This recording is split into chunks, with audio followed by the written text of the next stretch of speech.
Hey my lovely people. Tonight, we're going to meet one of the most complex figures of the 20th century.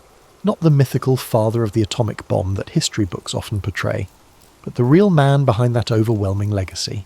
This is the story of Robert Oppenheimer, the poetry-loving physicist, the Sanskrit scholar, the teacher who changed how we think about science, and the human being who grappled with questions that would keep any of us awake at night. So before you get comfortable with me, take a moment to like the video and subscribe if you love your time here. Also, please let me know where are you listening from and how your day was. Now dim those lights, grab your blanket, and let's start. Imagine New York City in 1904, when the tallest skyscrapers hardly reached the skyline and horses continued to clip-clop along cobblestone streets with the occasional car. Julius Robert Oppenheimer, though everyone would call him Robert, or simply Oppie to his friends, was born into this world of gaslight and escalating ambition. Though Robert's early years were depicted in more general terms, you might think that future atomic scientists come from childhood spent staring at telescopes and chemistry sets. Julius, his father, had come from Germany with little more than a keen sense of style and a passion for textiles. By the time Robert was born, the family business had become successful enough to buy an apartment with a view of the Hudson River, furnished with impressionist paintings, Persian rugs, and the kind of cosy quiet that comes with having money. Ella, Robert's mother, was an artist who saw the world through light and shadow compositions.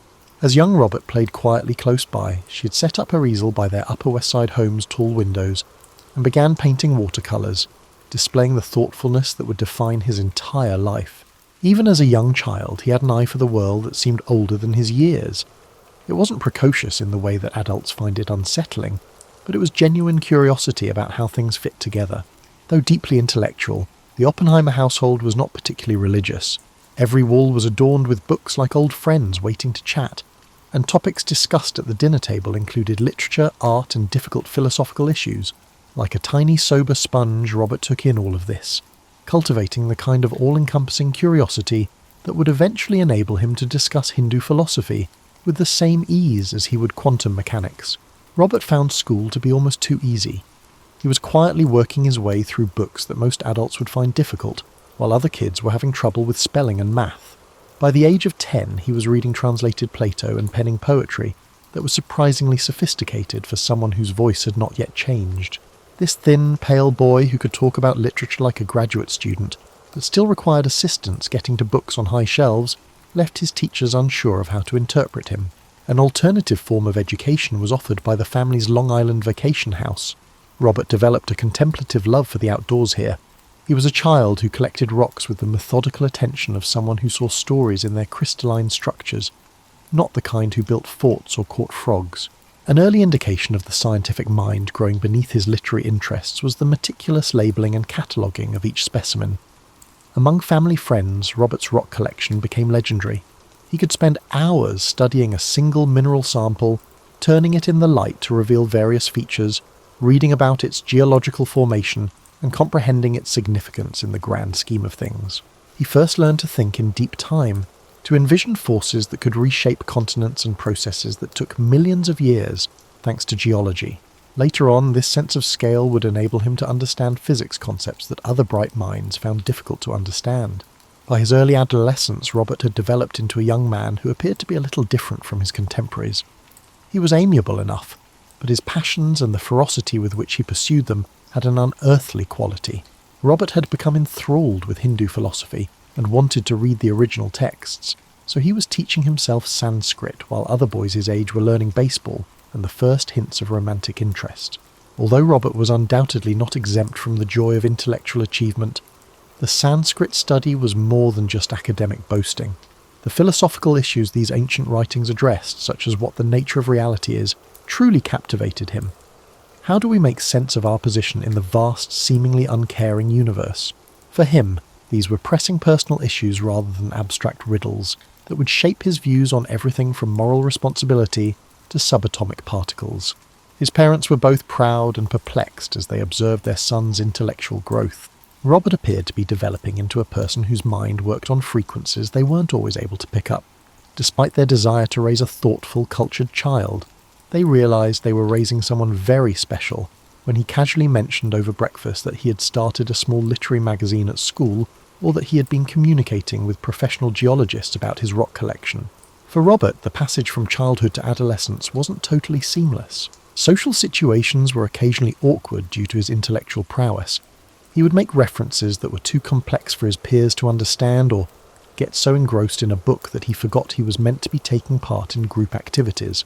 But instead of growing resentful or conceited over his differences, Robert acquired a kind of mild disinterest that would benefit him for the rest of his life.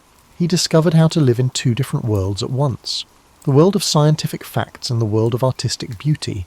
The world of teenage worries and the world of adult ideas.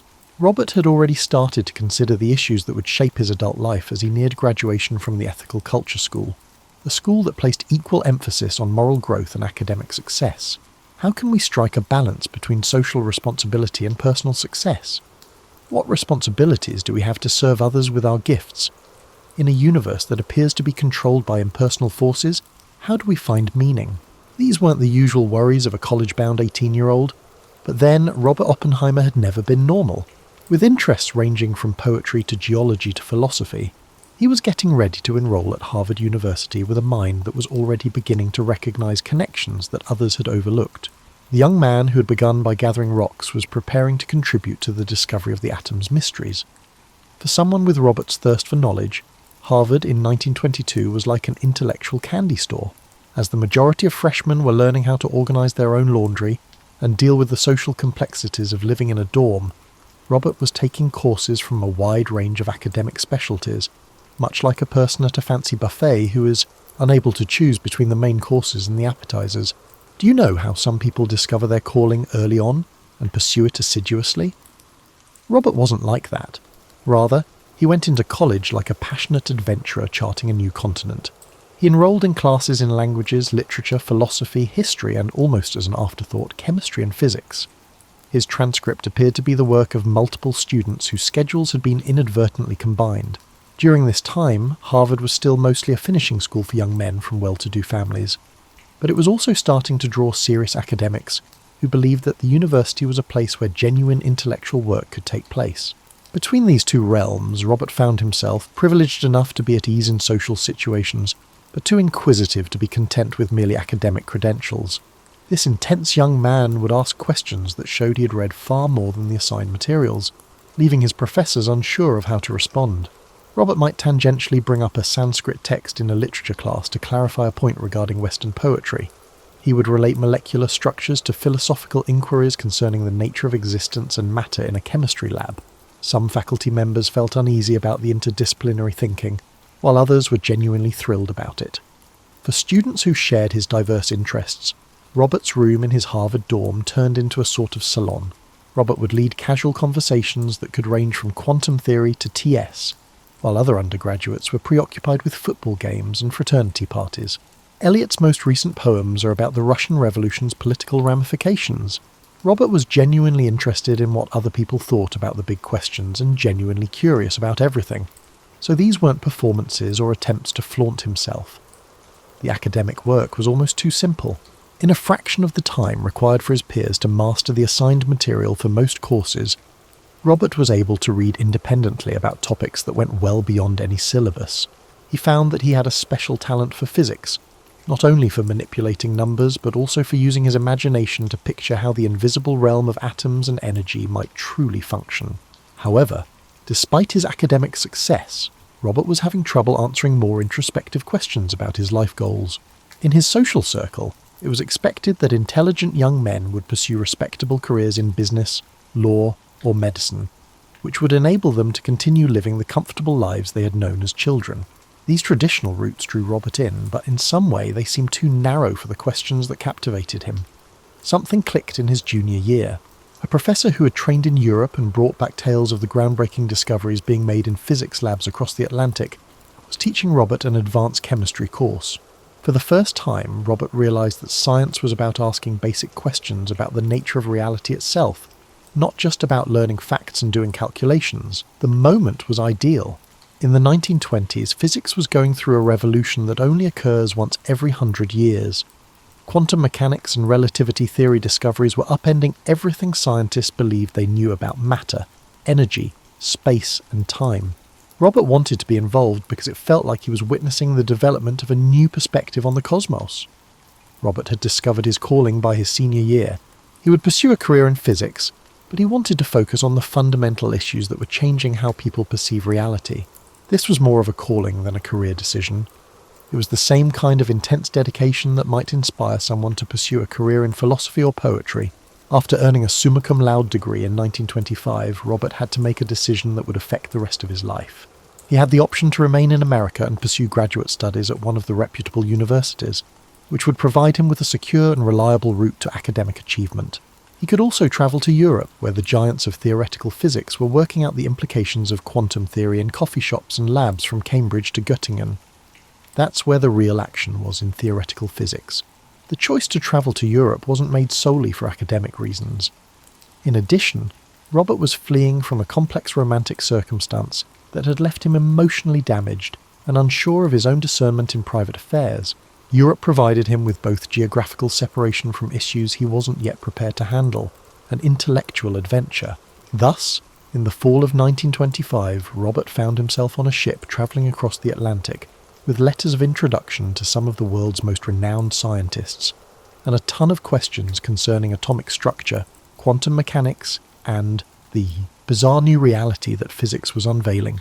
He was 21 years old, bright, a little gullible about the world outside of academia, and on the cusp of one of the most exciting eras in scientific history.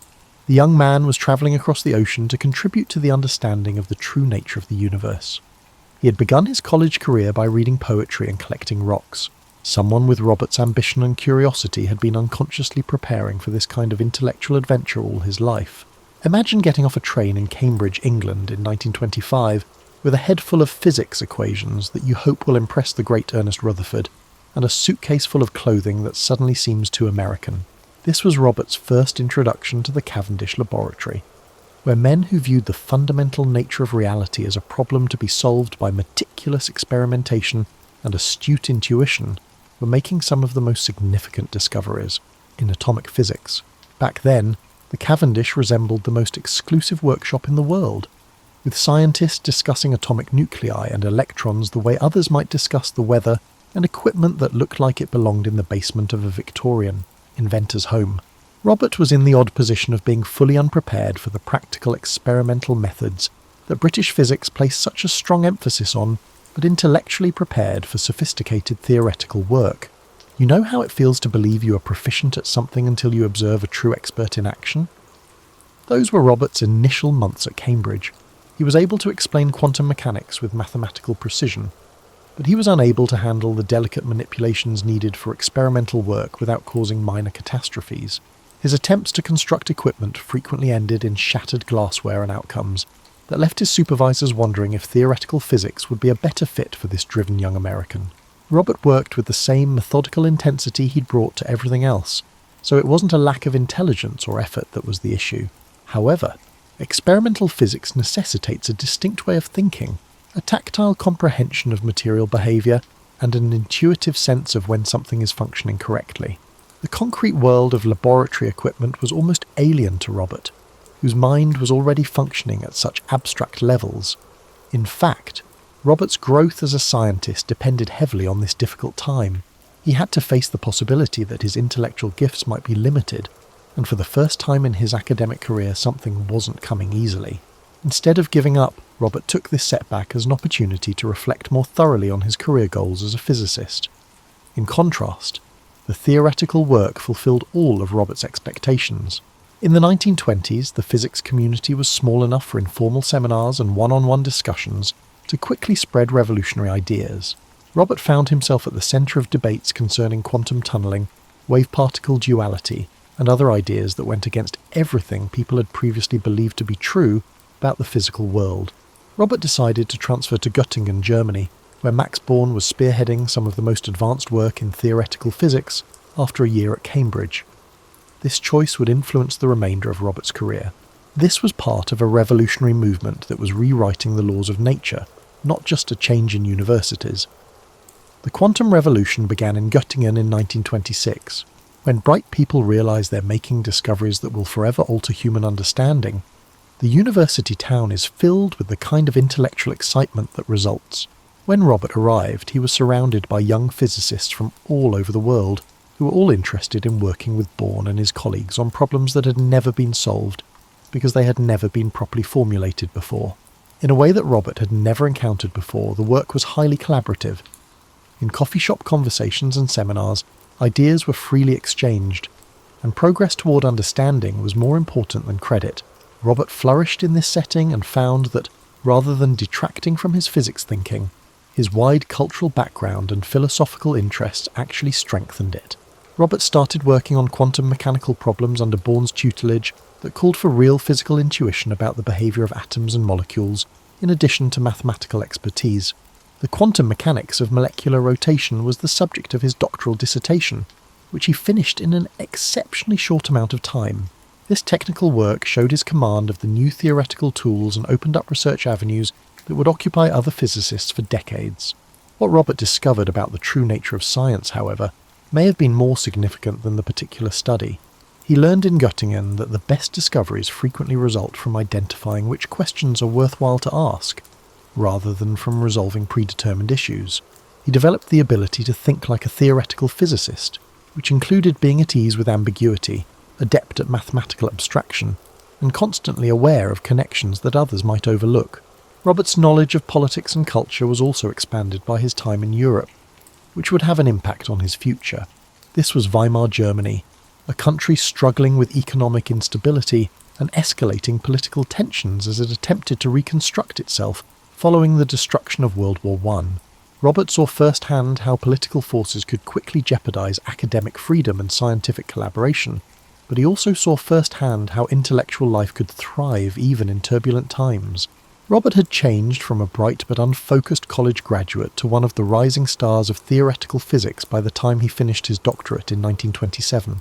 He had acquired research techniques that would benefit him throughout his career, learned to think in the mathematical language of quantum mechanics, and cultivated connections with scientists who would influence physics in the 20th century. Once a hobbyist rock collector, the young man was now prepared to contribute to the discovery of the fundamental laws governing everything from star behaviour to atomic structure. He would, however, first go back to America to assist in creating a physics community that could rival the intellectual stimulation he had encountered in Europe. Robert was carrying more than just a doctorate as he got ready to set sail again across the Atlantic. He was introducing a fresh perspective on physics that would contribute to the transformation of American science from a primarily regional endeavour into a global leader in basic research. The young man who had enjoyed reading Sanskrit was coming back as a man who could decipher nature's own hidden grammar, in contrast to the intellectual oasis he'd encountered in Europe. American physics appeared to be a desert when Robert returned to the United States in 1927. The majority of American physics departments were still concentrating on real-world applications and conventional experimental methods, while European universities were humming with discussions about relativity theory and quantum mechanics. Everyone was still playing simple folk tunes, which was like coming back from a symphony concert. However, Robert viewed this as an opportunity rather than a letdown. Even though American physics was theoretically underdeveloped, there was still an opportunity to develop something new and establish an intellectual community that could compete with the major European learning hubs. It only required someone who was prepared to sow the seeds and then patiently and enthusiastically tend to their growth.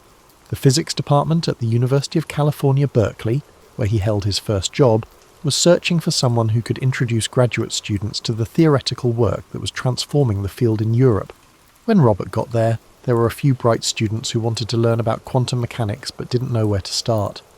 It was similar to asking someone who had never heard the language to teach them a foreign language. What followed was one of those understated revolutions that alter everything but are rarely reported in the media. Robert started constructing the Berkeley School of Theoretical Physics, turning nearly nothing into a research program that would eventually compete with the best in the world. However, he accomplished this in a manner that was distinctively American, fusing European sophistication with a more open, cooperative, and democratic method of scientific inquiry. Robert's teaching style was the key because it was different from anything his students had ever encountered. Rather than giving polished lectures while standing at a blackboard, Robert would solve problems aloud as his students observed the process of discovery. It was similar to being permitted to watch a master craftsman in action, witnessing not only the final product but also the methods and ways of thinking that enabled excellence. The physics community came to revere Robert's seminars.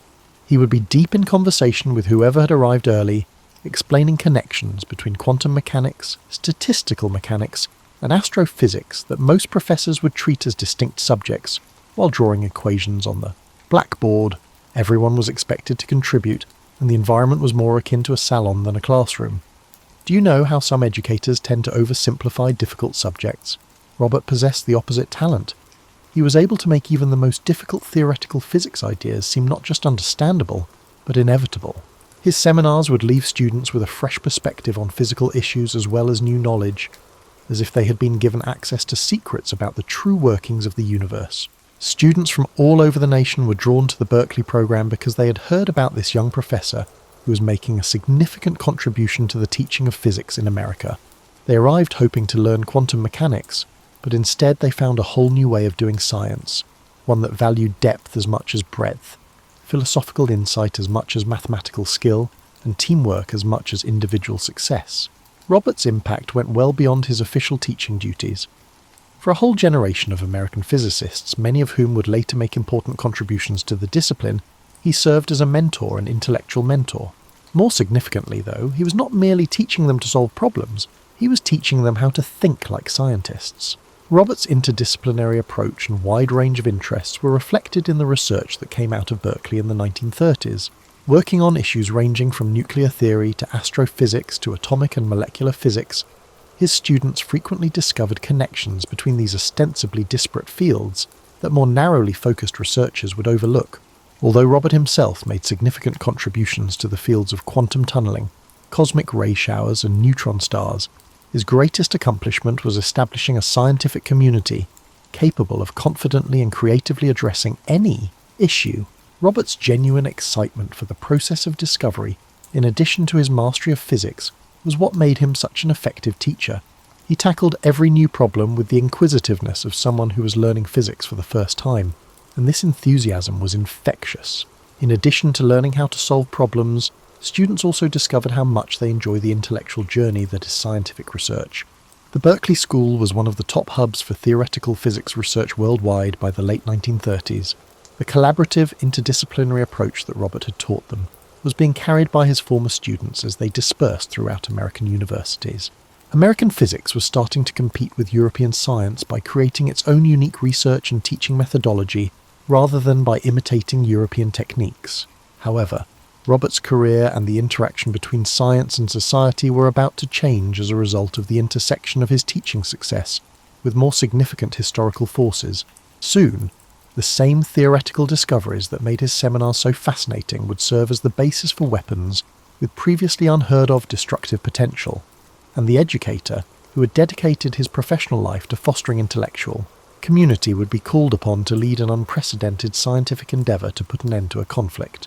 All of Robert's interpersonal and intellectual leadership abilities would be put to the test as he went from being a university professor to a scientific administrator.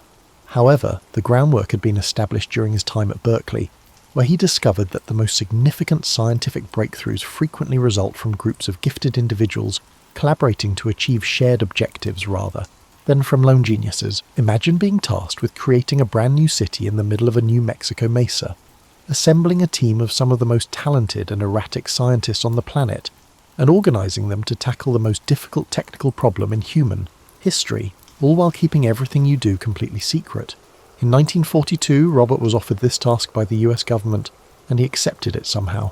At 7,300 feet above sea level, on a plateau encircled by mountains that seemed to go on forever beneath a vast sky, Robert's first impression of Los Alamos was hardly more than a boys' school. It was remote, harsh, and totally unfit for the kind of scientific work that would have to take place there. But it was also beautiful in the way that barren landscapes can be. After seeing the website, the majority of people would have recommended going somewhere more affordable. But when Robert looked at that mesa, he noticed something different.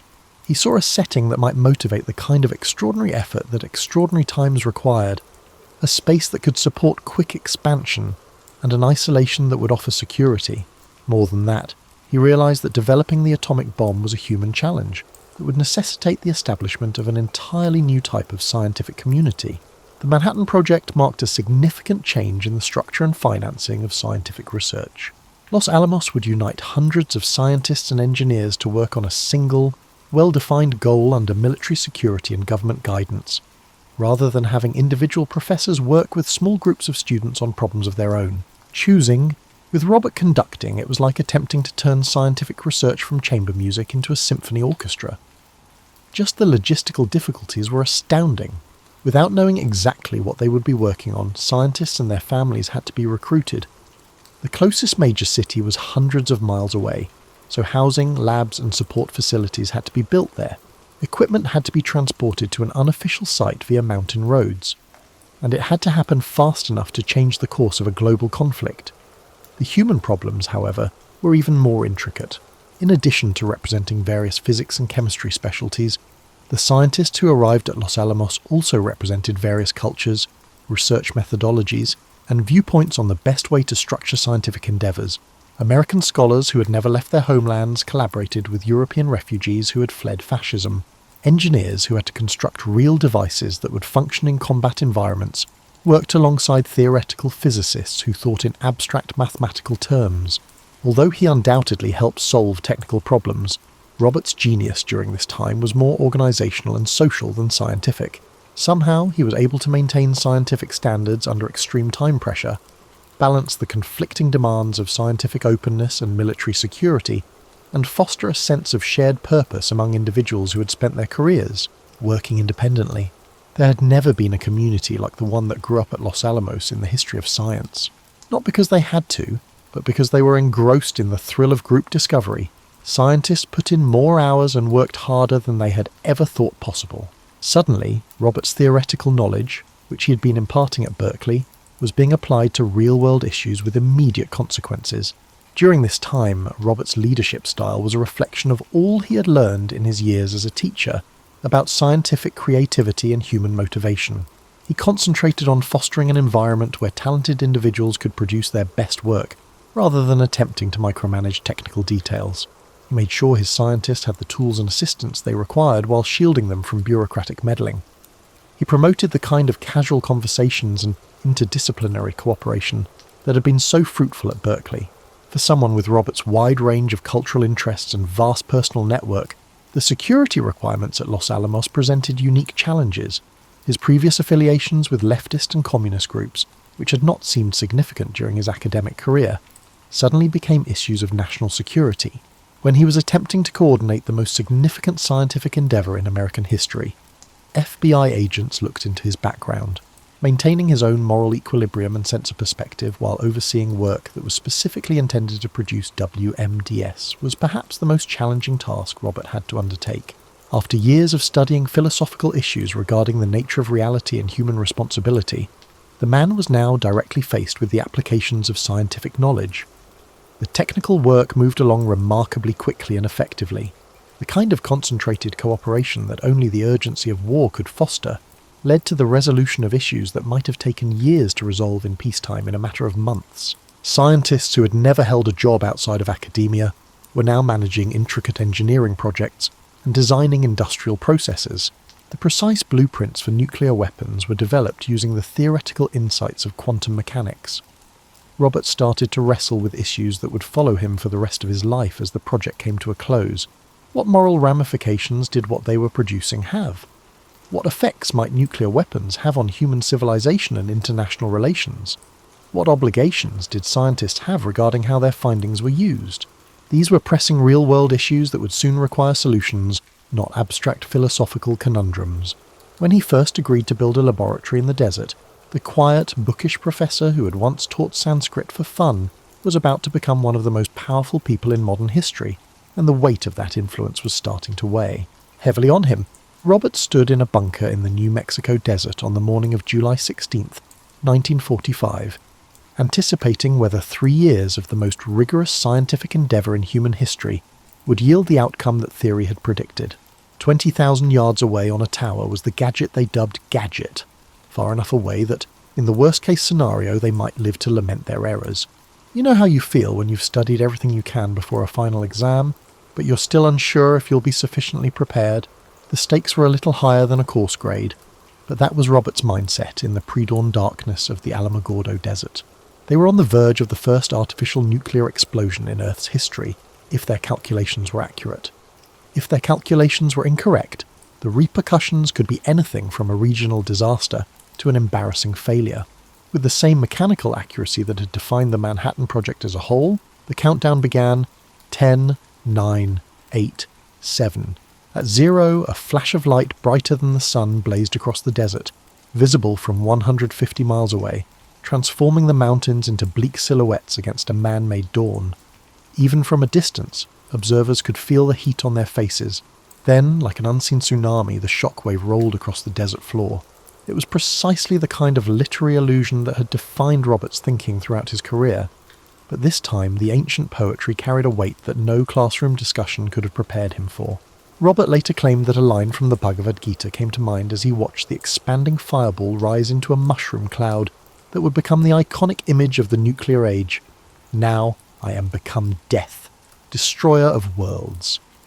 In addition to being Robert's greatest scientific achievement, the Trinity test marked the start of his most trying time as a person. However, the successful detonation also meant that Robert and his colleagues had succeeded in creating something that could potentially destroy human civilization, proving that the theoretical work done at Los Alamos had been correct and that the massive investment of talent and resources had produced the weapon that military planners believed could end World War II.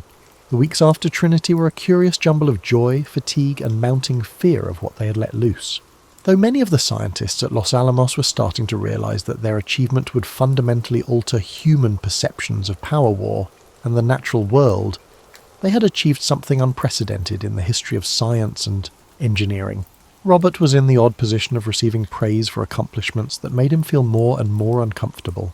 It was a practical illustration of how humans could use the basic forces of nature for destructive ends, based on the same theoretical insights that had made his Berkeley seminars so intellectually stimulating. It was similar to receiving recognition for resolving a sophisticated mathematical puzzle, while being aware that the solution would result in great suffering. Robert and his colleagues discovered, along with the rest of the world, what their theoretical work looked like when applied to real cities with real people, when the bombs were dropped on Hiroshima and Nagasaki in August 1945. Photographs of destroyed buildings, reports of radiation sickness, and death tolls that reached the hundreds of thousands replaced the abstract calculations about energy release and blast effects. Like Robert's own emotions, the public's response to the atomic bombs was complicated. The weapons may have saved hundreds of thousands of American and Japanese lives by bringing an end to World War II without the need for an expensive invasion of Japan. However, they had also brought a new class of destructive power into human history, making earlier conflicts seem almost archaic in comparison. As the man who had enabled nuclear war, Robert was both feared and hailed as a hero. Everyone who had worked on the Manhattan Project found it difficult to make the shift from the urgency of war to contemplation in peace. But Robert found it particularly difficult. The immediate objective of bringing the war to a close before Nazi Germany could create its own atomic bomb had taken precedence over the ethical concerns surrounding nuclear weapons during the conflict. Now that the war was over and the US was the only country with nuclear weapons, those ethical issues needed to be addressed. Robert started discussing the ramifications of atomic energy in public, contending that a disastrous arms race could only be avoided by international collaboration and civilian control of nuclear technology. Some of his detractors would later view his support for international control of nuclear weapons and the sharing of atomic secrets with other countries as naive or even treasonous. However, Robert's worries were more grounded in his knowledge of the relevant science than in political ideology.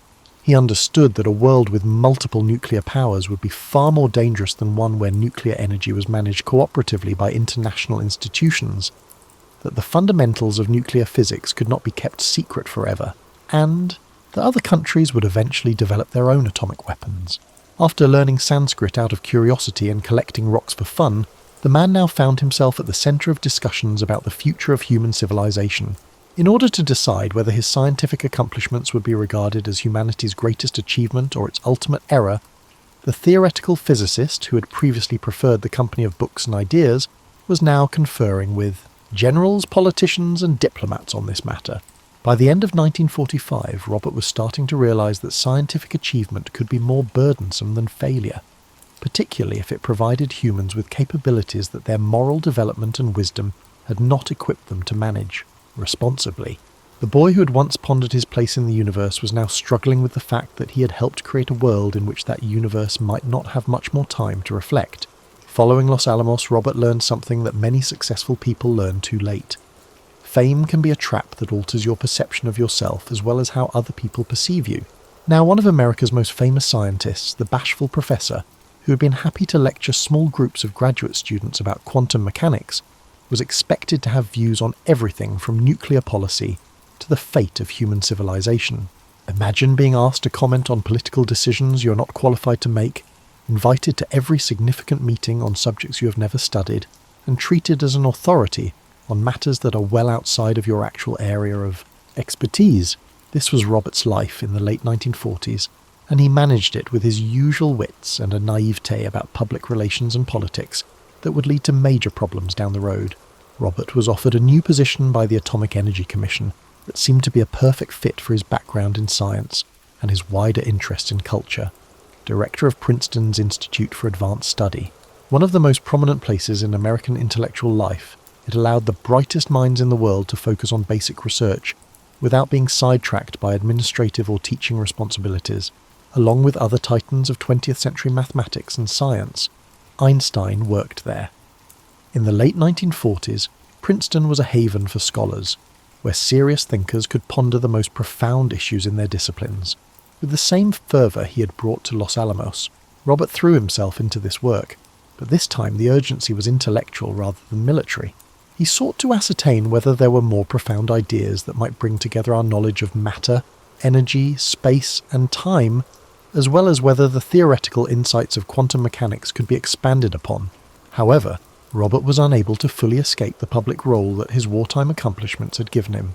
He testified before Congress on nuclear policy, served on government advisory committees, and delivered lectures to audiences who were more interested in hearing from the father of the atomic bomb than from a theoretical physicist tackling abstract quantum field theory problems.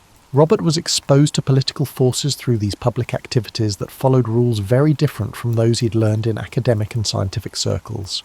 Although there may be disagreements over ideas, most people in universities respect one another's right to have differing views.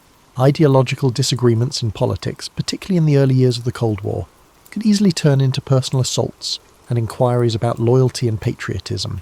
Politicians and journalists searching for proof of disloyalty among high-profile Americans suddenly turned Robert's previous affiliations with communist and leftist groups, which had seemed inconsequential during his academic career and had been disregarded during the war because his services were needed, into ammunition. They dusted off and looked for evidence of subversive activity in the same FBI files that had been put aside during the Manhattan Project. Ironically, Robert had never been a particularly political individual. In the 1930s, his engagement with leftist groups was driven less by a methodical political philosophy and more by intellectual curiosity and social justice concerns. Although he had attended meetings and given money to causes that seemed deserving, he had never been the type of activist who sought to overthrow the US government or advance Soviet objectives. However, context and subtlety don't translate well into political headlines, and Robert's multifaceted personality and wide range of intellectual interests made him a prime target for those who wished to paint scientists as dishonest and possibly treacherous. The man was now being questioned about his dedication to American security after spending 3 years of his life developing weapons that helped win World War II. Robert's search for meaning and purpose in research that was unrelated to immediate practical applications was reflected in the scientific work produced during this time. He was working on issues in elementary particle physics and quantum field theory that might not be useful for decades, if at all. With the weight of knowing how quickly theoretical insights could be turned into game-changing technologies, it was like going back to the pure intellectual pleasure that had initially drawn him to physics. Robert's lectures during this time show someone attempting to understand the meaning of science in a world where scientific advancements could have such far-reaching effects. He discussed the need for scientists to consider the wider ramifications of their work, the responsibility that came with discovering nature's secrets, and the relationship between scientific knowledge and human values. For Robert, these were urgent personal issues that kept him up at night, not purely philosophical debates.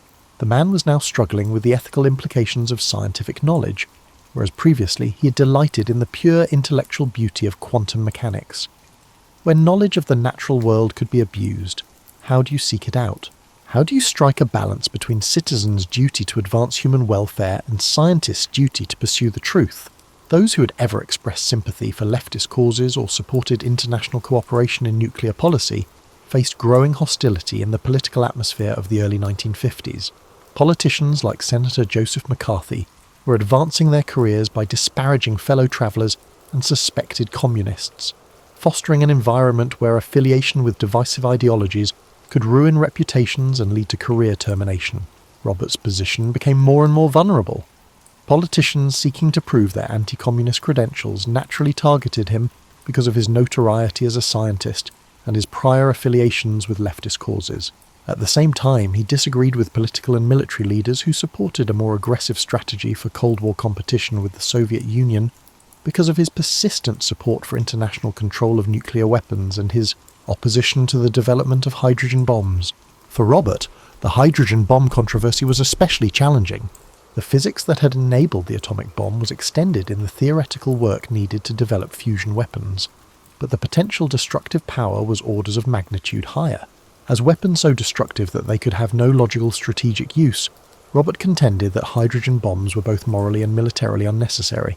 Critics, however, saw his resistance to the hydrogen bomb as proof that he was either unaware of Soviet intentions or deliberately trying to undermine American nuclear capabilities. In a political climate that favoured straightforward classifications of loyalty and disloyalty, it was challenging to convey the nuanced viewpoint of someone who opposed some types of nuclear weapons but supported nuclear deterrence. Robert became more and more excluded from the policy debates where his scientific background could have been most useful as the 1950s went on. He was now distrusted by the same government that had trusted him to plan the Manhattan Project. Decisions about the development and deployment of America's nuclear arsenal were routinely excluding the man who had contributed to its creation. This time period had a huge personal cost. Robert had based his career on the belief that reasonable people would respect and acknowledge scientific integrity and intellectual honesty. He was learning that moral complexity was frequently misunderstood as moral confusion, and that these traits could be viewed as weaknesses rather than strengths in the context of Cold War politics. The scene was being prepared for a confrontation that would put not only Robert's fortitude to the test, but also the balance between political power and scientific knowledge in American democracy. The boy who had once read Sanskrit and collected rocks was about to encounter the most challenging task of his life, a political trial that would decide whether or not intellectual independence and public service could coexist in Cold War America, rather than a scientific issue that could be resolved with careful consideration and innovative thinking. Robert was a well-respected scientific advisor until he received a letter in December 1953 that would make him a symbol of the conflicts in Cold War America between national security and intellectual freedom. His security clearance was being revoked by the Atomic Energy Commission, the same agency that had depended on his knowledge for years, due to concerns about his dependability and loyalty. Have you ever had the depressing realization that people you trusted have been gathering evidence of your alleged wrongdoing and assembling a case against you behind your back, all the while smiling and seeking your advice? That was the case for Robert when he discovered that FBI records spanning decades of his contacts, discussions and actions had been assembled into a case to bar him from any government employment involving classified material. The charges included both specific allegations and broad questions regarding Robert's moral fibre and discernment. His prior ties to communist groups were cited as proof of his betrayal. His resistance to the hydrogen bomb was seen as possibly driven more by outside pressure than by ethical and scientific considerations. His wide range of intellectual interests and complex personality was somehow turned into proof of his unreliability. Robert had to make a decision that would affect the rest of his life. He could quietly accept that his security clearance had been revoked, go back to working only on academic projects, and escape the publicity that would accompany a legal battle, or aware that this would produce a public spectacle that would subject specifics of his personal life and political affiliations to hostile scrutiny. He could insist on a hearing. Robert's choice to contest the charges demonstrated his faith in his own moral character, as well as his ignorance of the procedure he was about to undergo. He felt that reasonable people would realize that his service to the nation had always been driven by patriotism rather than disloyalty if he could clearly explain his actions and motivations. He didn't realize how much the political landscape had changed since the war years, when his contributions had been accepted in spite of suspicions about his affiliations. With the exception of the legal protections that defendants typically enjoy, the hearings, which started in April 1954, had all the features of a criminal trial, despite being formally referred to as an administrative review. In addition to being unable to cross-examine hostile witnesses and view the evidence against him, Robert was also unable to see the case's key classified documents because his attorneys lacked security clearances.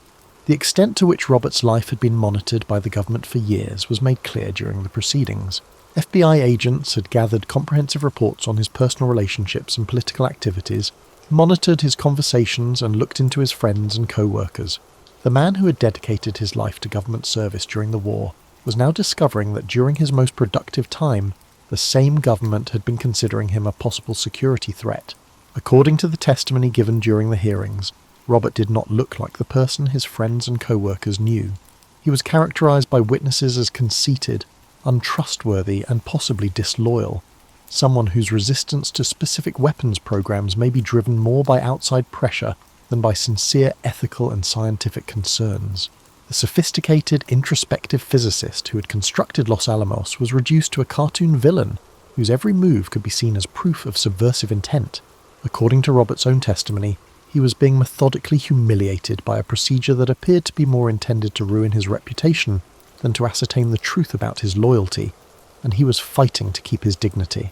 He responded to inquiries about personal details, described relationships and conversations from decades past, and attempted to explain his nuanced stances on complex policy issues to those who seemed intent on misinterpreting them. The testimony of former co-workers and friends who'd been coerced into testifying against Robert was the most upsetting part of the hearings. Testimonies regarding his character, judgment, and dependability were requested from government officials who had consulted him, scientists who had collaborated with him at Los Alamos, and close friends who had confided in him. Others gave him the kind of carefully qualified testimony that hurt him, while preserving their own security clearances, while others bravely stood by him. Given the political atmosphere and the way the proceedings were set up, the final decision, which was made public in June 1954, was inevitable.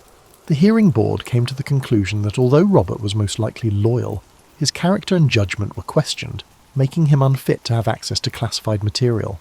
His position as a government advisor was essentially terminated when his security clearance was revoked, and many Americans began to view him as a security risk. Both personally and professionally, Robert suffered greatly in the immediate wake of the hearings. Many in the government and defense establishment now viewed the man who had once been one of America's most eminent scientists as a pariah. Former co-workers were reluctant to associate with someone who carried the stigma of having their security clearance revoked. Speaking invitations were withdrawn and job opportunities vanished. However, the hearings also had wider ramifications for democracy and science in America. Other scientists were warned by Robert's treatment that moral complexity and independent thought were dangerous traits in anyone wishing to work on matters of national significance. The case showed how easily political factors could override expertise, and how easily the demands of ideological conformity could compromise scientific integrity. Robert was starting a new chapter in his life that would put his fortitude to the test, and require him to re-evaluate his identity and mission as he walked out of the hearing room for the last time, having lost both his security clearance and his position as a government advisor. In a democratic society under pressure, the young man who had constructed atomic bombs and the boy who had gathered rocks now represented the strength and fragility of intellectual independence. Robert was placed in a strange form of exile following the security hearings. He was not exiled from the nation, but he was essentially cut off from the government work that had provided the greatest practical value to his scientific expertise. It was similar to being a master craftsman who was abruptly informed that his abilities were no longer required for the most important projects, abandoning him to work alone on his craft while others made the choices that would determine the course of events. Both practically and psychologically, the change was abrupt. Robert had been at the forefront of America's most significant scientific and policy debates for over 10 years. He had grown accustomed to receiving calls from government representatives, requests for advice on nuclear weapons policy, and invitations to high-level meetings. For the first time since before the war, the man who'd been one of America's most consulted experts found himself with extended periods of unbroken time when the phone abruptly stopped ringing and the invitations stopped coming in. The Institute for Advanced Study at Princeton served as a haven during this trying time. Because of the Institute's culture of intellectual independence, Robert's political issues had no bearing on his reputation there, and his colleagues still respected him for his scientific accomplishments. Even in this safe haven, though, Robert found it difficult to understand the new meaning of his life and work. You know how losing something significant can occasionally reveal sides of yourself that were hidden or ignored while you were preoccupied with it? Robert's exile from government service compelled him to rediscover aspects of himself that his work as a nuclear policy advisor had obscured. With new vigour, he went back to his physics studies, tackling quantum field theory problems that were intellectually demanding but wholly unrelated to military uses. During this time, Robert produced some of his most imaginative and ambitious scientific work. He could now focus on the kinds of fundamental questions that initially drew him to physics, freed from the pragmatic concerns that had dominated his thinking both during and after the war. Whether the theoretical framework of quantum mechanics could be expanded to offer a cohesive understanding of all the fundamental forces in nature, what physicists now refer to as a theory of everything, was of particular interest to him. However, Robert also started to approach the relationship between science and society, and the wider ramifications of scientific knowledge in a more methodical manner. He had a unique perspective on how scientific advancements could be used to gain political and military power, as well as how scientists could be torn between their civic duties and their dedication to the truth, thanks to his experiences during the Manhattan Project and the security hearings. Robert became one of the first well-known scientists to write thoughtfully about what is now known as the social responsibility of science as a result of these reflections. He maintained that scientists could not merely seek knowledge for its own sake without considering the potential applications of that knowledge. He also cautioned against the perils of permitting political factors to obstruct free speech and scientific investigation. During this time, his writing and speaking demonstrated a mind still struggling with the basic issues that had captivated him since he was a young boy, but now bearing the burden of experience from witnessing the transformation of intangible concepts into revolutionary technologies. The young man who had pondered the nature of reality had grown into a man who recognized the dangers that could arise when people were able to alter reality at its most basic levels. In addition to a lingering sense of loss and dislocation, Robert's personal life in the 1950s and 1960s was characterized by a slow recovery from the trauma of the security hearings. He continued to be close to his children and stayed married to Kitty, who had been there for him during the ordeal. However, friends noticed that he was now warier than before, that the world was more hostile and unpredictable than he had previously realized. Over time, the scientific community's reaction to Robert's treatment changed. At first, a lot of scientists were hesitant to support him, because they were worried that doing so would harm their own careers. However, more scientists realized that the attack on Robert was actually an attack on the independence and integrity of science itself, as the political landscape started to shift in the late 1950s and early 1960s. During this time, Robert's writings and lectures drew audiences interested in his viewpoint on the ethical and political issues confronting contemporary society, as well as his scientific discoveries. His experiences had given him a unique authority to speak about the relationship between power and knowledge in the modern world, making him a sort of elder statesman of American intellectual life. Ironically, Robert's exclusion from government policy discussions occurred just when his insights could have been most useful. The risk of nuclear war was becoming a constant aspect of international relations. The nuclear arms race was speeding up, and new weapons were being developed that made the atomic bombs of World War II seem almost archaic. The man who had contributed to the creation of this predicament was now barred from participating in attempts to control or remedy it. However, Robert's influence during this time came from his work as a public intellectual and teacher, rather than from his direct involvement in policy decisions. His writings and speeches influenced a generation of scientists' perspectives on their roles, and his example showed that intellectual integrity could be upheld in the face of strong political pressure. As the 1960s went on, Robert started to get credit for his scientific contributions without openly criticizing the way the government treated him. He was invited to deliver significant lectures, won prestigious honors, and was progressively restored to his position as a respected member of American intellectual life. But in exchange for the recognition, he agreed to stay out of the circles that made the most significant decisions regarding nuclear weapons. When the nuclear age he helped create continued to unfold in ways that exceeded even his most pessimistic predictions about the dangers of nuclear weapons and fulfilled some of his worst fears, the man who had once stood in the New Mexico desert and watched the first atomic explosion was now watching from a distance. The boy who had once gathered rocks on Long Island beaches had transformed into something Robert could never have predicted as he approached his last years. A living representation of the ethical dilemmas that occur when political power and scientific knowledge collide. The whole story of humanity's journey into the nuclear age From the theoretical discoveries that enabled atomic weapons to the political fallout that was still being felt decades later, was etched in the mind of the elderly physicist strolling through the peaceful streets of Princeton. You know how sometimes the most significant life lessons are revealed only near the end, when all of the different experiences and decisions can be viewed as a part of a greater whole. Growing awareness of what his remarkable life had shown about the opportunities and risks faced by any society that depends more and more on scientific knowledge for its security and prosperity characterized Robert's later years. As the political landscape shifted and more Americans started to doubt the excesses of Cold War hysteria, Robert's reputation started to slowly recover in the 1960s, but quickly gained momentum. Scientists who had kept quiet during his ordeal started to openly discuss how unfair his treatment was. Government representatives who had supported or taken part in the security hearings started to privately apologize for their involvement in what was becoming viewed as a disgraceful chapter in American history. The government's highest award for contributions to nuclear science, the Enrico Fermi Award, was given to Robert by President Lyndon Johnson in 1963.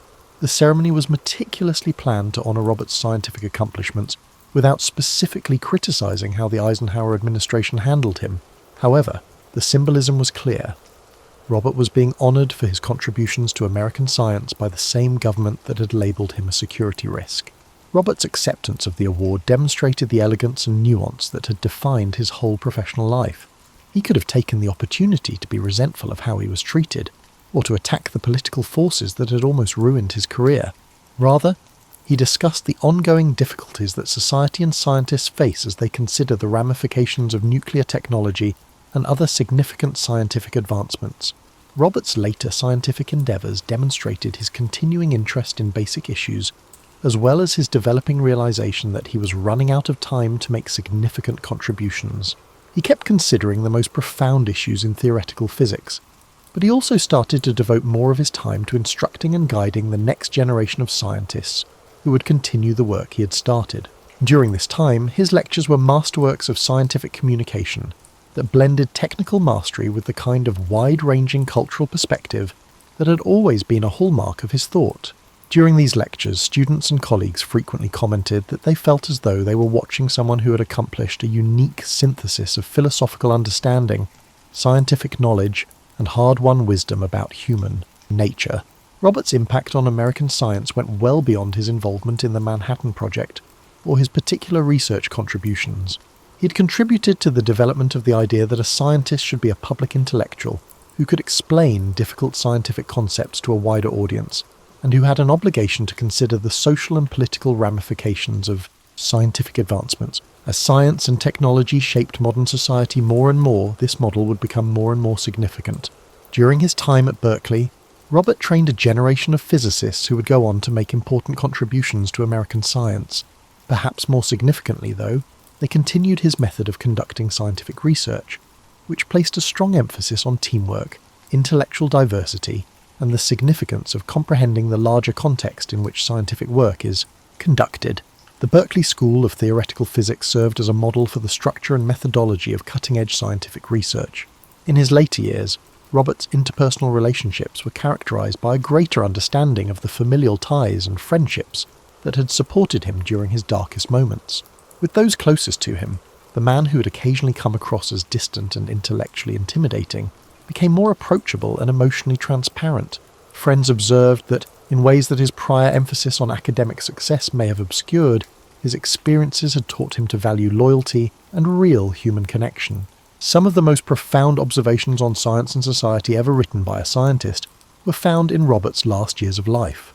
He wrote about the need for wisdom to keep up with human technical capabilities, the beauty and horror of scientific discovery, and the responsibilities that come with knowledge.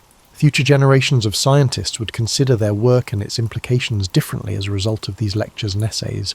When Robert's health started to deteriorate in the late 1960s, he approached his impending death with the same blend of emotional nuance and intellectual curiosity that had marked his approach to all of his other significant life challenges. He did not seem to see death as a tragedy to be avoided at all costs, but rather as another mystery to be pondered.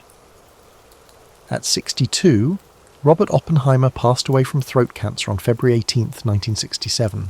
A legacy as complicated and difficult as the man himself was left behind by the passing of the boy who had collected rocks, the young man who had learned Sanskrit, the teacher who had revolutionized American theoretical physics, the scientific administrator who had planned the Manhattan Project, and the public intellectual who had wrestled with the moral implications of nuclear weapons. Think about this as you go to bed tonight. Intelligent people are still awake today because of the questions that kept Robert Oppenheimer up at night during his most trying times. How can we strike a balance between seeking knowledge and being concerned about its implications? What obligations do professionals have to society, and what obligations does society have to uphold intellectual freedom? How do we make informed choices about technologies that have the potential to drastically alter human civilization? There are no simple answers to these questions in Robert's life, but it does offer something perhaps more valuable. An example of how a thoughtful individual can wrestle with moral complexity without slipping into either naive idealism or cynicism.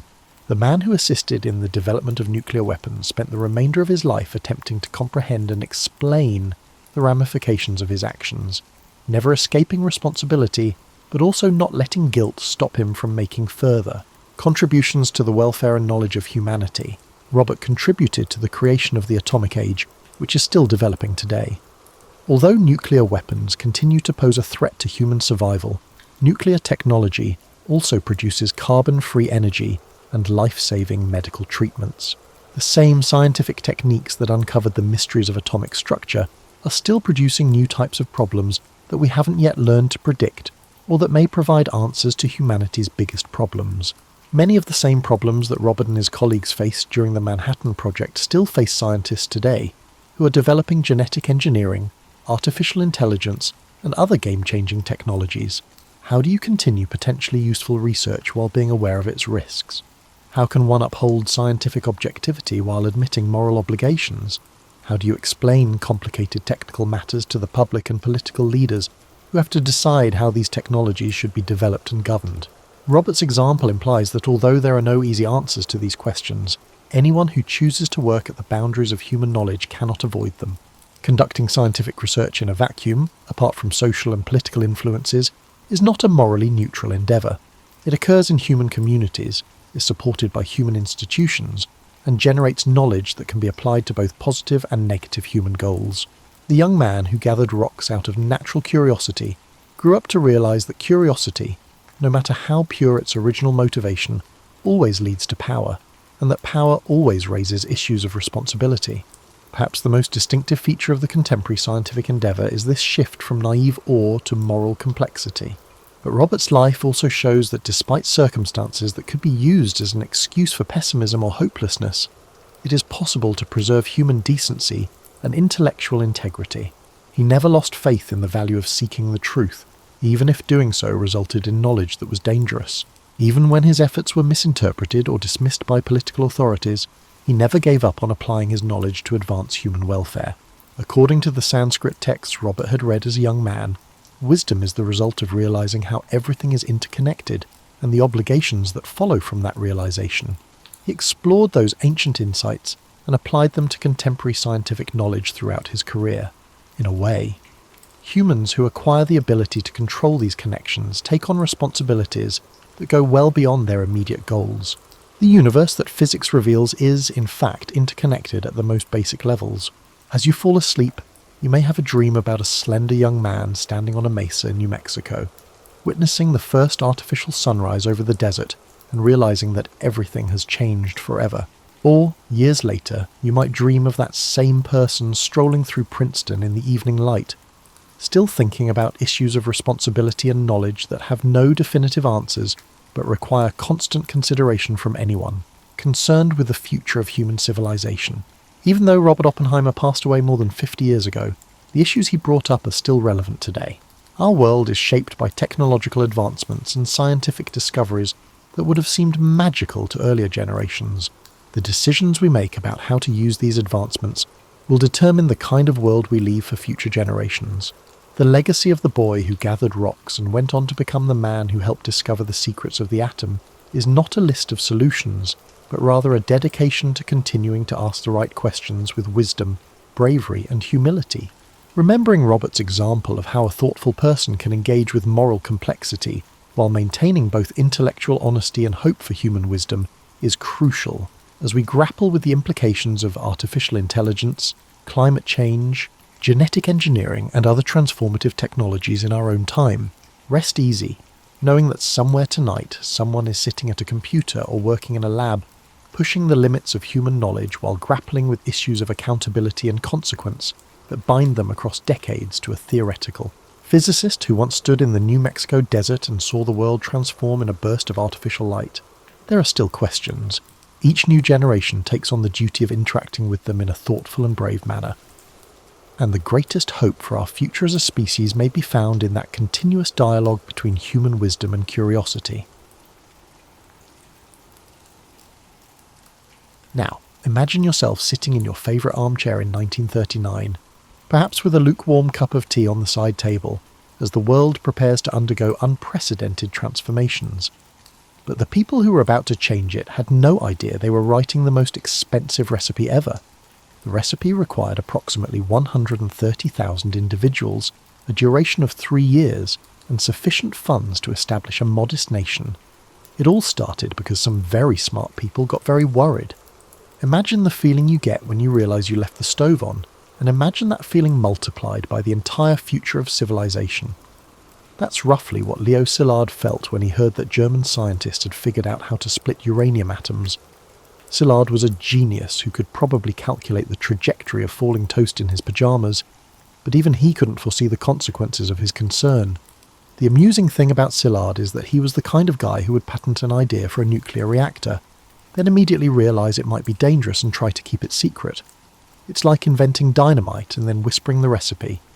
He spent most of 1939 pacing around New York, likely frightening pigeons with his intense expression, trying to persuade anyone who would listen that America needed to outpace Germany in the atomic race.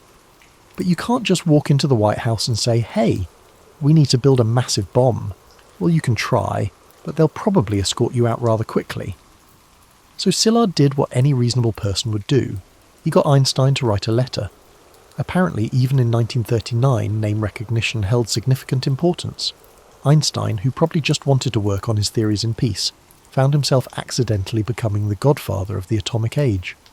He later recognised the irony, given that he was a pacifist who had previously expressed a preference for being a lighthouse keeper over a physicist.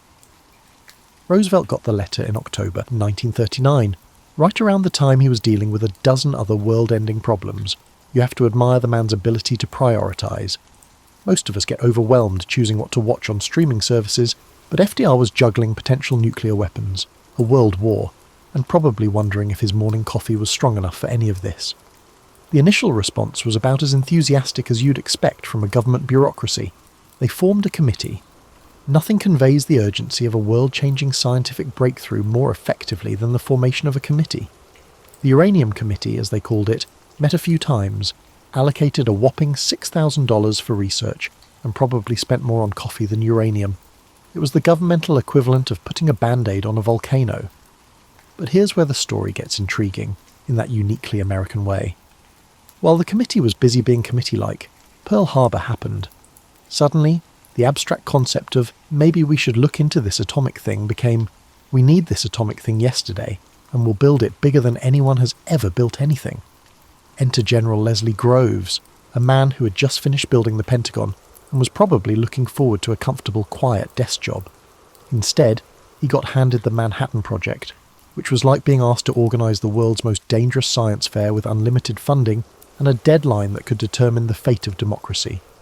Groves was the kind of military mind who could look at an impossible task and immediately start figuring out how to make it slightly less impossible, one spreadsheet at a time. The beautiful absurdity of the Manhattan Project was already becoming clear. You had theoretical physicists who could barely balance their checkbooks being asked to create the most practical and devastating weapon in history, while military men who understood logistics had to wrap their heads around concepts that sounded like they belonged in comic books.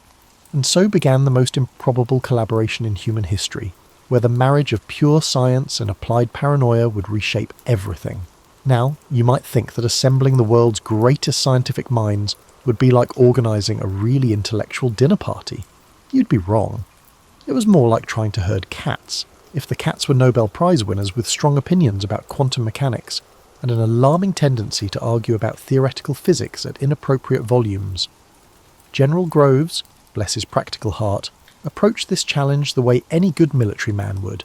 He made lists. Lots of lists. Lists of scientists, lists of locations, lists of things they'd need, and probably a list of reasons why this was either the best or worst assignment of his career. He realised pretty quickly that managing brilliant people was like managing regular people, except they could prove you wrong with math. The first real breakthrough came when someone suggested they recruit Robert Oppenheimer to lead the scientific effort. Now, Oppenheimer was an interesting choice. He was brilliant, absolutely, but he was also the kind of guy who quoted Sanskrit at cocktail parties and had a habit of making everyone around him feel slightly undereducated. He was like that friend who can discuss wine, literature and nuclear physics with equal fluency, except instead of being annoying at dinner parties, he was about to become the most famous scientist in America. What made Oppenheimer perfect for the job wasn't just his scientific credentials, though those were impressive enough. It was his ability to translate between the language of pure science and the language of "we need results now, please." He could talk to a theoretical physicist about quantum mechanics in the morning and explain to a general why they needed more funding in the afternoon, all while maintaining the kind of cool demeanour that suggested he found the whole thing intellectually fascinating rather than terrifying. But you can't run a massive scientific project from university offices and borrowed laboratories. They needed space, and not just any space. They needed secret space. Really secret space. The kind of secret space where you could accidentally change the world without anyone noticing until it was too late. Enter Los Alamos, New Mexico, a location so remote that it made the middle of nowhere look like downtown Manhattan. It was perfect in the way that only truly imperfect places can be perfect. The site was isolated enough that any accidental explosions would mostly just bother the local wildlife, but accessible enough that they could actually transport equipment and people without requiring pack mules. The original plan was to house maybe 30 scientists there. This was a bit like planning a small dinner party and having it turn into a wedding reception for 500 people. By the end of the project, Los Alamos had grown from a sleepy ranch school into a secret city with its own post office, school system, and probably the highest concentration of advanced degrees per square mile in human history. But Los Alamos was just one piece of the puzzle. The Manhattan Project ended up requiring an entire secret infrastructure spread across the country.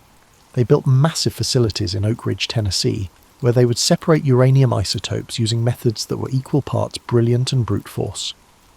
They constructed another enormous complex in Hanford, Washington, for producing plutonium, because apparently one type of nuclear material wasn't enough for their ambitious plans.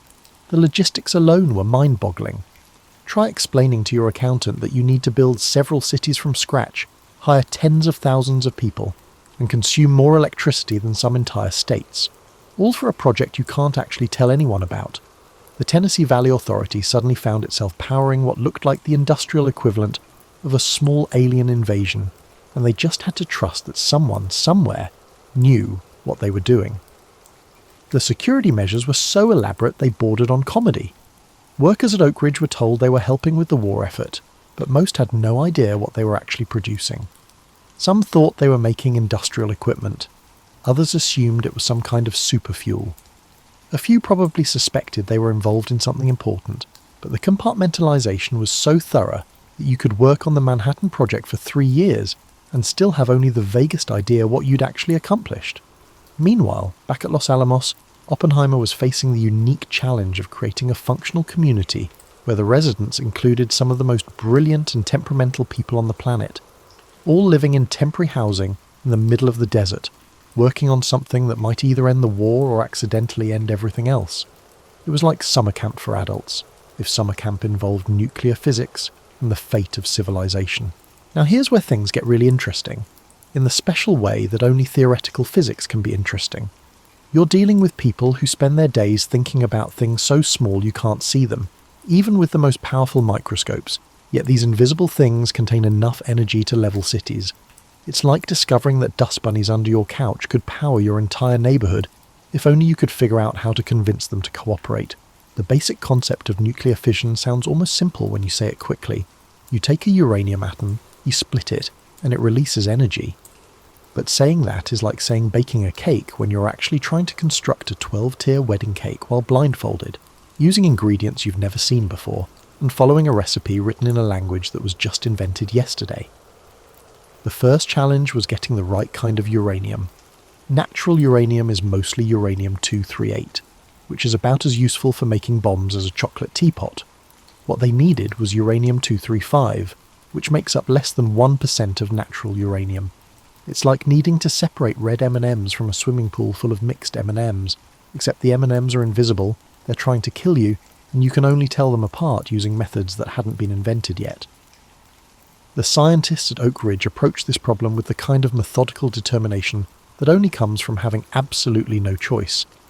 They tried several different separation methods, including one that involved giant electromagnets called calutrons.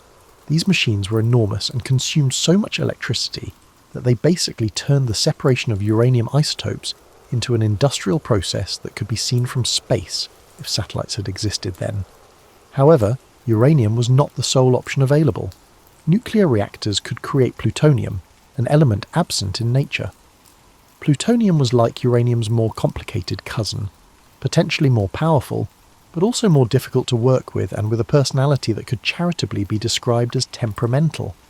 Creating plutonium required building nuclear reactors, which brought its own special set of challenges. The first reactor was built under the football stadium at the University of Chicago because apparently someone thought that the best place to test humanity's first controlled nuclear chain reaction was directly underneath a major American city. The physicist in charge of this experiment, Enrico Fermi, was reportedly betting on whether the reaction would stop when they wanted it to, which shows how well they understood what they were doing. Fermi, incidentally, was the kind of scientist who could calculate complex physics problems in his head, while other people were still looking for their calculators. He was also famous for his ability to estimate almost anything.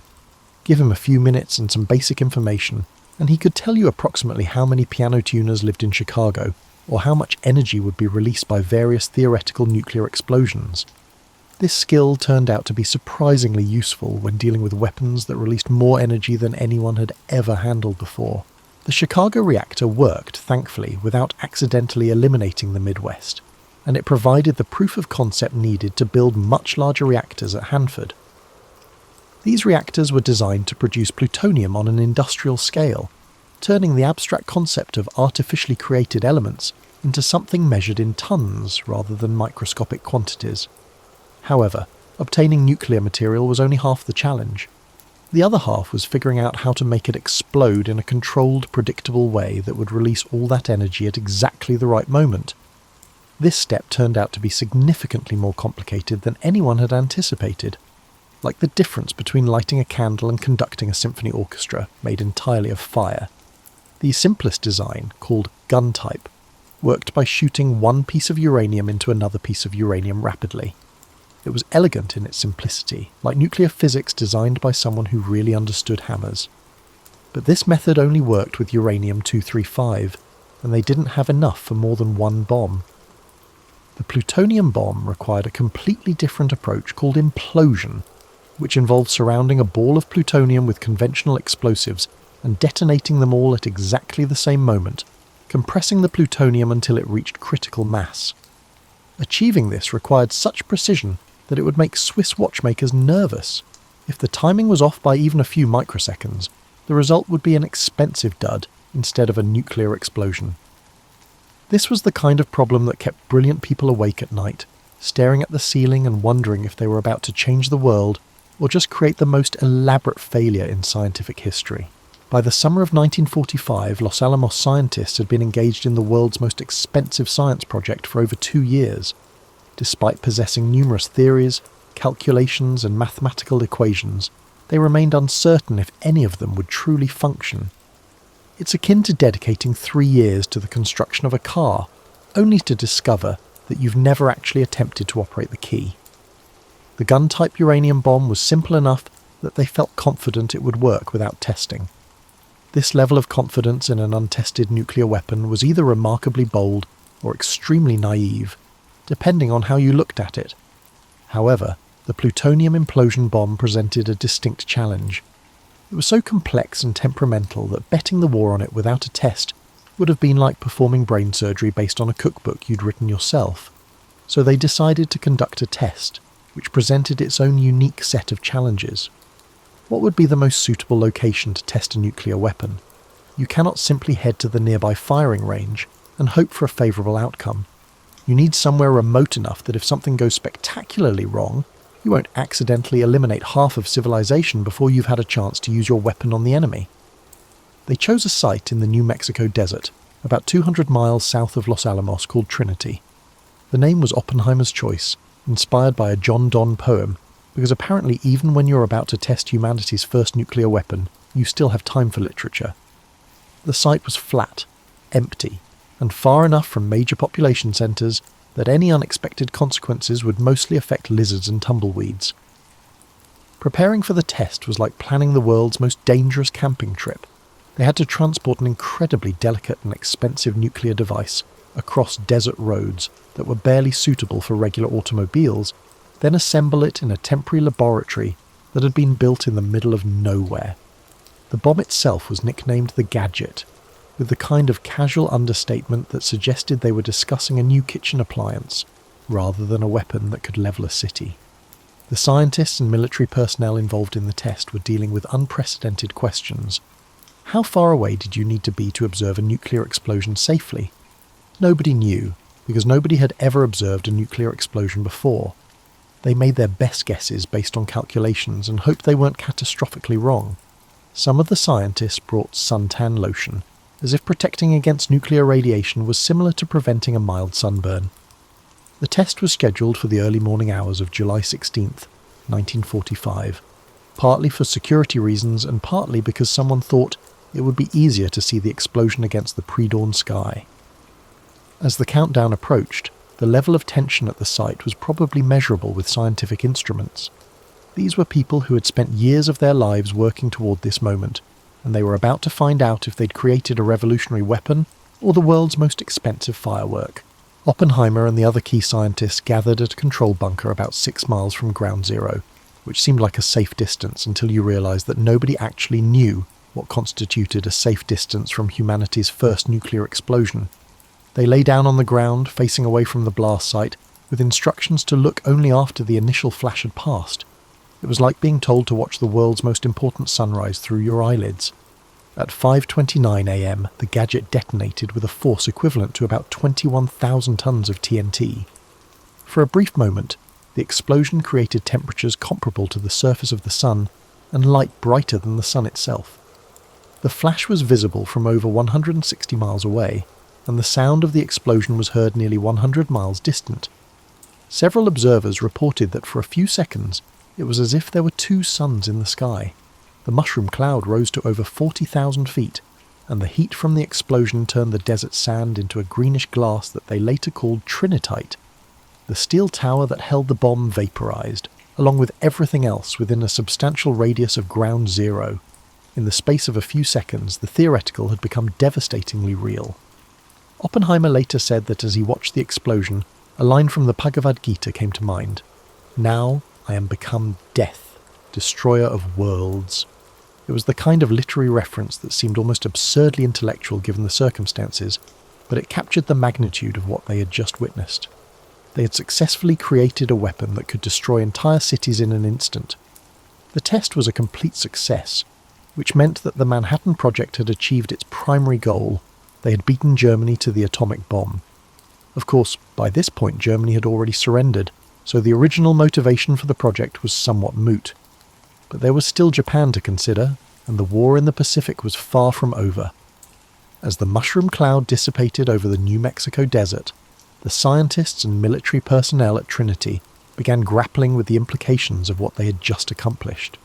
They had unlocked a portal that would never reopen. Now comes the part of the story where things get complicated in ways that make quantum physics look straightforward. You have this incredibly powerful weapon that works exactly as advertised, a war that's still raging in the Pacific, and a bunch of very smart people suddenly realizing that creating the thing was actually the easy part. The real challenge lay in deciding what to do with it.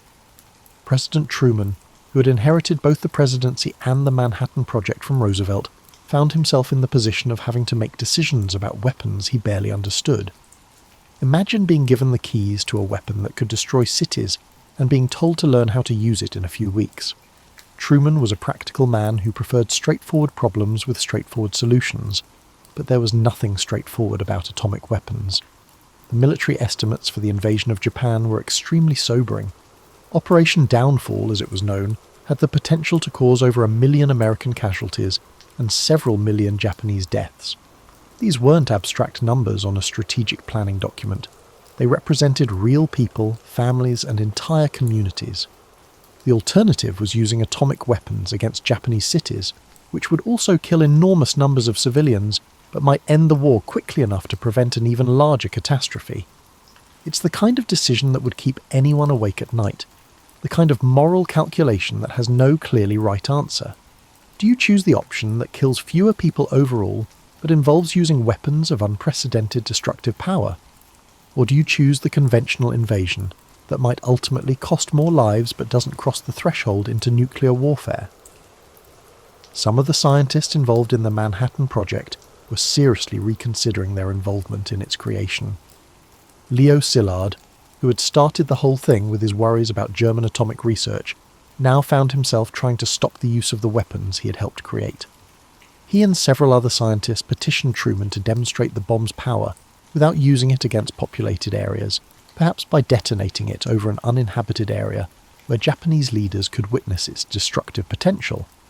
But military planners argued that a demonstration might not be convincing enough to force Japanese surrender, especially if the bomb failed to detonate properly.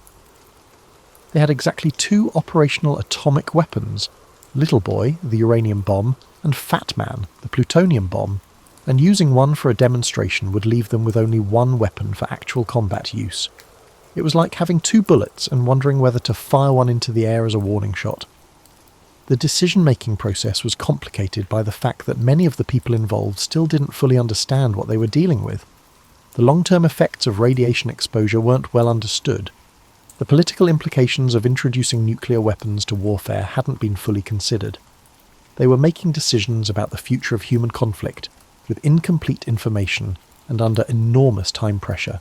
Japanese resistance was fierce and showed no signs of diminishing. The Battle of Okinawa had demonstrated the terrible cost of invading fortified Japanese positions, and intelligence suggested that the Japanese were preparing to defend their home islands with even greater determination. Kamikaze attacks were increasing in frequency and intensity. From a purely military perspective, anything that could end the war quickly was worth serious consideration. On the other hand, several high-ranking military officials questioned whether atomic weapons were necessary at all. Some argued that Japan was already on the verge of surrender due to conventional bombing, naval blockade, and the Soviet entry into the war against Japan. Others suggested that the primary motivation for using the bombs was not to defeat Japan, but to demonstrate American nuclear capability to the Soviet Union, thereby initiating the Cold War. The target selection process was grimly methodical.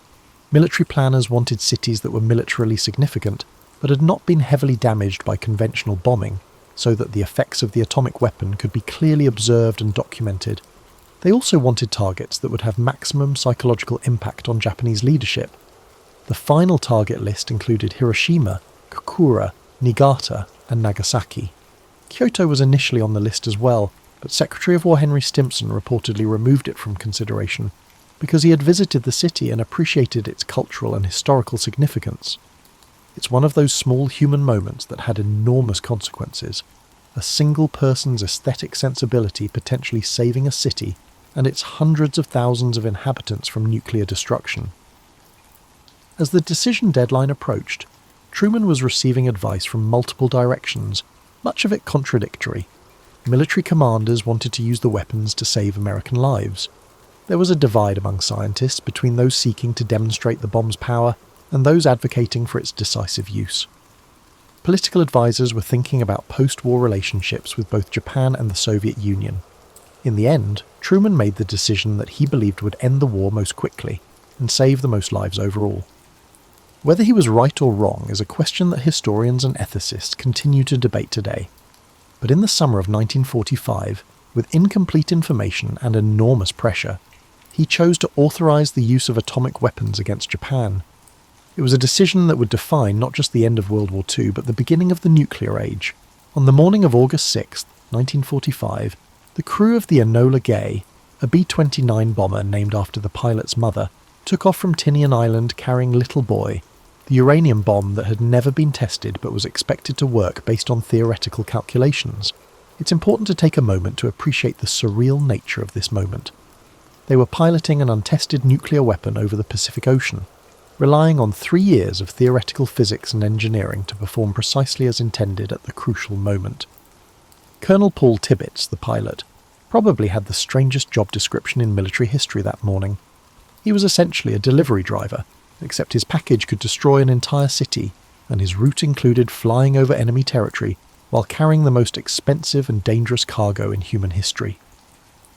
The crew had been told they were carrying a very powerful bomb, but most didn't know they were about to witness the first use of nuclear weapons in warfare.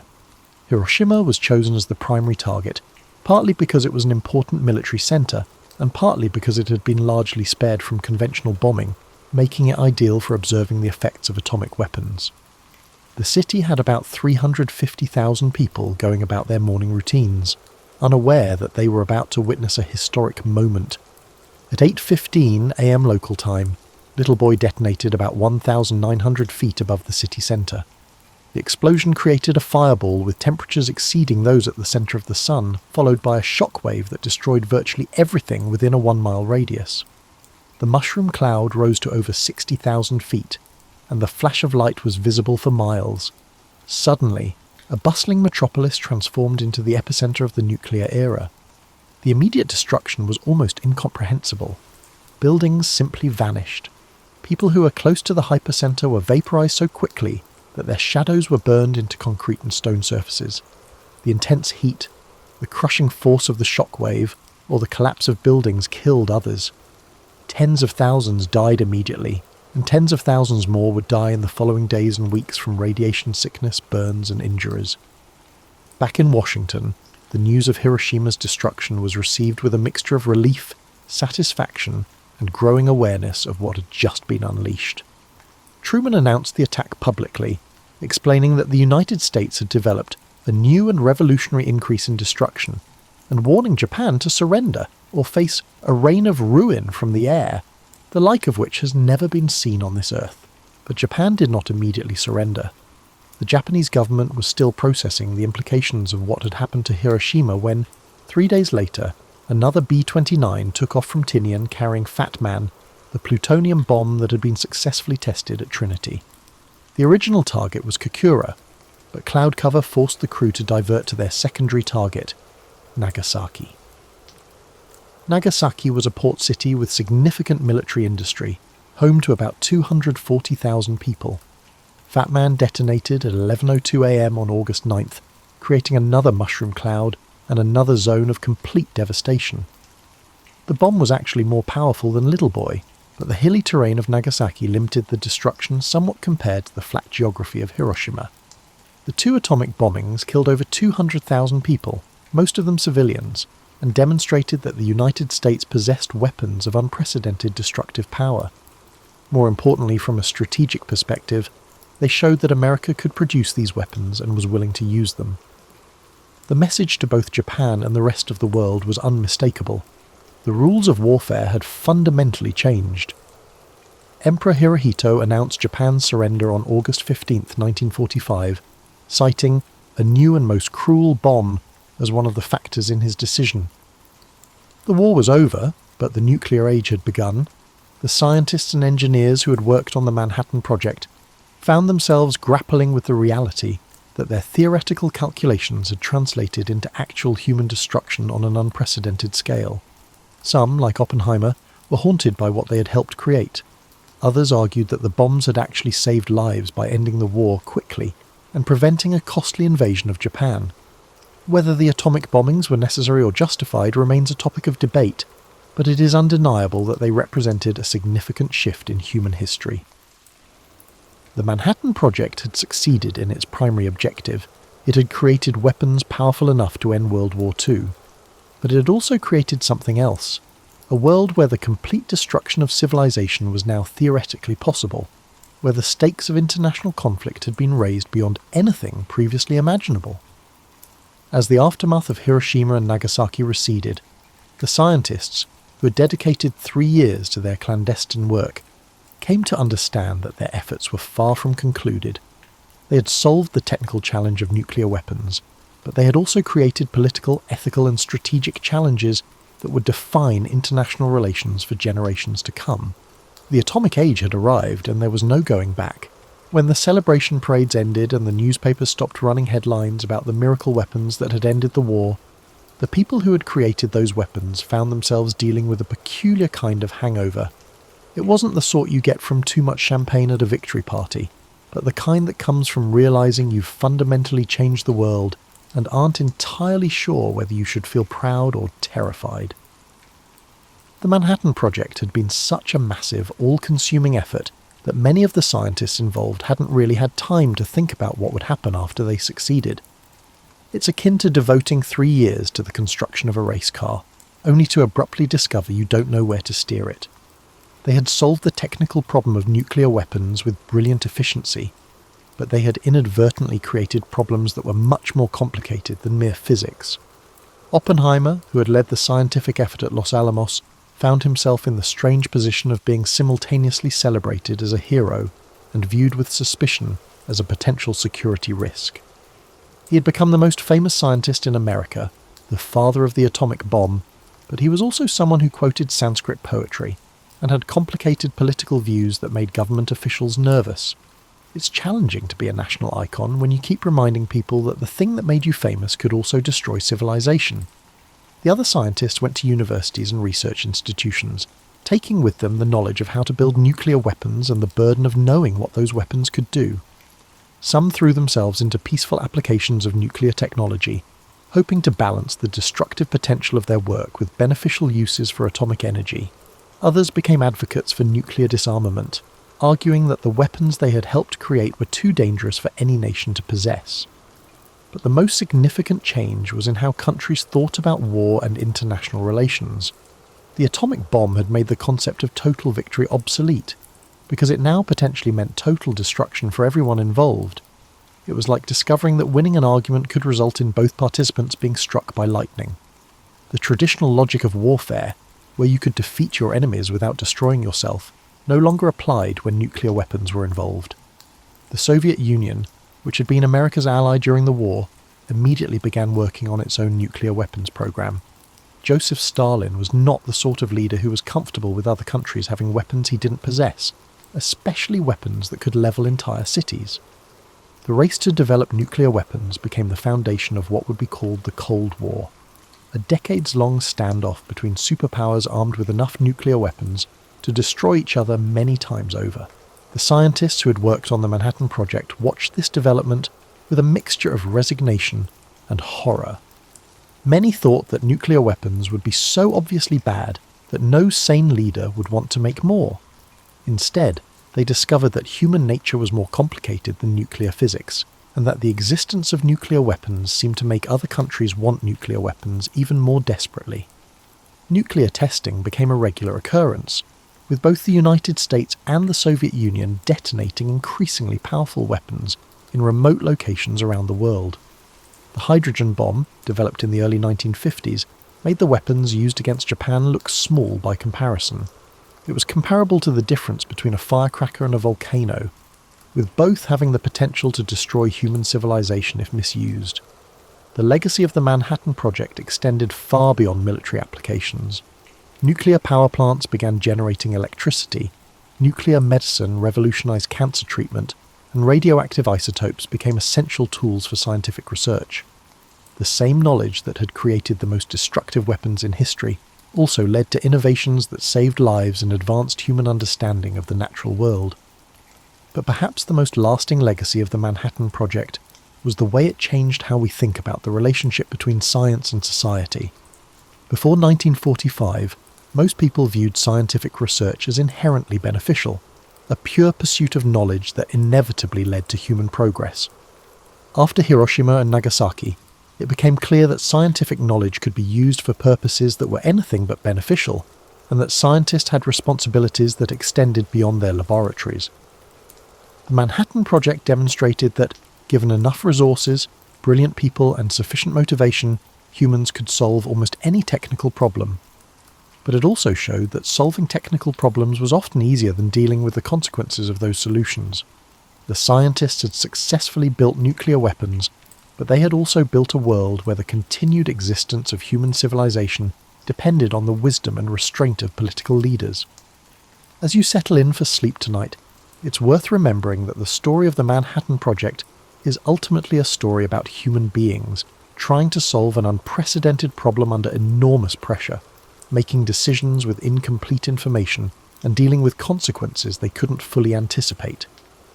The scientists, engineers, and military personnel involved were not fundamentally different from people today. They were just people trying to do their jobs in extraordinary circumstances. The atomic age that began in the New Mexico desert in 1945 is still with us today, and probably always will be. The knowledge of how to split atoms and release enormous amounts of energy cannot be uninvented, and the weapons created during the Manhattan Project have shaped international relations for over 70 years. But perhaps that's not entirely a bad thing. The existence of nuclear weapons has made large-scale wars between major powers extremely risky, creating a strange kind of peace through the threat of mutual destruction. It's not the most comforting foundation for international stability, but it has worked so far.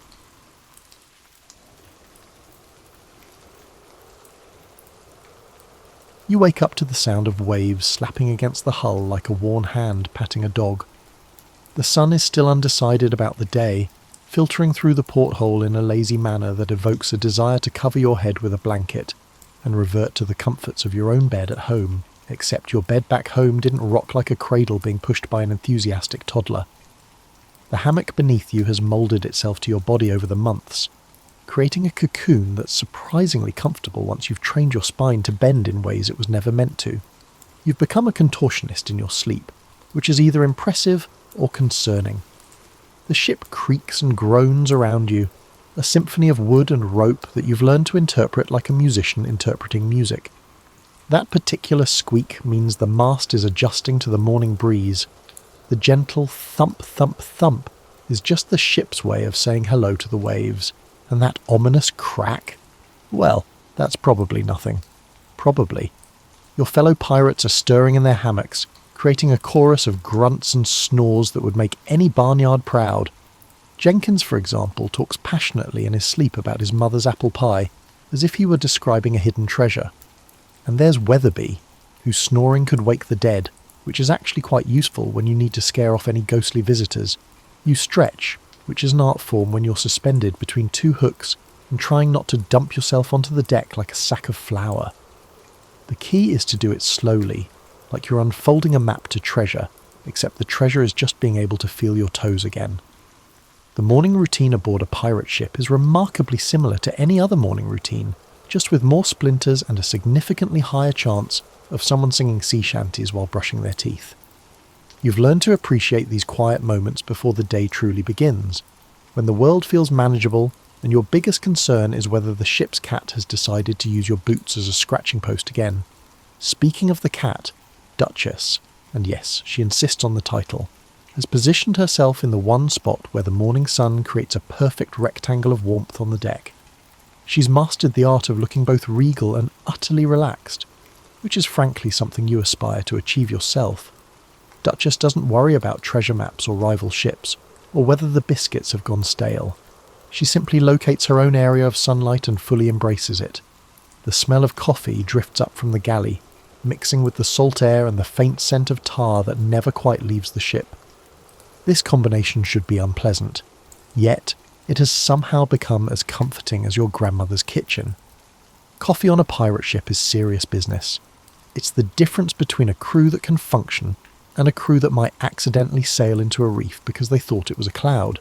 You finally manage to extract yourself from the hammock without performing an impromptu acrobatic routine, which is a small victory worth celebrating. Your feet find the deck with the practiced ease of someone who's learned to walk on a surface that's constantly trying to tip you over. It's like learning to dance with a partner who keeps changing the steps, but eventually you find the rhythm. The deck is already alive with the gentle bustle of morning preparations. It's not the frantic energy of battle or the intense focus of navigating a storm, but the steady, comfortable rhythm of people who know their place in the world, even if that place happens to be on a wooden box floating in the middle of nowhere. You make your way to the rail and look out at the endless expanse of ocean, painted in the soft colours of dawn. It's a view that never gets old, even when you're having one of those days where you wonder what possessed you to think that a life of adventure was better than a steady job with a predictable schedule and a roof that didn't leak when it rained. After coffee that could strip paint but somehow taste like liquid motivation, you find yourself face to face with the daily reality that every pirate learns, but no one ever mentions in the stories. Ships require an enormous amount of upkeep. It's like owning a house, except your house is constantly trying to sink and takes you with it when it fails. Today's task is rope work, which sounds simple until you realise that a ship has more rope than a circus, and most of it serves a purpose you're still trying to understand. There's rope for the sails, rope for the rigging, rope for tying things down, and rope for tying them up. There's probably rope for tying rope to other rope, though you haven't figured out the logic behind that particular system yet. You settle into the rhythm of splicing, your hands moving with the muscle memory that comes from months of practice. It feels meditative in a way, similar to knitting, but with the added benefit of preventing you from drowning. The rough hemp slides through your fingers, and you find yourself appreciating the simple satisfaction of creating something useful from something that was falling apart. Weatherby works beside you, humming a tune that might be a sea shanty or something he made up. His fingers move with the confidence of someone who's been doing this work since before you knew the difference between port and starboard. He is the type of individual who can effortlessly tie a bowline knot with his eyes closed, often doing so to demonstrate his skill. The sun climbs higher, turning the deck into a broad expanse of warmth that makes you drowsy despite the work. You've learned to value these instances of uncomplicated productivity, where your hands are occupied, but your thoughts are free to roam. There's something deeply satisfying about maintenance work, about keeping the ship running smoothly through small, careful actions. The ship's carpenter, Morrison, appears with his toolbox, which is less a box and more a portable workshop that he's somehow managed to fit into a space the size of a bread basket.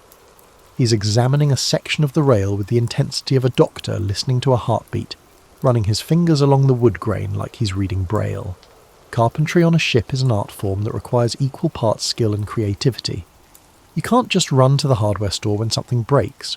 You must adapt and sometimes make wood do what it wasn't meant to do.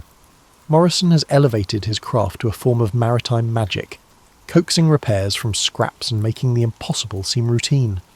You watch him work, noting how he tests each piece of wood before committing to a cut, how he adjusts his approach based on the grain and the weather, and probably half a dozen other factors you haven't learned to notice yet. This work embodies the essence of craftsmanship, transforming raw materials and accumulated knowledge into something both functional and aesthetically pleasing. The afternoon brings sail maintenance, which is like doing laundry if your laundry was the size of a house and made of canvas thick enough to stop arrows. You spread the sail across the deck, searching for tears and weak spots with the methodical patience of someone who understands that a small problem ignored becomes a big problem at the worst possible moment. Needle and thread become your tools of choice, and you settle into the rhythm of mending. Each stitch is a small act of faith in the future, a belief that this sail will carry you safely to whatever destination awaits. The work is repetitive but not monotonous, requiring just enough attention to keep your mind engaged while leaving room for the kind of quiet contemplation that comes naturally when your hands are busy with familiar tasks. The other crew members work around you, each focused on their tasks but moving in a coordinated dance that comes from months of shared experience. There's Jenkins checking the water barrels, testing each one with the seriousness of a wine connoisseur. There's Hutchins examining the cannons with the tender care of someone grooming a beloved horse. By evening, the ship feels renewed, not just repaired, but somehow refreshed. It's a feeling that comes from putting in honest work, from taking care of something that takes care of you in return. The deck gleams in the setting sun, and every rope is properly secured, every sail properly mended, and every tool properly stowed. The galley is a marvel of efficiency crammed into a space that would make a closet feel spacious.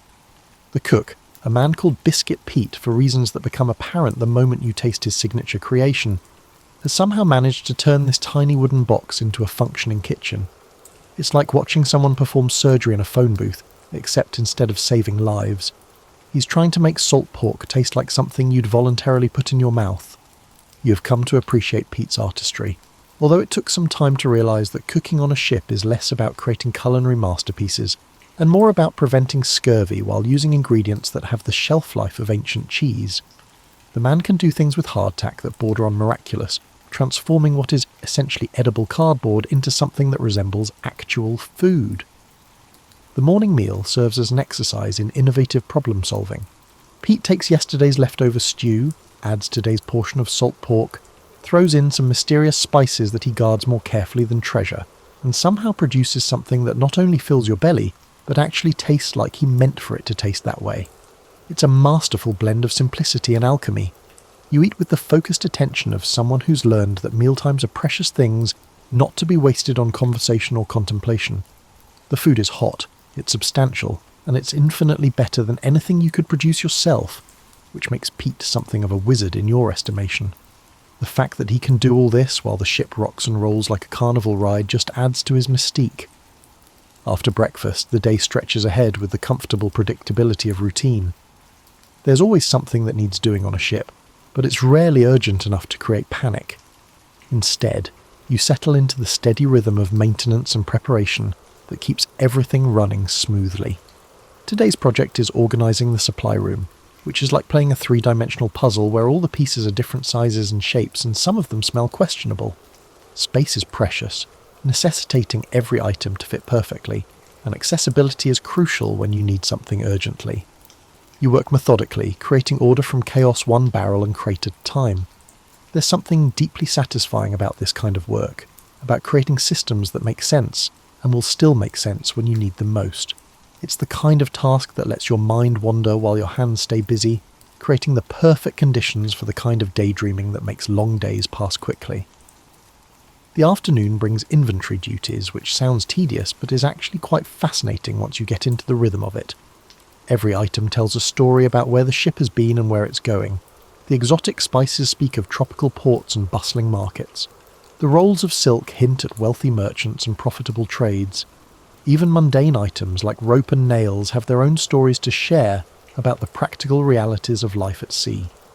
You meticulously catalogue each item, aware that precise documentation can make the difference between being well prepared and unprepared during critical moments.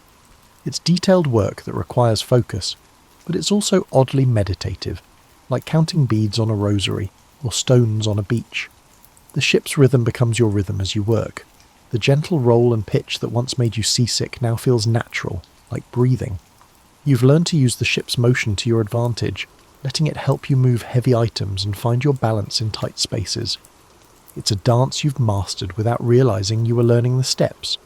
Dinner is another of Pete's creative triumphs, this time involving fish that was caught this morning, and vegetables that have somehow remained fresh despite being stored in conditions that would challenge a root cellar. The meal is simple but satisfying, proof that good cooking is more about understanding your ingredients than having access to fancy equipment. You eat as the sun sets, painting the sky in colours that would make any artist weep with envy.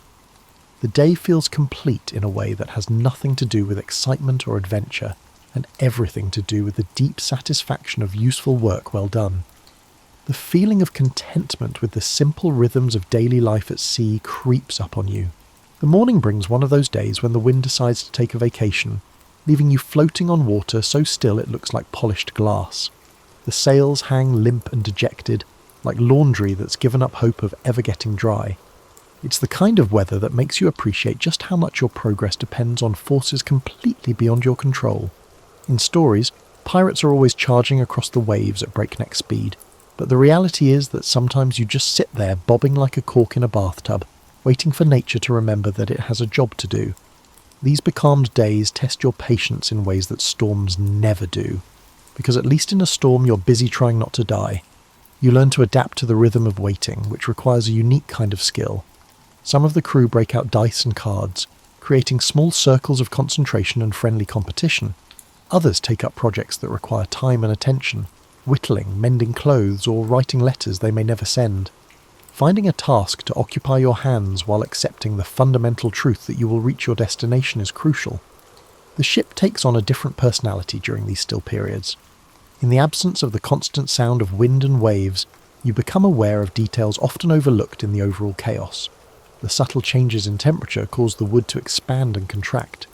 You hear the gentle sound of fish leaping in the distance. The rigging, adjusting to the ship's gentle movements, has an almost musical quality. You find yourself working on a project that's been waiting for just this kind of day, repairing a fishing net that's seen better decades. It's detailed work that requires patience and attention, perfect for when time moves like honey in winter. Each knot is a small meditation, each repair a minor victory against the forces that want to pull everything apart. Weatherby has stationed himself at the bow with his fishing line, approaching the task with the serious concentration of someone who understands that fresh fish can transform an ordinary day into something special. He's got the patience of a monk and the optimism of someone who believes that the perfect fish is always just one cast away. The afternoon sun turns the deck into a warm, comfortable workspace where you can spread out your projects and take your time with them. There's no rush, no urgency, just the steady progression of small tasks that make the ship a little more comfortable, a little more efficient, a little more like home.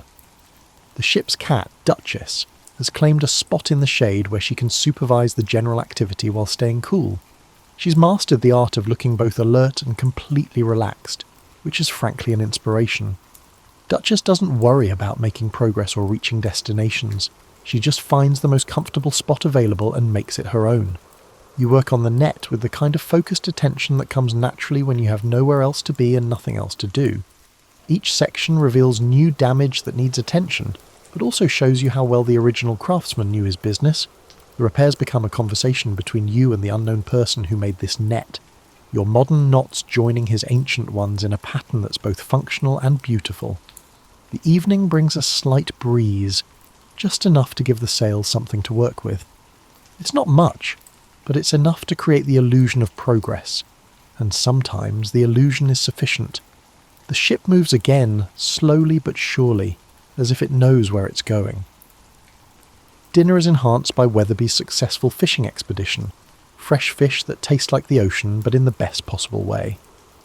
Pete performs his usual magic, transforming simple ingredients into a feast fit for a celebration.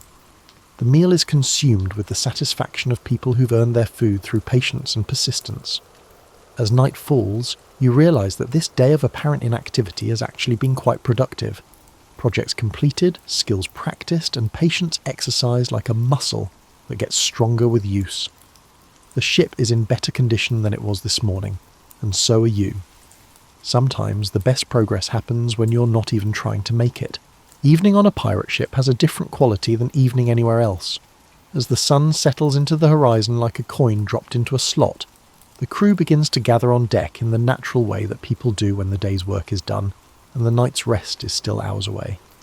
This is a time for stories, although they are not the kind you might expect. The tales that get told aren't about buried treasure or sword fights or dramatic rescues.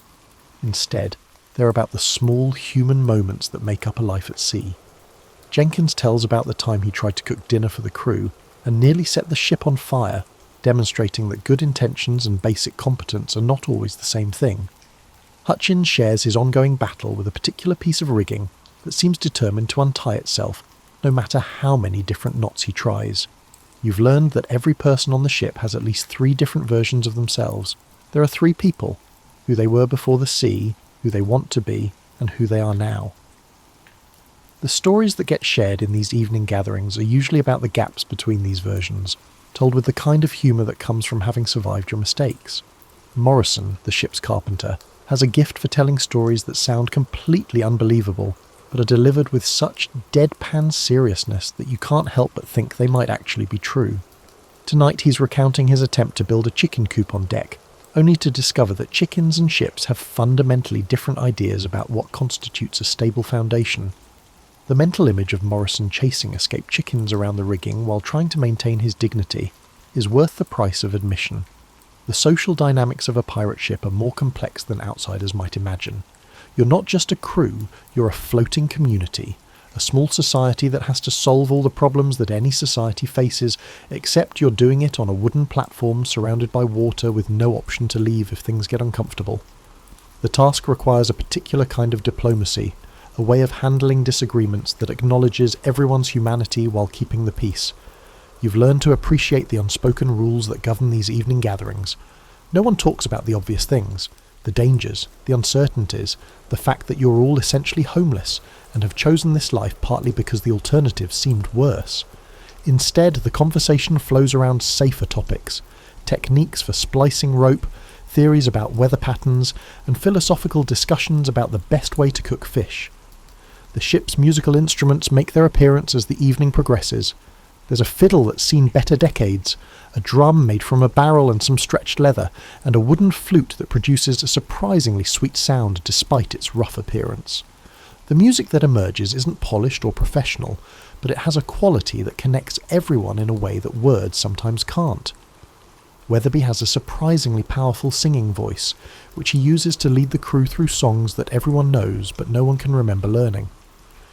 These aren't the dramatic sea shanties of legend, but the working songs that help pass time and coordinate effort. These songs are about simple, repetitive tasks such as hauling rope and raising sails, which keep the ship moving forward. You find yourself joining in, your voice blending with the others in a harmony that's more enthusiastic than accurate. This communal music making brings a profound sense of satisfaction, as it allows us to create something that transcends our individual contributions. It's a reminder that humans are social creatures, that we need these connections to feel complete. The evening winds down gradually, with no formal ending but a natural dispersal, as people drift off to their own private spaces. Some head below to write in journals or letters, others stay on deck to enjoy the night air and the spectacular display of stars that you can only see when you're far from any city lights. The ship settles into its nighttime rhythm, the gentle creaking and swaying that will lull you to sleep. As you make your way to your hammock, you reflect on the evening's conversations and realise that you've learned more about your crewmates in a few hours of casual talk than you might have in weeks of formal interaction. These evening gatherings are where the real business of building trust and understanding happens, where a group of individuals slowly transforms into something more like a family. This morning's different because it brings an unexpected lesson in navigation, courtesy of the ship's navigator, Old Sam, who isn't actually that old but got the nickname because he's been reading the stars longer than anyone else on board. Sam has decided it's time to share some of his knowledge, either because he's feeling generous or because he's realised that having backup navigators might be a good idea. You gather around the chart table, which is really just a flat surface that's been pressed into service as a classroom. Sam spreads out his charts with the reverence of someone handling sacred texts, which, in a way, they are. The hand-drawn maps symbolise the accumulated knowledge and wisdom of numerous sailors who have traversed these waters and survived to share their experiences. Sam's approach to teaching is practical and straightforward. He doesn't waste time with theoretical explanations when he can show you how to do something useful. You learn to read the wind patterns by watching the way the waves form and break. You discover that clouds can tell you about weather that's still hours away, and that the colour of the water often reveals what's happening beneath the surface. The afternoon is dedicated to knot tying, which sounds simple until you realise that there are dozens of different knots, each designed for a specific purpose. The bowline, for instance, creates a loop that is not only non-slip but also easily untied. The clove hitch is perfect for securing a rope to a post. The sheet bend connects two ropes of varying thicknesses. Each knot has its personality, its own particular combination of strength and flexibility. You practice with the focused attention of someone who understands that these skills might someday be the difference between life and death. Your fingers learn the movements through repetition, developing the muscle memory that will let you tie these knots in the dark, in a storm under pressure. It's meditative work, the kind of practice that quiets the mind while training the hands. Weatherby has appointed himself as your informal instructor in the art of splicing, which is like knot tying's more sophisticated cousin. Splicing involves unravelling the individual strands of rope and weaving them back together in patterns that create permanent joints stronger than the original rope. It's intricate work that requires patience and precision, but the results are both functional and beautiful. The ship itself becomes your classroom as you learn to read its moods and needs. Every sound means something. Every movement tells a story. The way the mast flexes in the wind, the angle of the deck when the ship heels over, the rhythm of the waves against the hull. All of these become part of your vocabulary, a language that speaks of wind and weather and the endless conversation between wood and water. You discover that maintenance is actually a form of education, each repair teaching you something about the ship's construction and the thinking that went into its design. When you replace a worn piece of rigging, you learn about the forces that cause the wear. When you patch a leak, you understand better how water finds its way into the smallest weakness. The evening brings a different kind of lesson, as Morrison demonstrates the finer points of woodworking, with tools that are both simple and sophisticated. He shows you how to read the grain of wood, how to work with its natural strengths instead of fighting against them. His hands move with the confidence of someone who's spent years learning to see what others miss, to find the hidden potential in raw materials. As your confidence grows, you begin carving, beginning with simple shapes that gradually become more complex. The wood responds to your touch, revealing its character through the resistance it offers and the way it accepts the blade. It's a conversation between craftsmen and materials, each cutting a word in an ongoing dialogue. You realise that you've learned more in these few hours than in weeks of formal instruction. The ship's experienced crew members have a gift for teaching through demonstration and gentle correction, sharing their skills in a way that makes learning feel natural and inevitable. New skills boost your confidence and value to the crew, but more importantly, they connect you to the ship and its community. The final light of day paints the ocean in shades of gold and crimson, and you find yourself at the ship's rail, looking out at the endless expanse of water that has become your world. There's a moment of quiet contemplation that comes naturally at this time of day, when the work is done and the evening's activities haven't yet begun, when you can step back and consider the strange turns your life has taken. You think about the person you were before you came to sea, and how that person might react to seeing you now. The skills you've learned, the calluses on your hands, the way you automatically adjust your balance to match the ship's movement. These are all markers of transformation, evidence of how people change when they are placed in new circumstances and given time to adapt. The pirate's life, you've discovered, is less about adventure and more about adaptation. It's about learning to find satisfaction in simple accomplishments, to appreciate the small victories that keep life moving forward. The successful repair of a sail, the perfect splice in a rope, the moment when a difficult knot finally comes together. These are the real treasures, the daily rewards that make the larger challenges worthwhile. You've learned that community forms naturally among people who depend on each other for survival, but that it takes conscious effort to maintain that community over time. The evening gatherings, the shared meals, the informal teaching sessions, these are all ways of weaving individual lives into a larger tapestry, creating connections that go beyond mere cooperation. The ship creaks and sighs around you, settling into its nighttime rhythm with the familiar sounds that have become as comforting as a lullaby. You've learned to read these sounds, to distinguish between the normal settling of wood and rope and the unusual noises that might signal problems. This awareness has become instinctive, part of the background consciousness that keeps you alert to your environment. You think about the myths and stories that surround pirate life, and how different the reality has turned out to be. The romance of adventure is real, but it's found in unexpected places, in the satisfaction of honest work, in the beauty of sunset over open water, in the deep contentment that comes from being part of something larger than yourself.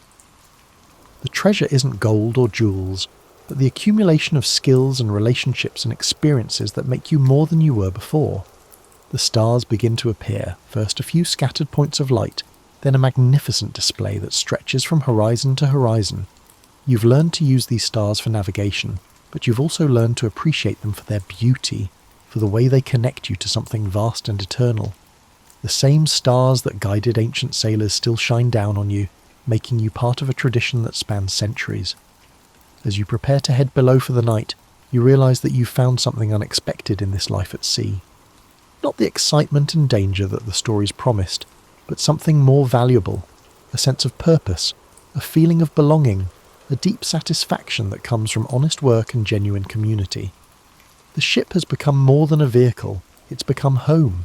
The hammock that once seemed foreign and uncomfortable now welcomes you with familiar embrace. The gentle rocking motion that once made you seasick now soothes you to sleep. The sounds of the ship and the sea that once kept you awake now form a peaceful symphony that carries you into dreams. You close your eyes and let the ship carry you forward into whatever tomorrow might bring, secure in the knowledge that you've learned to find contentment in the simple rhythms of daily life at sea. The pirate's life, when you're not looting, turns out to be remarkably similar to any other life, filled with routine tasks, small pleasures, and the ongoing challenge of building something meaningful from the raw materials of time and circumstance. The ocean continues its eternal conversation with the ship, and you drift off to sleep, cradled in the arms of the sea that has become your teacher, your home, and your pathway to understanding what it means to live deliberately in a world that's constantly in motion.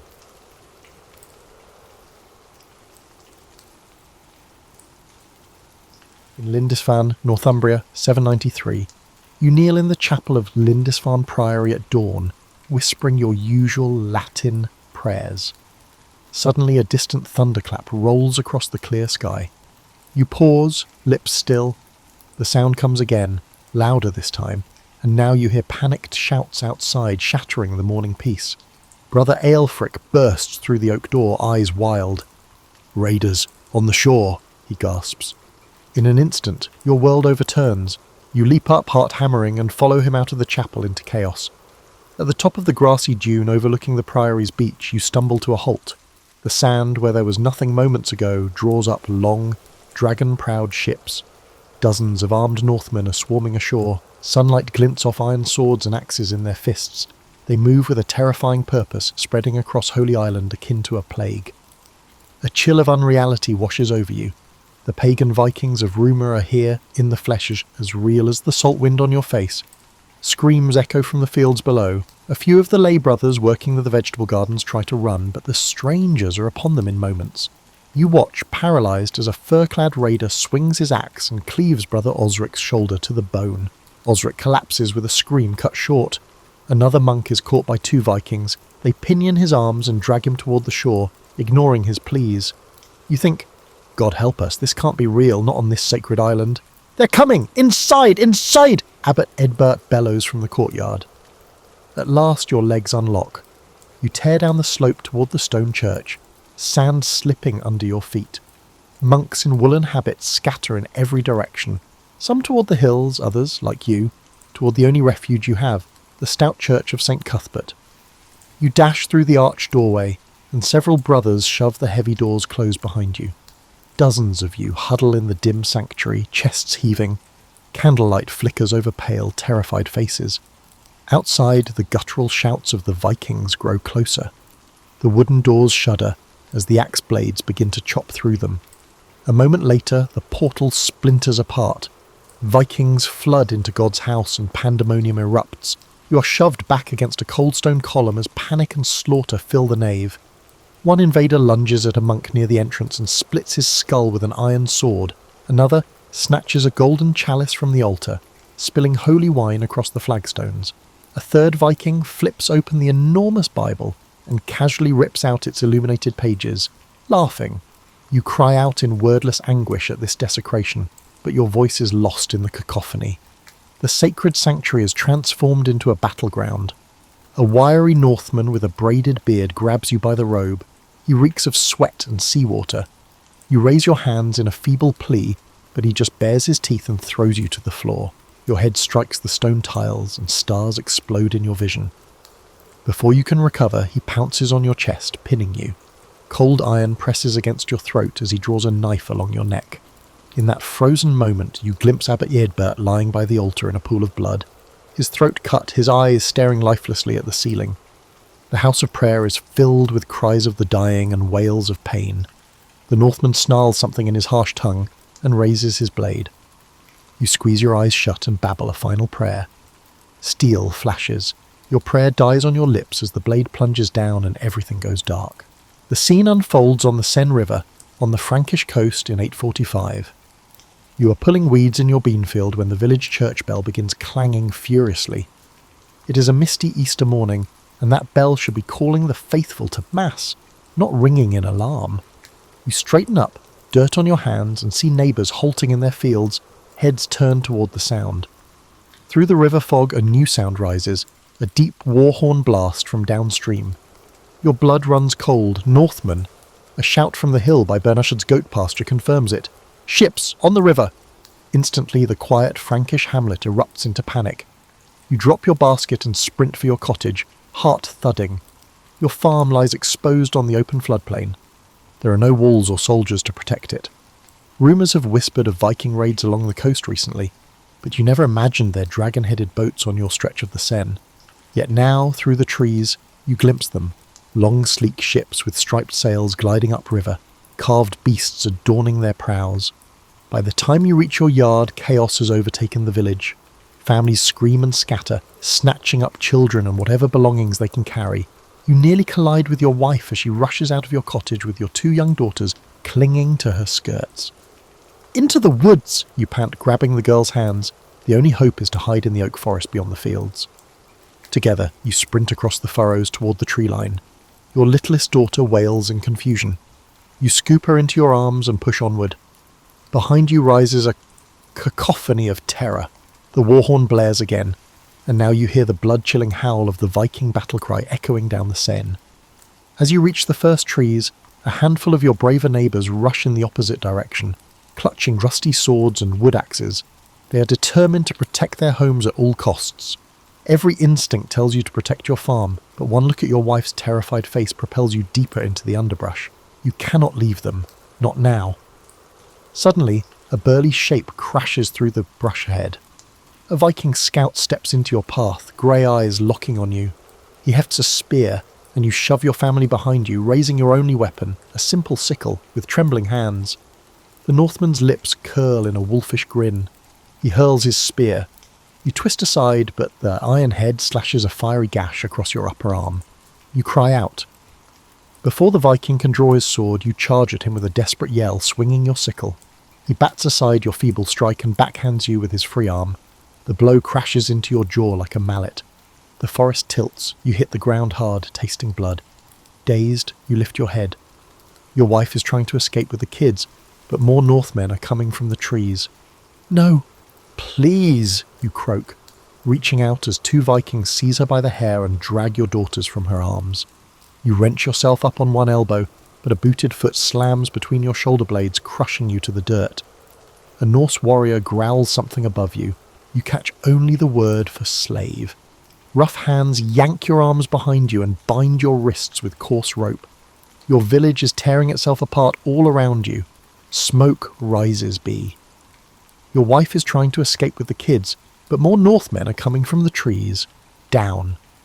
A few moments later, a Viking herds you and a dozen other captives toward the river. A Viking yanks you along by a rope around your neck. Your wife and children are nowhere in sight. Taken, dead, who knows? Hot tears of pain and rage blur your vision, but a powerful yank on the tether forces you onward. On the bank, the Northmen are already loading prisoners and plunder onto their boats. 3 other sobbing villagers shove you aboard and chain you by the ankle. As the oars begin to pull and the Frankish shore recedes, you collapse against the hull. Everything you ever loved is gone. The Vikings did not just raid your farm, they have destroyed your life. You close your eyes, trembling with silent grief. Easter morning sunlight glitters on the river, but for you no resurrection will come, only the endless darkness of slavery. This story takes place in Ireland during the 9th century.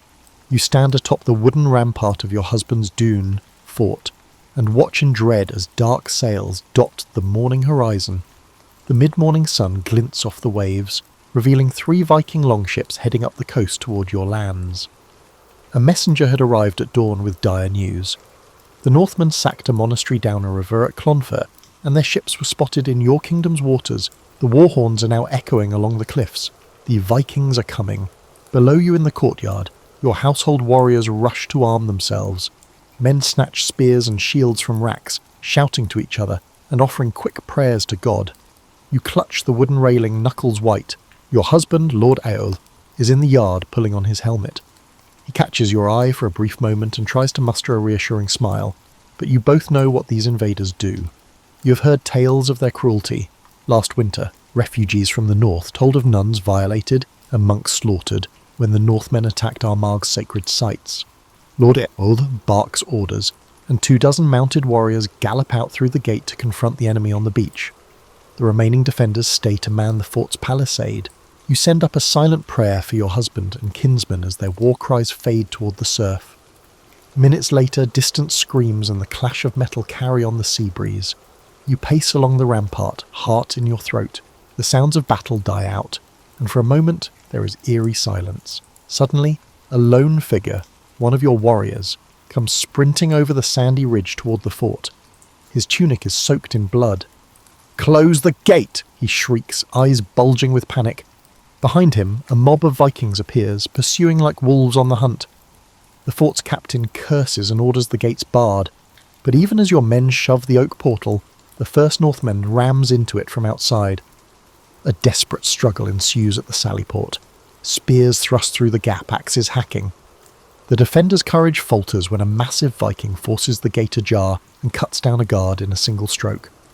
Within seconds, the enemy swarm inside. Screams fill the yard. You stumble back from the rampart as chaos engulfs the fort.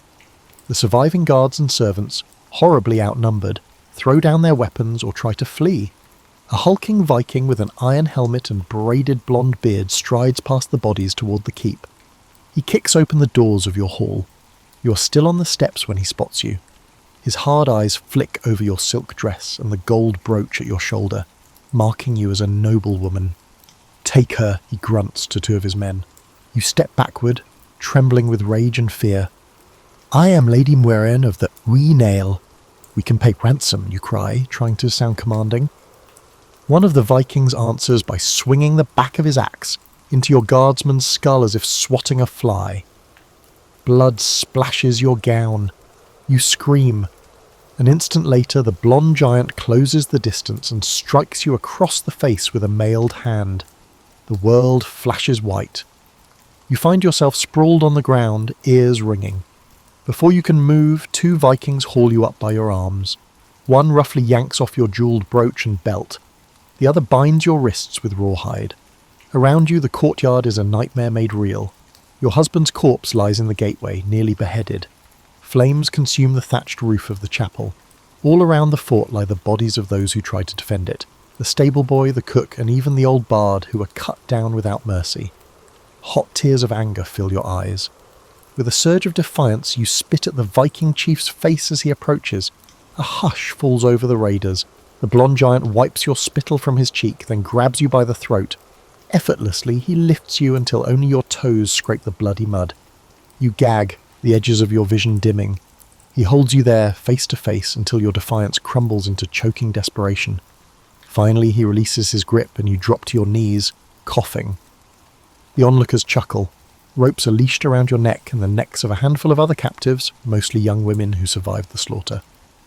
You are herded downhill like cattle. Your beloved Doon, once a proud seat of Gaelic power, is now a smouldering ruin littered with the dead. As the Vikings march you to their boats bobbing in the bay, you stumble in shock, barely feeling the pebbles under your bare feet. They shove you up a plank onto a ship's deck. All around you, Northmen cheer at their haul. Coins, chalices, fine clothes, horses, and half a dozen sobbing prisoners. The ship pushes off under the afternoon sun. As oars beat the water, you watch your homeland recede. Black smoke clings to the sky from your burning hall. You resist the urge to scream as you bite down on the gag they force between your teeth. They have taken everything and everyone you love and enslaved them. You try to pray, but no comfort comes. Only the creak of the oars and the jeers of your captors answer your silent pleas. The gentle hills of Eire fade from view, and you realise with crushing despair that you will never set foot on your native soil again. You are bound for an unknown fate across the sea, just another piece of plunder in the Vikings' haul. Furthermore, in Courland on the Baltic coast in 854, sound the horn, the Sphere are coming. The shout carries across your Baltic seaside village as dawn lightens the sky. You snatch up your spear and race from your hut, heart pounding. From the cliff top you see them, a fleet of longships with striped sails crowding the bay. Olaf, the Swedish king, has returned. A year after your people drove off his Danish allies in a previous raid, this time he's brought a much larger force, dozens of ships, hundreds of warriors. A chill knot of fear forms in your gut. Despite being fierce pirates themselves, the Curonians vastly outnumber you today. Around you, villagers scream and scramble. Men grab weapons, mothers hastily usher children toward the woods inland. You spot your younger brother throwing a sack of grain onto an ox cart where your mother and little nieces huddle. He's preparing to evacuate the family. You clasp his arm and thrust your hunting knife into his hand. "Go! Get them to the marshes! Go!" you urge. He hesitates, hairs in his eyes. Neither of you wants to part. A distant blast of the enemy's horn jolts him into action. With a crack of the reins, he drives the cart toward the forest as fast as the ox can pull it. You send a brief prayer to Pecunus, god of thunder, to guard them and to give you strength now. Inside the timber fort that crowns the hill, the remaining men form up. You join a knot of stout farmers and fishermen on the palisade, spear and bow in hand. Your father, the militia chief, limps past, wounded in last year's battle, shouting final orders. Down the slope, the first wave of Sphere Vikings lands on the beach. Tall figures in mail and helmets advance in disciplined lines behind a wall of shields. Their war leader, likely King Olaf himself, marches at the front in a blue cloak, his sword raised. The ragged handful of Coronian defenders around you exchange nervous glances. This will undoubtedly be a battle to the end. With a thunder of boots, the Viking host charges up the hillside toward your walls. "Loose arrows!" someone cries. You raise your bow and let fly. The sky darkens with a brief volley from your side. A few of the enemy fall, pierced by lucky shots, but an answering storm of arrows whistles back at once. A barbed shaft thuds into the throat of the man beside you. He gurgles and collapses from the rampart. A sling stone smashes into your wooden shield with a heavy, the sound of a crack nearly knocks the object from your grip. Before you can blink, the sphere are at the ditch, hurling grappling hooks and axes. The palisade shudders as dozens of blades chop and pry at the logs. "They've breached the gate! Fall back!" comes a scream from your right. You spin to see the main gate hanging in splinters and Vikings pouring through the gap. Your father hurls a spear into an onrushing raider, but a Nordic axe hacks into his side, and he goes down with a cry. Rage and panic surge through you. You've lost control of the walls. "Back to there! Keep!" you bellow, helping your wounded father to his feet. A handful of you retreat from the rampart, sprinting toward the old stone storehouse at the fort's centre, the closest thing to shelter remaining. The Swedes flood into the courtyard unopposed. You half drag, half carry your father toward the storehouse doorway. A glance over your shoulder reveals utter carnage. Our Coronian warriors are being butchered where they stand. The blacksmith Irma swings his axe desperately, but 3 Vikings set upon him at once, swords flashing. He falls in a spray of blood. Others drop their weapons and beg for quarter, only to be cut down without mercy. We have completed the fort. Just steps from the storehouse, a powerful blow from behind knocks you sprawling. A red-bearded Viking looms over you. He had sprinted silently behind and struck you with a club. Your spear falls from your hands.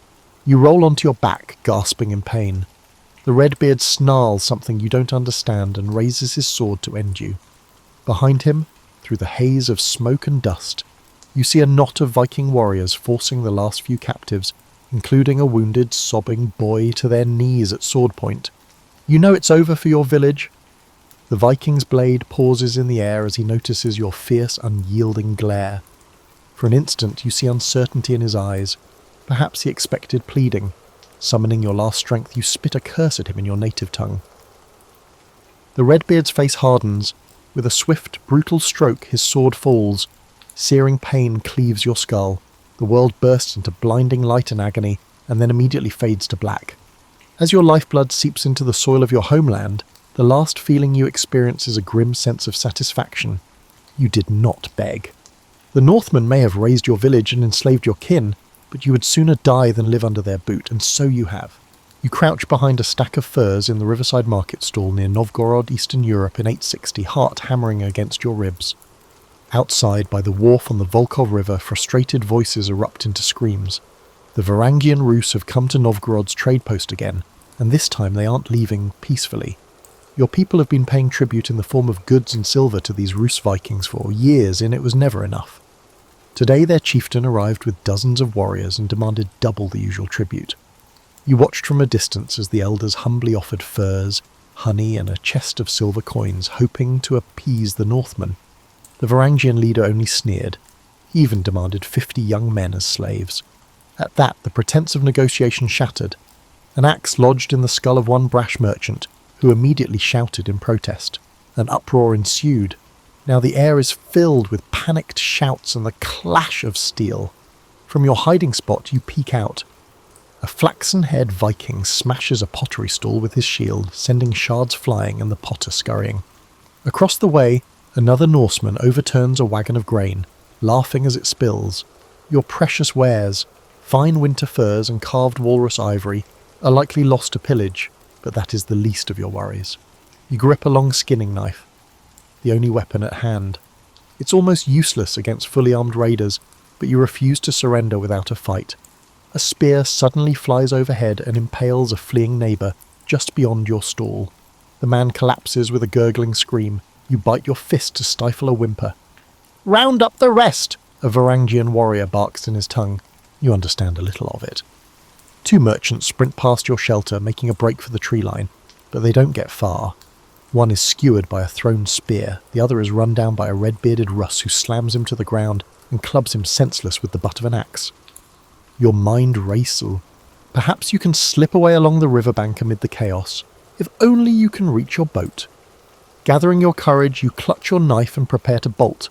You rise, and a pair of iron hands seize you from behind.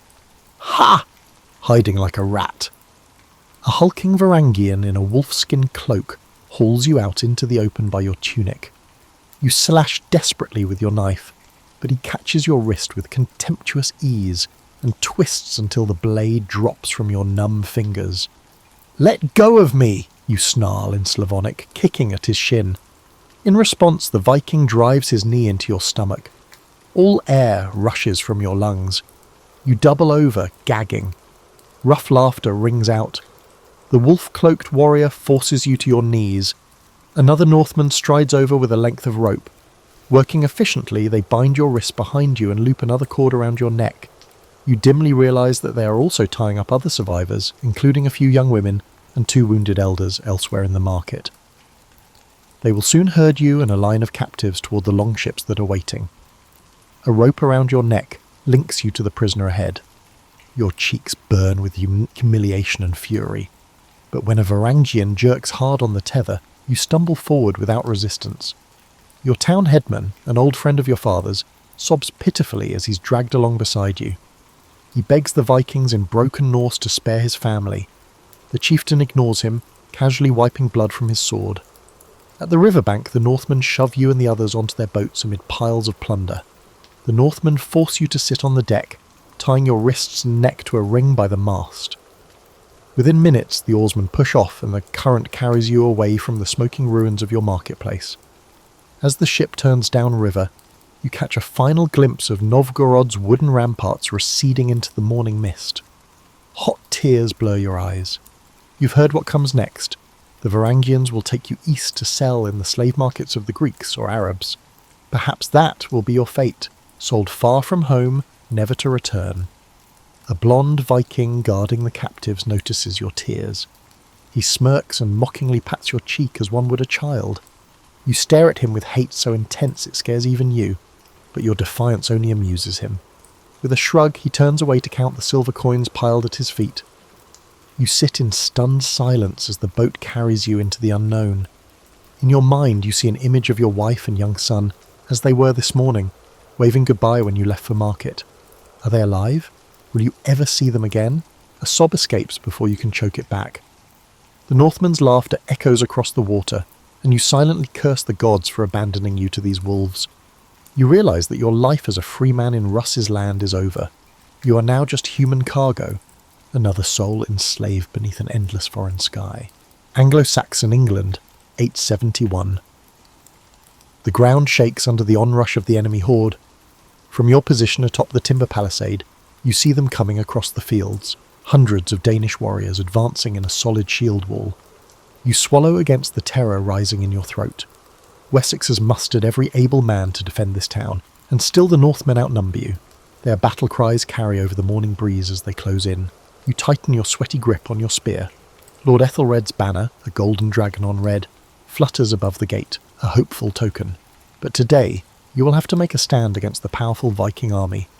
All night we laboured, and still they come, mutters Osric beside you, hefting his axe. It's true, you and the townsfolk spent the dark hours reinforcing these crude walls with wagons and debris. The women, children and elderly have been packed into the stout stone church at the town centre, the only building likely to withstand an assault. You send a quick prayer heavenward for your wife among them. If the Danes break through, that church will be their last refuge, and perhaps a tomb. You force the thought away and refocus on the enemy. There was a sudden blast of a horn. arrows suddenly whistle out from the Viking line. "Shields up!"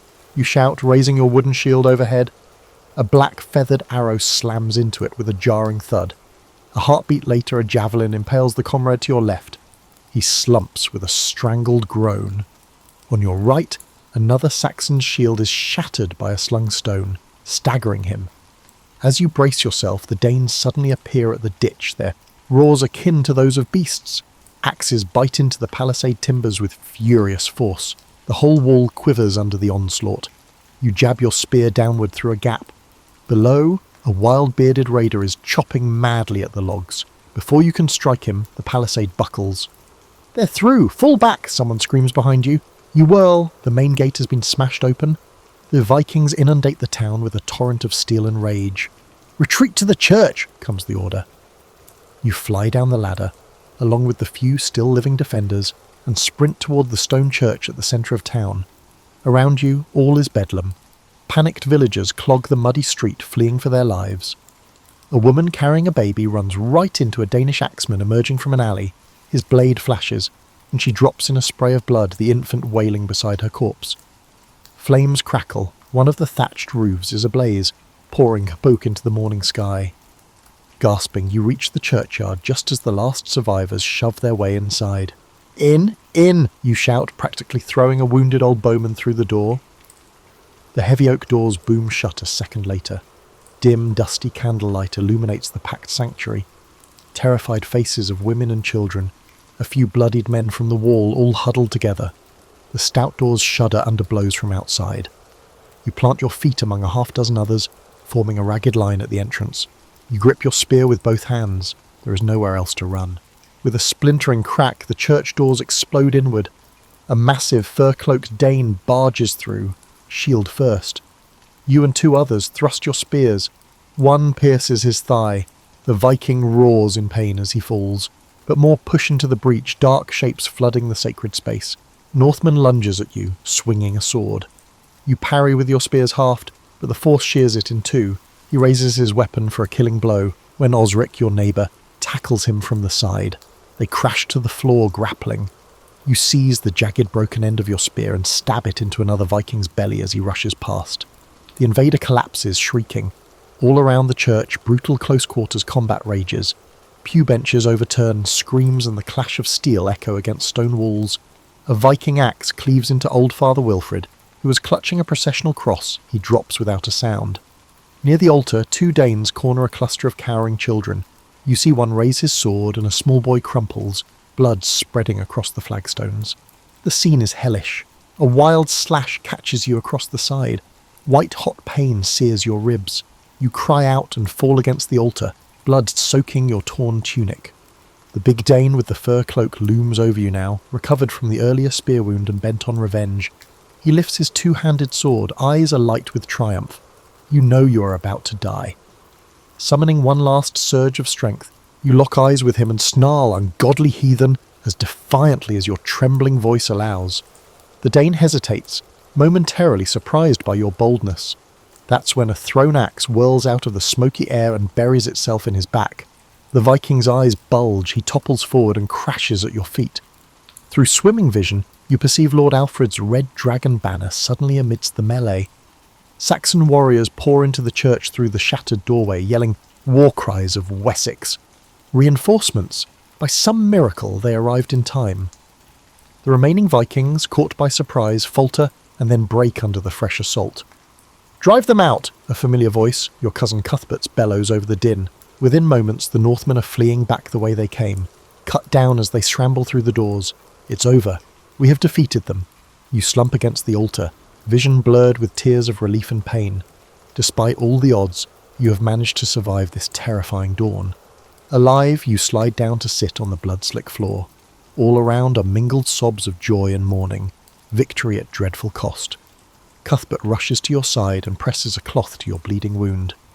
"Hold on, cousin," he urges. You manage a faint smile.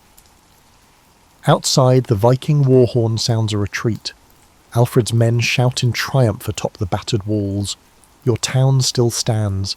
Despite being battered, burned, and littered with the dead, your town remains unconquered. As Cuthbert helps you to your feet, you gaze over the carnage inside the church and feel both grief and gratitude. The Danes will return, you know they will, and more blood will be shed. But not today. Today, by the grace of God, you have witnessed the impossible, the enormous Viking army in flight. You have survived a Viking raid, scarred, exhausted, half in shock, but alive. The final scenario in the aftermath, Enslaved, takes place in the 9th century. You awaken before dawn to the tug of the iron collar around your neck. You begin yet another day in servitude. Slowly you push yourself up from the straw on the firm clay floor of the barn. Every muscle aches. Years of back-breaking toil under the Norsemen have left your body knotted with pain. You move carefully so as not to rattle the short chain attached to your collar. The household still sleeps, and you dare not wake your masters. Grey, pre-dawn light seeps in through the wooden slats. You're a thrall, a slave in this Viking farming village far from your homeland. The cold iron ring riveted around your throat is the permanent mark of your bondage. Reaching up, you touch the metal collar and remember the day it was forged in place by your captors. Your hair is raggedly shorn, cut short as another sign of your servitude. Once you were a proud, free person with a family, land and hope for the future. Now you are property. Outside, roosters begin to crow. Your heart jumps. You must be at your chores before the Norse household awakens, or risk a beating. You shuffle out of the barn on bare feet. The morning air is damp and chill. As you hurry across the yard toward the well, 2 dark shapes suddenly sprint toward you, the guard dogs. You freeze, eyes down, and extend your empty hands. The dogs sniff and circle, then trot away.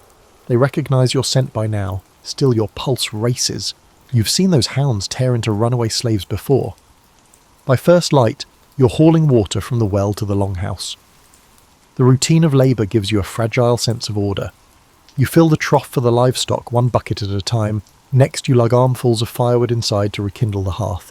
Your hands are a landscape of scars, burns, and calluses. Hard work has become your only constant. At times, you almost forget there was ever a life before it. Almost. While gathering kindling, you catch sight of your reflection in a puddle outside the kitchen shed. A gaunt, hollow-eyed face stares back, barely recognisable as you. Unbidden, memories flood in. You see the day of your village's fall. Flaming roofs, screaming loved ones, and sword-wielding figures storming through the chaos. Your knees buckle, and you grip the shed wall to steady yourself. Last night was the same as every night, haunted by nightmares of the raid. You relive the moment you were spared, if this existence can be called being spared, the moment a Viking shoved you into a chain instead of cutting you down. Awake, you can push these thoughts aside while you labour, but in sleep you see your family's faces again. You hear your little son's cry as the Northmen drag him from your arms. You smell the blood and smoke. A sharp voice jolts you from your reverie. "Get moving, thrall!" snaps Astrid, the farmer's wife, emerging from the longhouse with a clay pitcher. You cringe and lower your gaze. "Yes, mistress," you respond in Norse. Scurrying to hold the door open for her, she shoves the pitcher into your hands. "Fetch fresh water and be quick," she growls. You bow your head and rush back to the well, clutching the pitcher tightly to hide the tremor in your fingers. Even after 5 years of slavery, that tone of contempt still burns as hot as ever. Tears prick your eyes as you wind the well rope. You blink them away fiercely. A thrall's life depends on his master's goodwill. You've learned to show no hint of anger or grief, but inside your soul roils. Drawing up the heavy bucket, you mouth a silent prayer in your native tongue. To God? Are you praying to the old gods? You're no longer sure. You pray for strength to endure this living death, or the mercy of a quicker end.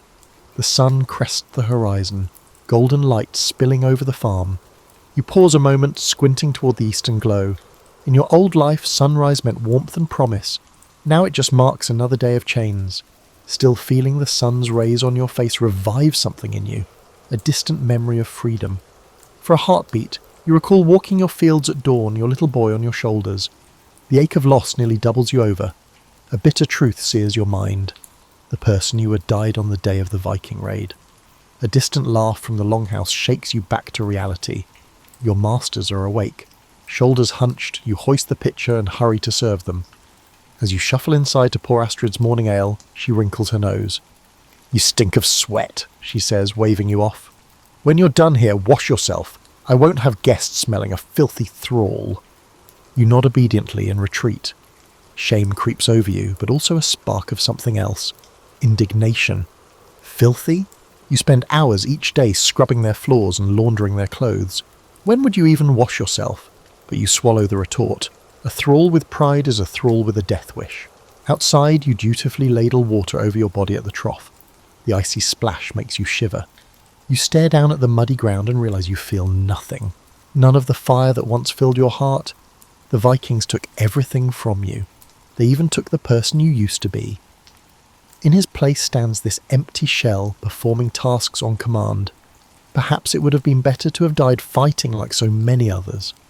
Perhaps you are the unlucky one for surviving. Hot tears well up and fall into the dirt. You allow yourself a few ragged breaths of sorrow under the morning sun, which by now hangs bright in the sky.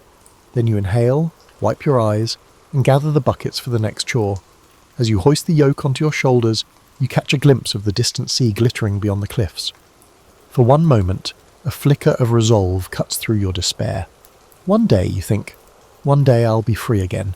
The thought is gone almost before it formed, chased away by years of brutal reality, but it lingers in your chest like an ember under ash. A harsh shout from the smokehouse jolts you back to duty. You lower your head and carry on with your burdens in the yard. This is your world now. Fear, toil and memories that hurt more than any whip. In a way, your captors did not spare your life at all, they simply claimed it. And so you labour on, a survivor in the Vikings' wake, living day to day in a fate worse than death.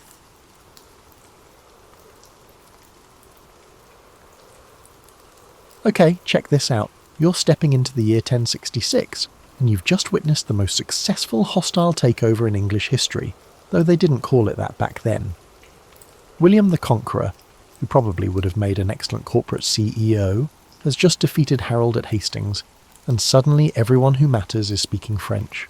The Norman court wasn't like the chaotic Saxon halls of old, where warriors might burst into song between courses and dogs wandered freely among the rushes. No, William brought continental sophistication to England, which was rather like introducing fine wine to a group of people who'd been perfectly happy with ale. You can imagine the culture shock. One day you're an Anglo-Saxon noble, comfortable in your familiar world of mead halls and familiar customs, and the next day there's a French-speaking king issuing orders in a language that sounds like someone gargling honey. The Normans didn't just conquer England, they redecorated it entirely. William's court moved constantly. A medieval roadshow that would have given modern event planners nightmares. The royal household packed up every few weeks and trudged from castle to castle, carrying everything from the king's favourite chair to the royal toilet seat. Yes, medieval kings had portable toilet seats. Even conquerors need comfort. The Domesday Book, William's famous survey of England, reads like the world's most comprehensive tax audit. Imagine teams of Norman clerks descending on English villages like medieval accountants, counting every pig, chicken and patch of turnips. The locals must have watched these proceedings with the same enthusiasm modern people show for tax season.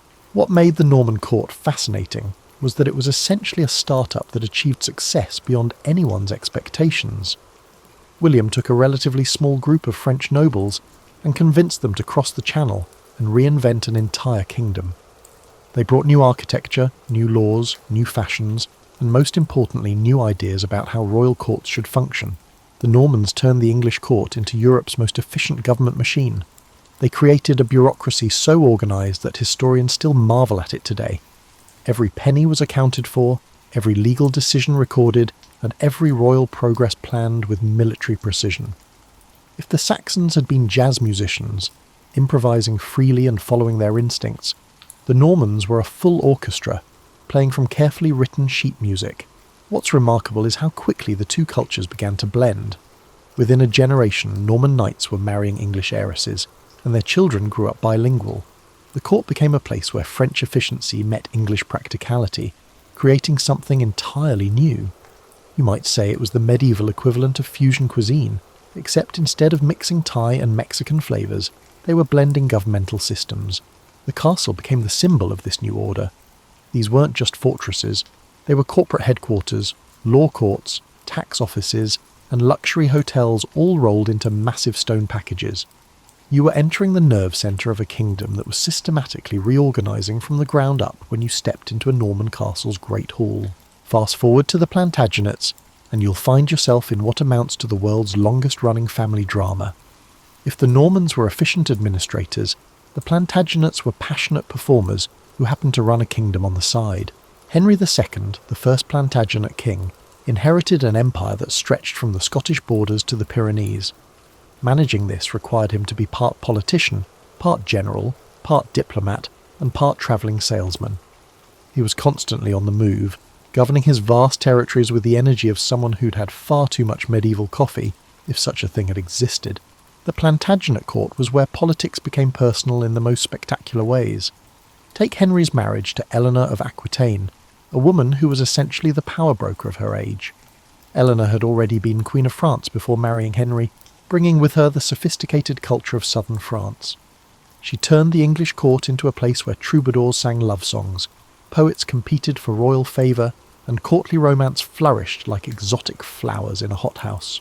But Eleanor and Henry's marriage was less romance novel and more psychological thriller. They spent years alternately partnering in ambitious political schemes and plotting each other's downfall. Their 4 sons, Henry the young king, Richard the Lionheart, Geoffrey and John, grew up watching their parents' complex relationship and apparently decided that family harmony was overrated. The result was a royal family that treated succession planning like a contact sport. The princes rebelled against their father, formed alliances with foreign kings, and generally behaved like teenagers with armies. When Henry the young king died in 1183, he was technically still in rebellion against his father. Family dinners must have been extraordinarily awkward. Richard I, the Lionheart, spent most of his reign away from England, crusading in the Holy Land. He treated his kingdom rather like a wealthy parent might treat a trust fund, a reliable source of income for more exciting adventures elsewhere. Richard spoke little English and visited England perhaps twice during his 10-year reign. However, he continues to be one of England's most renowned monarchs, demonstrating that time apart can truly deepen one's affection. Then came John, and if you've seen any movie about Robin Hood, you know John as the villain. The real John was more complex than Hollywood suggests, less cartoonishly evil, more disastrously incompetent. He succeeded in losing the majority of his French territories, facing excommunication from the Pope, and inciting armed rebellion among his own barons. In 1215, they literally cornered him at Runnymede and made him sign Magna Carta, which was medieval England's way of saying, "We need to have a serious talk about your management style." The Plantagenet court during John's reign likely felt like working for a startup, in which the CEO continually makes decisions that everyone knows will lead to failure. Yet no one can determine how to intervene. The barons ultimately took action, establishing the first formal limits on royal power in English history. John's son, Henry III, inherited this mess at age 9. Growing up as a child, king meant that Henry's entire education in kingship came from watching regents and advisors manage the kingdom's recovery from his father's disasters. Perhaps this explains why Henry developed such an obsession with beautiful things, architecture, art and luxury goods that would make medieval Instagram followers weep with envy. Henry III's court was where English royal ceremonial really began to flourish. He reconstructed Westminster Abbey in the Gothic style, setting the stage for the crowning of English monarchs for the ensuing 8 centuries. He collected art, patronised scholars, and turned the royal court into a cultural centre that attracted talent from across Europe. The Plantagenets established patterns that would echo through English royal history. The tension between the king's personal desires and his public duties, the constant need to balance English interests against continental ambitions, and the recurring discovery that even kings must occasionally listen to their subjects' opinions about governance. Edward I arrived on the throne like someone finally reading the instruction manual after generations of improvisation. Where his predecessors had stumbled through the complexities of medieval kingship, Edward approached the job with the systematic thoroughness of a master craftsman. You can picture Edward's court as a place where everything finally ran on time. This was a king who conquered Wales not through dramatic cavalry charges, but through methodical strategic planning and superior logistics. He built a ring of castles that looked like they'd been designed by someone who'd studied every military engineering textbook ever written, which, in a sense, Edward had. The court of Edward I buzzed with legal innovations that would have impressed modern constitutional lawyers. Edward didn't just rule, he legislated. He created new laws, reformed old ones, and established legal procedures that lasted for centuries. His statutes read like the work of someone who genuinely enjoyed the technical challenges of governance. While other kings saw lawmaking as a tedious necessity, Edward treated it as creative problem-solving. But Edward's greatest innovation was turning royal ceremony into political theatre. His conquest of Wales culminated in one of history's most effective publicity stunts, presenting his infant son Edward, later Edward II, to the Welsh as their Prince of Wales. A native-born ruler who happened to speak no Welsh, but whose birth in Caernarfon Castle made him technically Welsh enough to satisfy the political requirements. The court during Edward's reign felt like the headquarters of a successful consulting firm, organised, purposeful, and slightly intimidating to outsiders. Foreign ambassadors arrived expecting medieval chaos, and instead found clerks who could produce any document within minutes, treasury officials who knew exactly how much money was available for any proposed venture, and a king who actually read the briefing papers. Edward's relationship with Parliament illustrates his practical approach to politics. He didn't summon Parliament because he believed in democratic principles. Such ideas were still centuries in the future. He called Parliament because he needed money for his military campaigns, and he discovered that representatives were more likely to approve taxes if they felt consulted about how those taxes would be spent. It was medieval crowdfunding with a constitutional twist. The court's daily routine reflected Edward's systematic nature. Morning councils dealt with administrative business, afternoon sessions handled legal appeals, and evenings were reserved for diplomatic receptions and cultural events. Even the royal meals followed precise protocols, not because Edward was particularly formal, but because he'd figured out that consistent procedures prevented the sort of chaos that had plagued earlier reigns. Edward's queen, Eleanor of Castile, brought her own sophisticated household that merged seamlessly with the English court. Eleanor was no mere ornamental royal wife. She was a political partner who managed extensive estates, engaged in diplomatic negotiations, and helped create the cultural atmosphere that made Edward's court a magnet for European talent.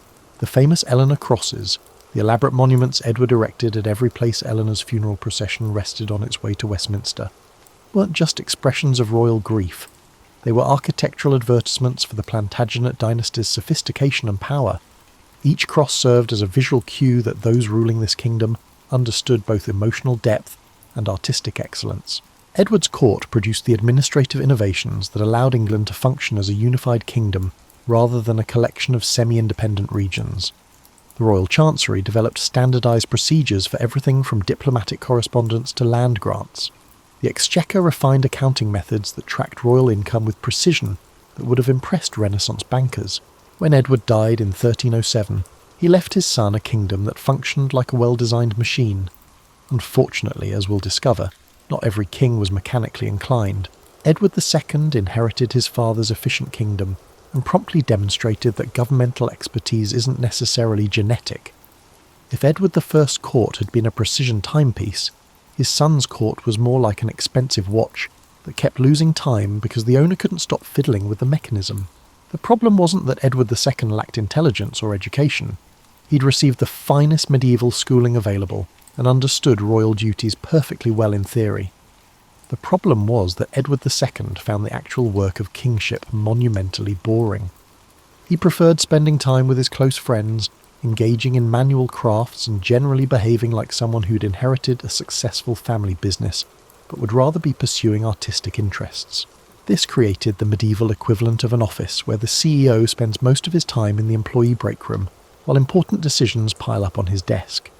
Edward's court became a place where ambitious nobles competed not for the king's attention regarding policy matters, but for positions in his inner social circle.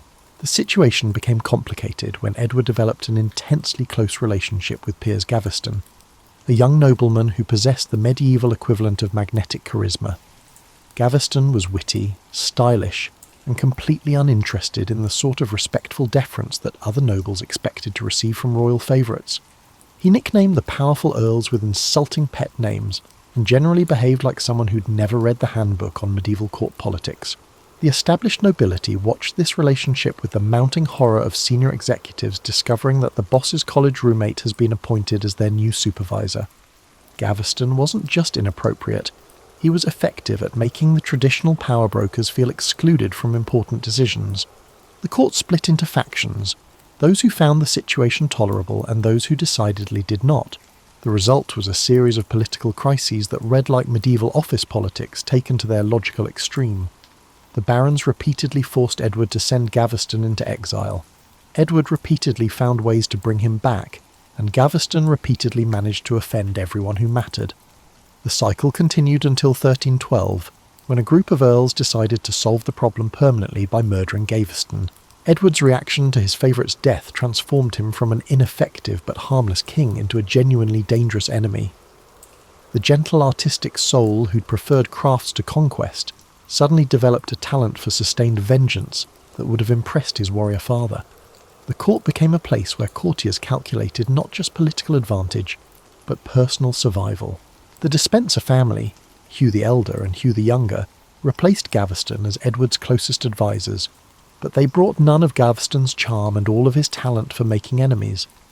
The Despensers treated royal favour as a licence for systematic corruption, using their positions to acquire lands, titles and wealth through methods that would have embarrassed medieval robber barons. Meanwhile, Edward's queen, Isabella of France, watched her husband's relationships with male favourites and gradual descent into political paranoia with the patience of someone waiting for the right moment to file for divorce, if such a thing had existed in medieval royal marriage contracts. Isabella's transformation from neglected wife to political revolutionary deserves its own chapter in any study of medieval character development. She began the reign as a conventional royal consort, dutifully producing heirs and managing her household. By 1325 she had evolved into a master political strategist who could give lessons in regime change to modern intelligence agencies. Her alliance with Roger Mortimer, one of England's most powerful barons, created the medieval equivalent of a shadow government. Isabella and Mortimer established themselves in France, gathered military support, and planned their invasion of England with the thoroughness that Edward II had never applied to actual governance. When Isabella's forces landed in England in 1326, Edward's government collapsed with the speed of a house of cards in a stiff breeze. The king, who had spent 20 years alienating his most important supporters, discovered that loyalty cannot be stored like grain in a royal warehouse. It spoils if neglected for too long.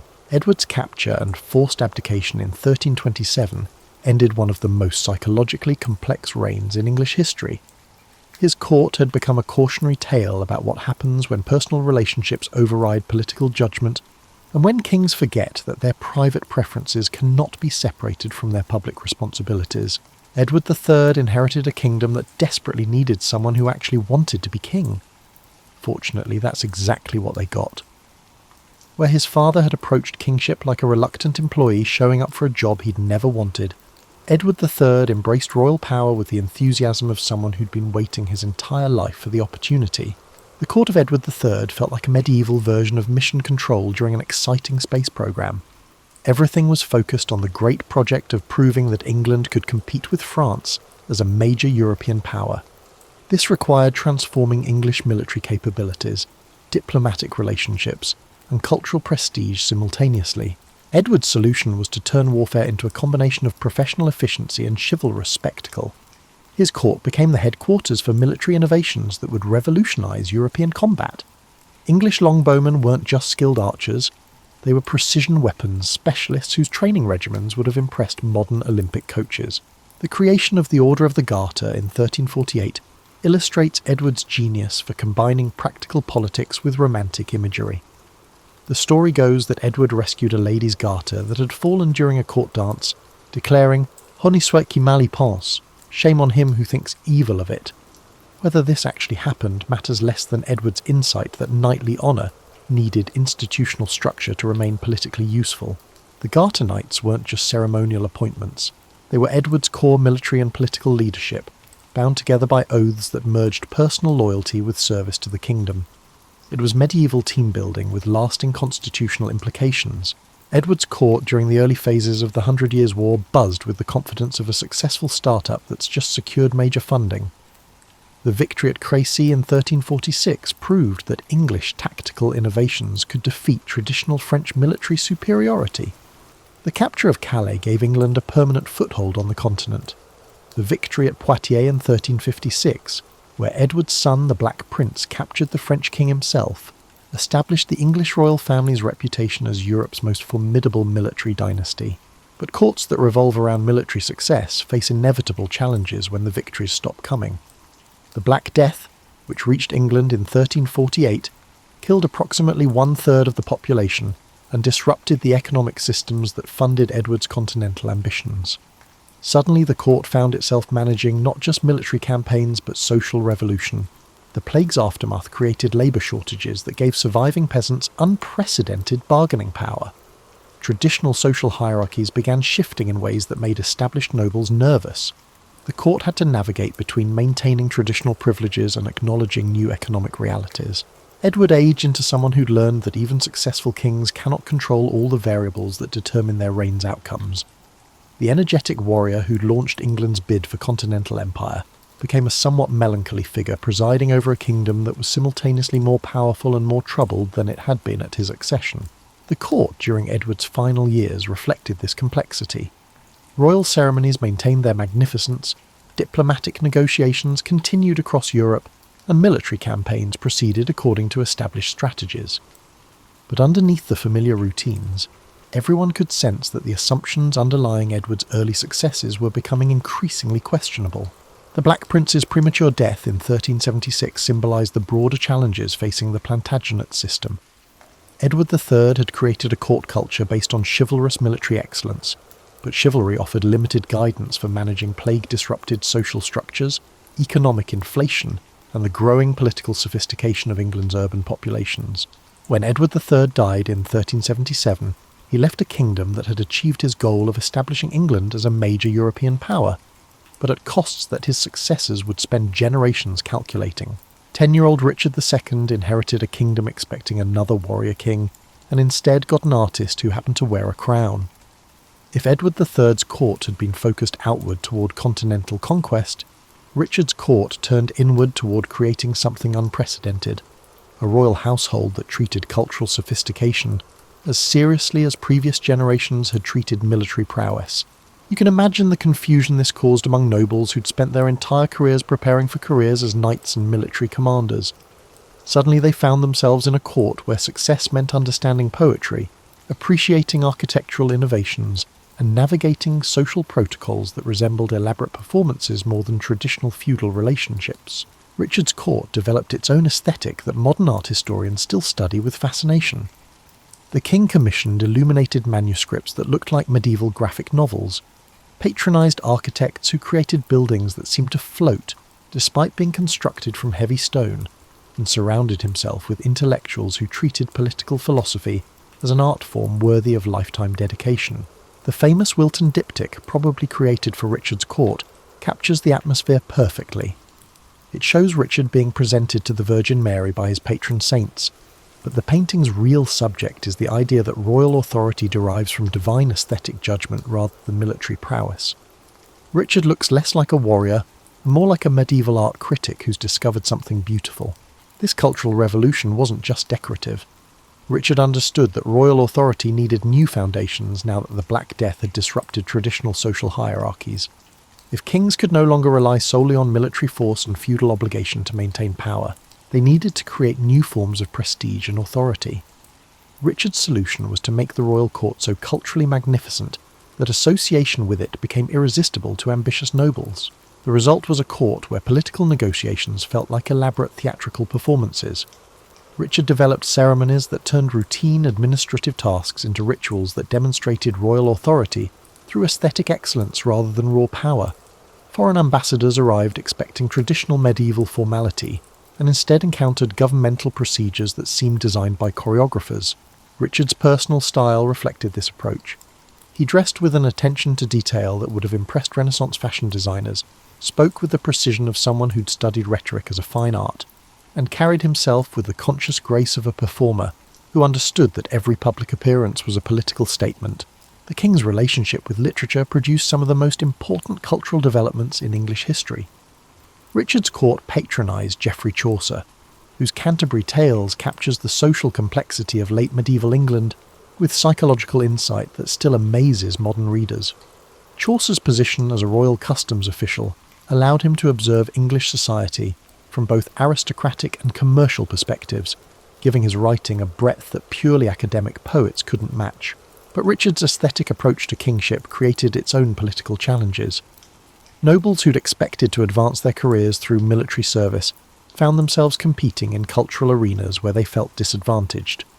The court became a place where traditional warriors tried to master skills, sophisticated conversation, appreciation of artistic subtlety, understanding of literary references that seemed to have little connection to the practical business of governing a kingdom. The Peasants' Revolt of 1381 tested Richard's unconventional approach to royal authority. When Wat Tyler led thousands of rebellious peasants to London, demanding social and economic reforms that would have dismantled the feudal system, the 14-year-old king faced his first major political crisis. His response demonstrated both the strengths and limitations of his aesthetic approach to power. Richard met the rebels personally, using his royal presence and rhetorical skills to diffuse their immediate anger. For a moment it seemed as if the young king's cultural sophistication might succeed where traditional military responses would have failed. But when Tyler was killed during the negotiations, Richard's promise of reforms was quickly forgotten, and the revolt was suppressed with traditional violence. The experience seems to have convinced Richard that cultural authority alone wasn't sufficient for royal survival. His court during the 1390s combined aesthetic magnificence with increasingly authoritarian political methods. Richard began demanding new forms of royal reverence, creating ceremonies that elevated the king above traditional feudal relationships. The famous scene where Richard required nobles to approach his throne on their knees and address him only when spoken to wasn't just royal vanity. It was a systematic attempt to reconstruct royal authority along different lines than his predecessors had used. Richard understood that if cultural prestige was going to replace military dominance as the foundation of royal power, then royal dignity needed unprecedented protection. By the late 1390s, Richard's court had become a place where aesthetic excellence coexisted with political paranoia.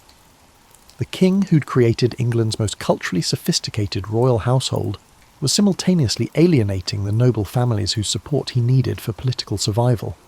The beautiful ceremonies and magnificent art were real achievements, but they couldn't substitute for the practical political skills that successful medieval kingship required. When Henry Bolingbroke deposed Richard II in 1399, he faced a challenge that no previous English king had confronted. How do you establish legitimacy when you've just proven that royal authority isn't actually sacred? Henry IV's court had to function simultaneously as a functioning government and as a constant argument for why the Lancastrian dynasty deserved to rule England. The solution was to create a court culture that emphasised practical competence over aesthetic magnificence. Where Richard's court had felt like an art gallery that occasionally conducted government business, Henry's court operated more like a well-run law firm that happened to be housed in royal palaces. Henry IV understood that his questionable claim to the throne meant he needed to govern more effectively than kings with uncontested legitimacy. His court established administrative procedures aimed at showcasing royal competence by ensuring visible efficiency. Foreign ambassadors and domestic nobles alike could see that this government actually worked. Bills were paid on time, legal decisions were rendered promptly, and military campaigns were organised with professional thoroughness. The Lancastrian court's relationship with Parliament illustrates this practical approach. Henry didn't call Parliament because he enjoyed legislative debate, but because he needed regular communication with the social groups whose support maintained his dynasty's position. Parliamentary sessions during Henry's reign felt less like royal ceremonies and more like business meetings where practical people discussed practical problems. This created a court atmosphere that was less visually spectacular than Richard's, but more politically sustainable. Henry's courtiers advanced their careers through administrative competence, military effectiveness, and practical problem-solving rather than cultural sophistication or aesthetic sensitivity. The change wasn't necessarily an improvement. England lost some of the cultural achievements that Richard's patronage had fostered, but it was more suited to the political realities of usurped kingship. Henry V inherited this practical court culture and applied it to the grandest possible project, proving that the Lancastrian dynasty could achieve military successes that would justify its questionable origins. His court became the planning headquarters for the most successful military campaign in English history.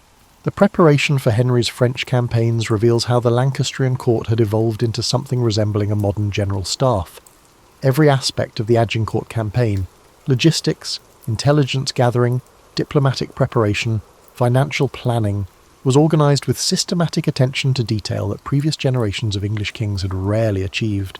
Henry's court during the French campaigns must have felt like mission control during a successful space programme.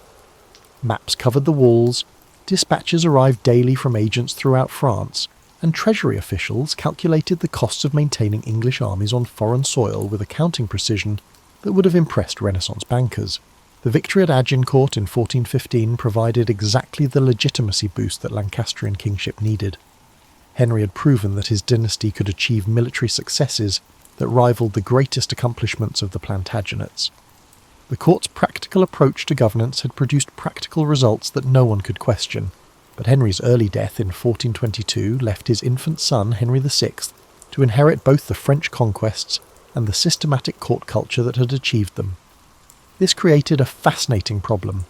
What happens when a court designed around practical competence is headed by someone who's more interested in scholarly pursuits than administrative efficiency? Henry VI's court represents one of the most intriguing experiments in English royal history. The king was genuinely pious, intellectually gifted, and temperamentally unsuited for the aggressive political leadership that his father's legacy required. His courtiers found themselves managing a kingdom on behalf of someone who was more interested in founding educational institutions than maintaining military conquests. The result was a court where practical administrators gradually took over the functions that previous kings had performed personally.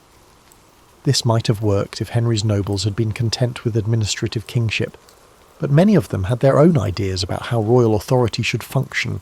Henry VI's court was too well organised for its own good, which contributed to the start of the Wars of the Roses. The efficient administrative systems that Henry IV and Henry V had created continued to function even when the king himself provided minimal leadership. This allowed ambitious nobles to use royal administrative machinery for their purposes, turning the crown's own governmental effectiveness against Lancastrian authority. By the 1450s, the Lancastrian court had become a place where formal governmental procedures continued, while actual political power shifted toward noble factions that were preparing for civil war. The courtiers who'd created England's most efficient medieval government found themselves managing the systematic destruction of the dynasty they'd served so effectively.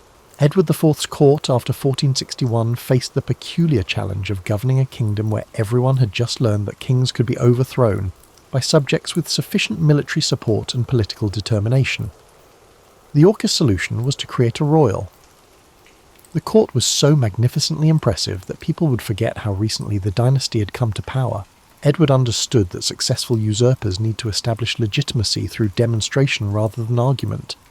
His court became a showcase designed to prove that Yorkist kingship represented not just political change but cultural advancement. Every ceremony, every architectural project, and every diplomatic reception was planned to demonstrate that this dynasty governed with a sophistication that justified its hold on power. The Yorkist court's daily routine reflected this strategy. Morning administrative sessions handled governmental business with efficiency that maintained continuity from Lancastrian practices, but afternoon and evening events showcased royal magnificence that surpassed anything England had seen since Richard II's aesthetic experiments. Edward's personal style contributed significantly to this atmosphere. The king was exceptionally tall, strikingly handsome, and possessed the sort of natural charisma that made people want to be associated with his court. Foreign visitors consistently reported that Edward looked like what they expected a king to look like, which provided exactly the sort of visual legitimacy that usurped dynasties particularly needed. But the Yorkist court's real innovation was its approach to economic policy. Edward IV was the first English king to understand that royal authority in the late 15th century needed to be financially self-sustaining. His court developed trading relationships, investment strategies, and revenue-generating systems that made the crown less dependent on parliamentary grants than any previous medieval dynasty. This economic independence allowed Edward to create a court culture that combined political effectiveness with cultural sophistication. Royal patronage during his reign supported architectural projects, manuscript illumination, and musical innovations that demonstrated England's growing cultural confidence. The court became a place where practical governance and aesthetic achievement reinforced each other rather than competing for royal attention. Edward's marriage to Elizabeth Woodville in 1464 illustrates both the strengths and the complications of this approach. Elizabeth wasn't a foreign princess whose marriage would cement diplomatic alliances. She was an English widow whose family connections could strengthen domestic political networks. The decision was politically practical but socially controversial, creating court factions that would influence English politics for decades.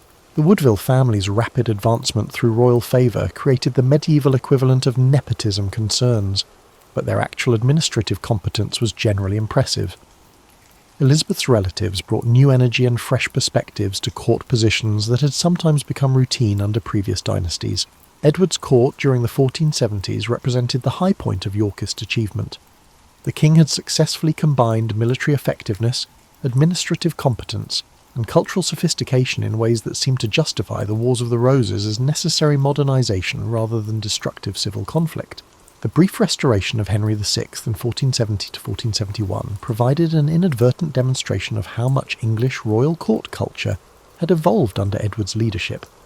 Henry's restored court felt archaic and ineffective compared to the Yorkist innovations that courtiers had recently experienced. When Edward returned from exile to reclaim his throne, he found that many previously neutral nobles had decided that Yorkist kingship was simply more impressive than Lancastrian alternatives. Edward's sudden death in 1483 at age 40 ended this experiment in systematic royal magnificence before its long-term effectiveness could be fully evaluated.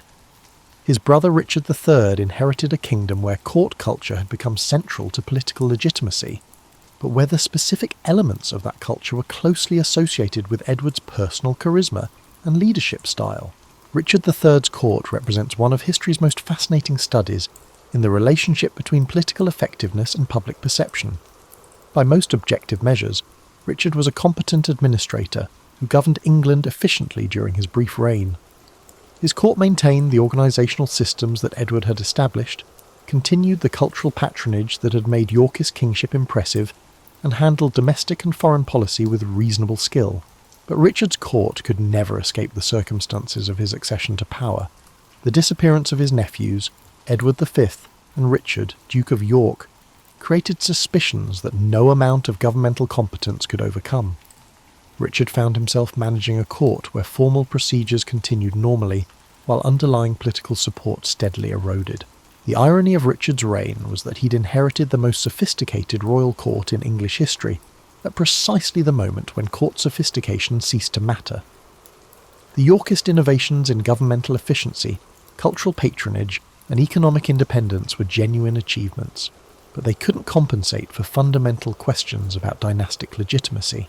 When Henry Tudor landed at Milford Haven in 1485, he represented not just another dynastic claimant, but a return to the principle that royal courts should be judged primarily on their political effectiveness rather than their cultural achievements.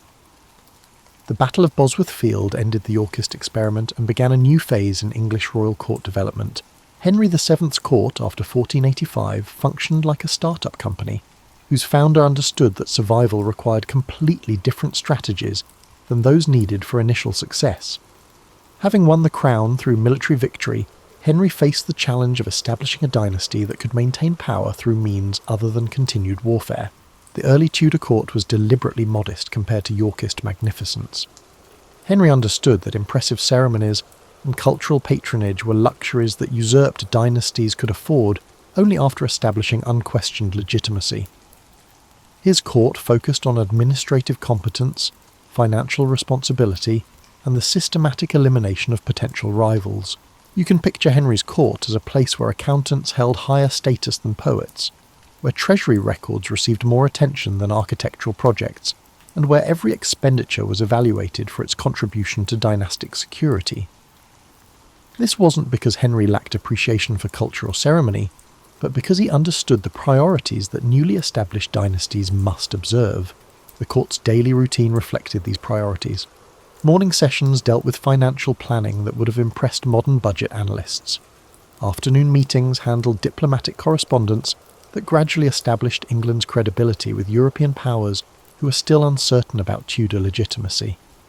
Evening events were modest affairs that demonstrated royal dignity without the extravagance that might suggest governmental irresponsibility. Henry's marriage to Elizabeth of York was perhaps the most successful political alliance in English history. By uniting the Yorkist and Lancastrian claims, Henry created a dynasty whose legitimacy was based on national reconciliation rather than factional victory.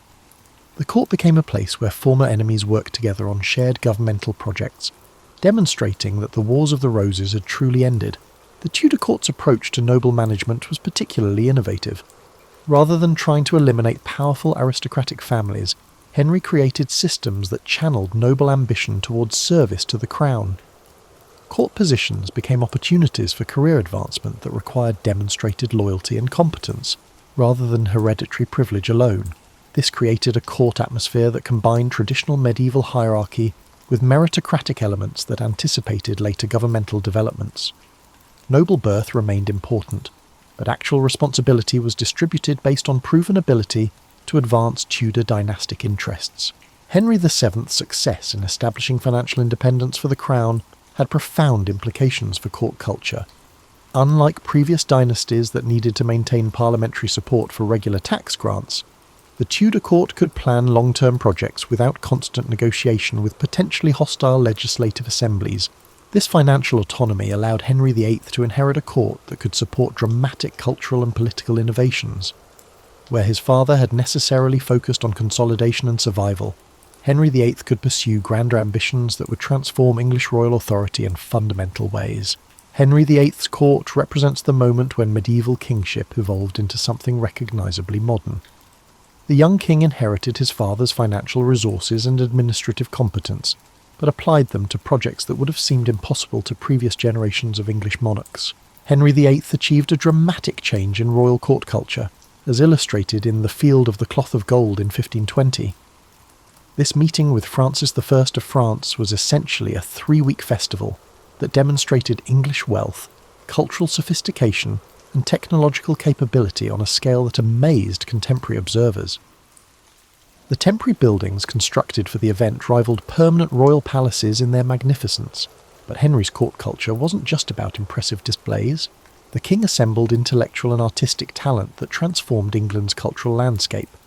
Thomas More, Hans Holbein, Thomas Cranmer, and Thomas Cromwell all contributed to creating a court that combined Renaissance learning, artistic innovation, and administrative efficiency in unprecedented ways. The King's break with Rome in the 1530s transformed the English court into something unprecedented. A royal household that functioned simultaneously as a government headquarters, a centre of religious reform, and a cultural laboratory, experimenting with new forms of royal authority. Henry's court during the Reformation years buzzed with the energy of people who understood they were participating in historical changes that would reshape European civilization. Courtiers found themselves managing not just traditional governmental business, but also the systematic reorganisation of English religious life, the redistribution of monastic wealth, and the creation of new legal frameworks for royal supremacy. The dissolution of the monasteries provided Henry's court with resources that previous English kings could hardly have imagined. Suddenly, centuries of religious patronage had given the crown control over vast estates, architectural treasures, libraries, and artistic collections. The court became a place where former monastic buildings were converted into royal residences, where illuminated manuscripts were repurposed for secular use, and where centuries of religious art were evaluated for their potential contribution to royal magnificence. Thomas Cromwell's role in managing these transformations demonstrates how Tudor court culture had evolved beyond traditional feudal relationships. Cromwell was neither a powerful nobleman nor a church official, but a lawyer and administrator, whose expertise in governmental procedure made him indispensable to Henry's revolutionary projects. His rise to power illustrates how the Tudor court had become a meritocracy, where technical competence could overcome traditional social limitations. Henry's 6 marriages created a court atmosphere where personal relationships and political calculations became inseparably intertwined. Each wedding brought new families into royal favour. Each divorce or execution eliminated established court networks, and each new queen created opportunities for ambitious courtiers to advance their careers through association with her household. The court, during Henry's final years, had become a place where survival required constant attention to the king's changing moods, shifting political alliances, and evolving religious policies. Courtiers developed the sort of psychological sensitivity that would have impressed modern diplomatic corps, learning to interpret royal gestures, decode ambiguous statements, and anticipate policy changes before they were officially announced. Elizabeth I inherited a kingdom exhausted by religious upheaval and dynastic uncertainty. then spent 45 years transforming her court into the most successful piece of political theatre in European history. If Henry VIII's court had been a workshop for religious and political innovation, Elizabeth's court was a stage where every day brought new performances designed to demonstrate that England had achieved cultural and political greatness. You can imagine the challenge Elizabeth faced as a young queen in 1558.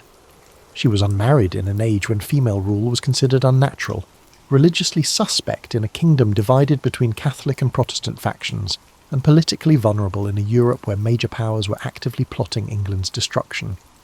Her solution was to create a court culture so dazzling that domestic and foreign observers became too fascinated by the spectacle to focus on the underlying vulnerabilities. The Elizabethan court operated on multiple levels simultaneously. The surface level was pure pageantry, elaborate costumes, complex ceremonies, and artistic displays that made royal receptions feel like theatrical performances. But underneath the spectacle was a sophisticated intelligence operation that gathered information from across Europe, a diplomatic network that played major powers against each other, and an administrative system that managed England's transformation into a major commercial power. Elizabeth's famous progresses, her annual tours through England's countryside, illustrate this multi-layered approach perfectly. From one perspective, these were costly exercises in royal vanity that allowed the Queen to enjoy magnificent hospitality at her subjects' expense. From another perspective, they were systematic efforts to demonstrate royal accessibility, gather intelligence about local conditions, and maintain personal relationships with the noble families whose support the crown needed for political stability. The progresses also served as mobile advertisements for Elizabethan achievement. When the Queen's enormous entourage arrived at a country estate, local populations could see for themselves the wealth, sophistication, and cultural confidence of their government. These visits were live demonstrations that England under Elizabeth was prospering in ways that justified the religious and political changes of the previous generation. The court's relationship with literature during Elizabeth's reign created some of the greatest achievements in English cultural history. Edmund Spenser's The Fairy Queen was essentially an extended compliment to Elizabeth that happened to be written in some of the most beautiful poetry in the English language. Christopher Marlowe and William Shakespeare wrote plays that explored themes of power, ambition, and political legitimacy with psychological depth that still amazes modern audiences. But this wasn't just royal patronage of talented artists. Elizabeth understood that cultural achievement was a form of political power. When foreign ambassadors attended performances of Shakespeare's plays at court, they were witnessing demonstrations of English intellectual sophistication that carried diplomatic implications. A kingdom that could produce such art was clearly not the backward, isolated nation that hostile European observers preferred to imagine. The famous question of Elizabeth's marriage demonstrates how thoroughly she had integrated personal decisions with political strategy. Every potential marriage alliance was simultaneously a romantic possibility, a diplomatic negotiation, and a piece of theatrical performance designed to keep foreign powers guessing about English intentions. The Queen's courtship with various suitors, Philip II of Spain, Eric XIV of Sweden, Archduke Charles of Austria, and most famously Robert Dudley, Earl of Leicester, provided ongoing entertainment that distracted attention from more sensitive political matters. Elizabeth managed to keep multiple marriage negotiations active for decades, without actually committing to any of them, using romantic possibility as a diplomatic tool with unprecedented skill. The court's response to the Spanish Armada in 1588 showcased Elizabethan political theatre at its most effective. Elizabeth's appearance before her troops at Tilbury, declaring that she had the body of a weak and feeble woman, but the heart and stomach of a king, was political communication that transformed a potential military disaster into a moment of national inspiration. The victory over the Spanish Armada validated all of Elizabeth's governmental strategies simultaneously. English naval innovations had proven superior to Spanish military tradition. Protestant religious conviction had apparently received divine approval, and Elizabeth's unmarried status, which critics had long considered a national weakness, suddenly appeared to be evidence of her unique dedication to England's welfare. The Elizabethan court during the 1590s felt like the headquarters of a successful revolution that had exceeded everyone's expectations.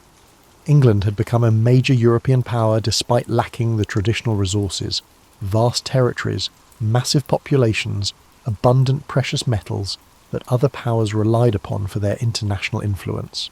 Elizabeth's achievement was to demonstrate that a relatively small kingdom could compete with continental empires through superior organisation, cultural sophistication, and political creativity. Her court became the model that later English monarchs would many attempt to emulate her, but few can match her unique combination of theatrical flair and practical effectiveness. James I's arrival in England in 1603 created a fascinating collision between Scottish royal traditions and Elizabethan court culture. James brought with him ideas about kingship that were theoretically more sophisticated than Elizabeth's practical approach, but proved less suited to English political realities.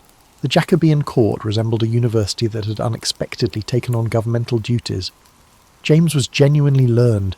He wrote books on political theory, theology, and even tobacco control, but his intellectual approach to kingship sometimes conflicted with the practical political skills that successful English monarchy required. You can picture the culture shock that occurred when James's Scottish courtiers encountered the complex protocols of Elizabethan court life. The Scots were accustomed to more informal relationships between the king and his nobles, while English courtiers had developed elaborate ceremonial procedures that treated royal access as a carefully rationed privilege. The result was a court where two different styles of monarchy existed in constant tension. James preferred scholarly discussion and theoretical debate, while his English courtiers were more comfortable with the sort of political theatre that had made Elizabeth's reign successful. The mixture produced some fascinating cultural achievements, but also political complications that would influence English history for generations. James's court patronised the translation of the Bible that bears his name, the King James Version, completed in 1611, which became one of the most influential works of English prose ever written. The king's personal involvement in this project demonstrates how Jacobean court culture could combine serious intellectual work with practical political purposes. The new Bible translation was simultaneously a scholarly achievement, a religious statement, and a political document designed to establish royal authority over English spiritual life. The court's relationship with theatre during James's reign produced some of Shakespeare's greatest plays. King Lear, Macbeth, and The Tempest were all written for royal audiences who understood the political themes these works explored. When courtiers watched Macbeth's meditation on the relationship between ambition and legitimacy, they were seeing their own political concerns reflected in dramatic poetry of extraordinary power. But James's theoretical approach to monarchy created practical problems that became increasingly serious as his reign progressed. His belief in the divine right of kings was intellectually coherent, but politically impractical in a kingdom where Parliament had grown accustomed to being consulted about major policy decisions. The Gunpowder Plot of 1605 provided James with an opportunity to demonstrate that his scholarly approach to kingship could handle serious political crises. His investigation of the conspiracy showed genuine detective skills, and his management of the aftermath demonstrated both mercy toward the innocent and decisive action against genuine threats. However, James's financial management created ongoing tensions that his son Charles I would inherit along with the crown. The Jacobean court was expensive in ways that even Elizabeth's magnificent progresses had not been. James distributed titles, lands, and pensions with generosity that reflected his theoretical belief that royal magnificence was essential to monarchical dignity, but his practical accounting skills were less impressive than his theoretical knowledge. Charles I inherited his father's intellectual approach to kingship, but lacked James's political flexibility and personal charisma. Charles's court became a place where theoretical perfection was pursued, with systematic dedication that ignored the political compromises that successful monarchy required. The Caroline court during the 1630s achieved a level of artistic and cultural sophistication that rivaled the greatest European achievements. Anthony van Dyck's portraits of Charles and his family created visual representations of royal dignity that still influence how we imagine 17th century monarchy. The court masques designed by Inigo Jones combined architecture, music, poetry, and theatrical spectacle in ways that amazed contemporary observers, but this cultural achievement existed in increasing tension with political realities that Charles seemed determined to ignore. His court became a place where beautiful ceremonies and magnificent art coexisted with governmental policies that were systematically alienating the social groups whose support the English monarchy traditionally required. The 11-year period when Charles ruled without Parliament, the so-called personal rule from 1629 to 1640, transformed the royal court into something unprecedented in English history, a government that functioned independently of the legislative institutions that had been central to English political development since medieval times. Charles's court during these years operated with efficiency that would have impressed his Tudor predecessors, but its effectiveness was undermined by growing popular conviction that the king was governing in ways that violated fundamental English political traditions. The court became isolated from the broader political nation in ways that made future conflicts almost inevitable. When Charles finally recalled Parliament in 1640, his court found itself confronting political opposition that had been growing stronger while royal authority had been growing more rigid. The result was a political crisis that neither traditional royal authority nor innovative court culture could resolve through conventional means. The execution of Charles I in 1649 created a unique situation in European history, a major kingdom attempting to function without any royal court at all. The Commonwealth period represents the ultimate test of whether traditional governmental functions required traditional royal ceremonies and protocols. Oliver Cromwell's government faced the challenge of maintaining domestic order and international respectability without the institutional structures that had supported English political authority for centuries. The result was a series of improvised solutions that were sometimes successful but never entirely convincing to domestic or foreign observers. You can imagine the confusion that ordinary English people felt when familiar royal ceremonies simply disappeared from public life. No more royal progresses through the countryside, no more elaborate court celebrations to mark important occasions, and no more visible demonstrations of governmental continuity that had reassured previous generations about political stability.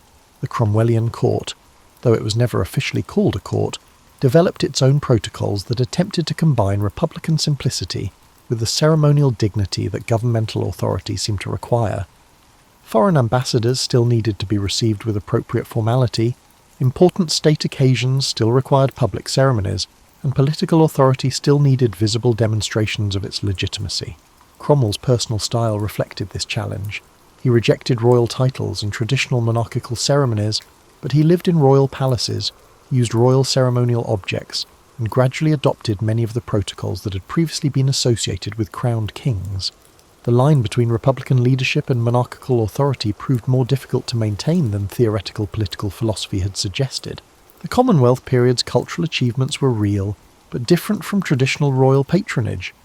John Milton's political writings, including The Tenure of Kings and Magistrates, and later Paradise Lost, explored themes of authority, rebellion, and political legitimacy with intellectual depth that surpassed most court-sponsored literature. But these works were produced despite governmental policy rather than because of royal encouragement. The absence of a royal court also affected English international relations in ways that became increasingly problematic as the Commonwealth period continued. European monarchs were reluctant to treat Cromwell's government as a legitimate equal, partly because it lacked the ceremonial structures that traditional diplomacy required for normal international relationships. When Cromwell died in 1658, his son Richard briefly attempted to continue the Commonwealth system, but the experiment quickly demonstrated that republican government required personal authority that couldn't be inherited through family succession. The irony was that effective republican leadership seemed to require many of the same qualities that successful monarchy demanded. Charles II's return to England in 1660 created one of the most remarkable transformations in English court history. The king had spent his exile in French and Dutch courts that had continued developing while England experimented with republicanism. When Charles established his restored court, he brought continental innovations that revolutionized English royal culture. The Restoration Court felt like a party that had been postponed for 11 years and was finally being celebrated with accumulated enthusiasm. Charles understood that his restoration needed to demonstrate not just political legitimacy, but cultural superiority over the republican experiment that had temporarily replaced traditional monarchy. You can picture the excitement that must have filled London when familiar royal ceremonies returned to English public life. The coronation processions, court celebrations, and royal progresses provided visual evidence that normal political order had been restored. But Charles's court was more than just a return to pre-Civil War traditions. It was an upgrade that incorporated the best features of European royal culture. The king's personal style reflected his continental education. Charles was witty, sophisticated, and possessed the sort of easy charm that made people want to spend time in his presence.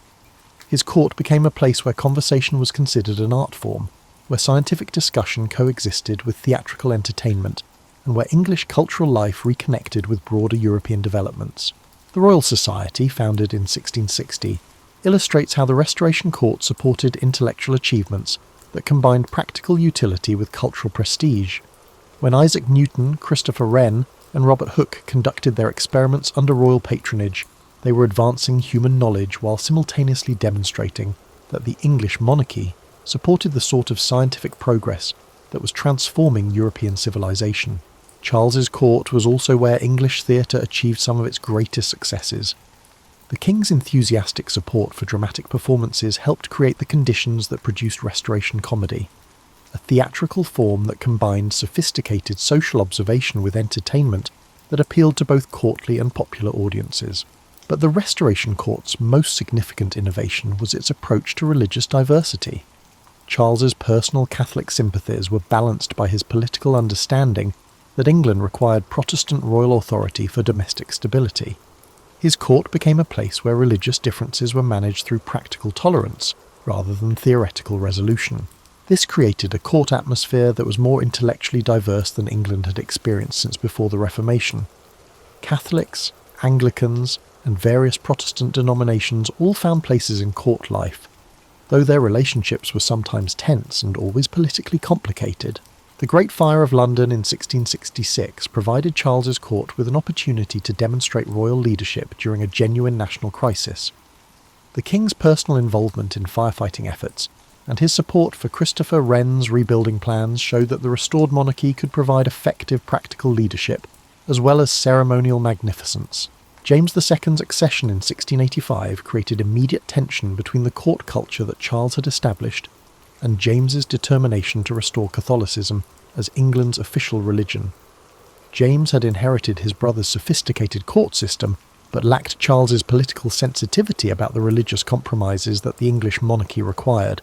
The Jacobite court during James's brief reign felt like a place where people were waiting for something dramatic to happen, though no one was quite sure what form that drama would take. James's policies systematically alienated the Protestant political establishment that had supported his brother's restoration, while his court ceremonies increasingly emphasised Catholic religious elements that made most English observers nervous. When William of Orange landed in England in 1688, James's court collapsed with startling speed. The king, who had inherited the most sophisticated royal household in English history, found himself with almost no domestic political support when the crisis finally arrived. The Glorious Revolution of 1688 fundamentally changed the relationship between English royal courts and political authority. William III and Mary II established a court system that operated within constitutional limitations that would have seemed impossible to earlier generations of English monarchs. The new royal court had to function simultaneously as a ceremonial centre that maintained monarchical dignity and as a governmental institution that acknowledged parliamentary supremacy over major policy decisions. This required developing new protocols that preserved royal prestige while respecting the political realities that the Glorious Revolution had established. You can imagine the delicate balance that court officials needed to maintain during this transitional period. Royal ceremonies still needed to demonstrate appropriate majesty, but they couldn't suggest that the crown claimed authority that Parliament now controlled. Foreign diplomats still needed to be received with suitable formality, but diplomatic policies required legislative approval in ways that complicated traditional royal prerogatives. The Hanoverian succession in 1714 brought another continental influence to English court culture, but George I's court faced the additional challenge of establishing legitimacy for a dynasty with limited English connections. The early Georgian court compensated for this linguistic and cultural distance by developing ceremonial procedures that emphasised constitutional propriety rather than personal charisma. George II's court achieved a more comfortable balance between German royal traditions and English constitutional requirements. The king spoke better English than his father, understood English political customs more thoroughly, and created a court atmosphere that successfully combined continental sophistication with domestic political sensitivity. But it was during George III's long reign that the Georgian court system reached its mature form. George III was the first Hanoverian monarch who was thoroughly English in education, temperament, and political understanding. His court became the template for constitutional monarchy that would influence British royal culture for the next 2 centuries. The Georgian court's daily routine reflected these constitutional limitations. Morning sessions dealt with ceremonial business that maintained royal dignity, without challenging parliamentary authority. Afternoon meetings handled diplomatic correspondence that required coordination with government ministers who were responsible to Parliament rather than to the Crown alone. George III's court during the American Revolution demonstrates how constitutional monarchy functioned during major political crises. The king personally opposed American independence, but his court had to manage a military conflict that was primarily directed by ministers who were accountable to Parliament. Royal authority and parliamentary government operated in parallel rather than in the hierarchical relationship that had characterised earlier periods. The court's response to George III's periodic mental illness created unprecedented constitutional challenges that required improvised solutions. The Regency crisis of 1788 forced Parliament and the royal household to develop procedures for managing governmental continuity when the monarch was unable to perform his constitutional duties. These experiences established precedents that would prove crucial during the formal Regency period from 1811 to 1820, when the future George IV governed on his father's behalf. The Regency court represented the full flowering of Georgian royal culture, sophisticated, cosmopolitan, and expensive enough to scandalise contemporary critics. George IV's court as Prince Regent achieved a level of cultural patronage that rivaled the greatest European achievements. The rebuilding of the Royal Pavilion at Brighton, the planning of Regent Street and Regent's Park in London, and the support for artists, writers and musicians created a court culture that combined aesthetic achievement with constitutional propriety. Victoria's accession in 1837 created a dramatic transformation in English court culture that reflected broader changes in social attitudes, economic relationships, and imperial responsibilities. The 18-year-old Queen inherited a court system that had been designed for Georgian royal lifestyle, but would need to accommodate Victorian moral expectations and global imperial duties. The early Victorian court faced the challenge of establishing respect for a young female monarch in an age when political authority was generally associated with masculine leadership.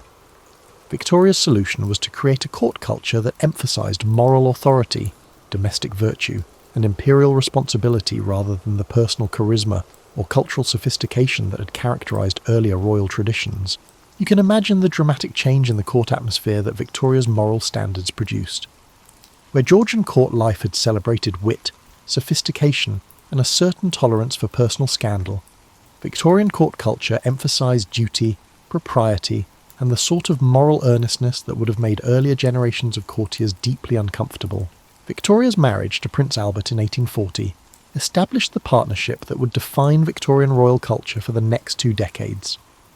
Albert brought German thoroughness and intellectual seriousness to English court life, creating an atmosphere where governmental efficiency, cultural patronage, and moral improvement were pursued with systematic dedication. The Victorian court's approach to ceremonial innovation illustrates this new seriousness of purpose. The Great Exhibition of 1851, organised under Albert's leadership, was simultaneously a celebration of British industrial achievement, a demonstration of imperial wealth, and a moral statement about the benefits of international cooperation and technological progress. Albert's influence on court culture extended far beyond ceremonial occasions. He reorganised royal finances, modernised royal estates, and established new standards for the sort of cultural patronage that the monarchy should provide. The prince consort treated royal duties with the systematic attention to detail that successful businesses required, applying commercial principles to monarchical responsibilities. The court's daily routine during Albert's lifetime reflected this business-like approach. Morning sessions handled administrative business with efficiency that would have impressed Tudor bureaucrats. Afternoon meetings dealt with the charitable organisations, educational institutions, and cultural projects that had become central to Victorian royal identity.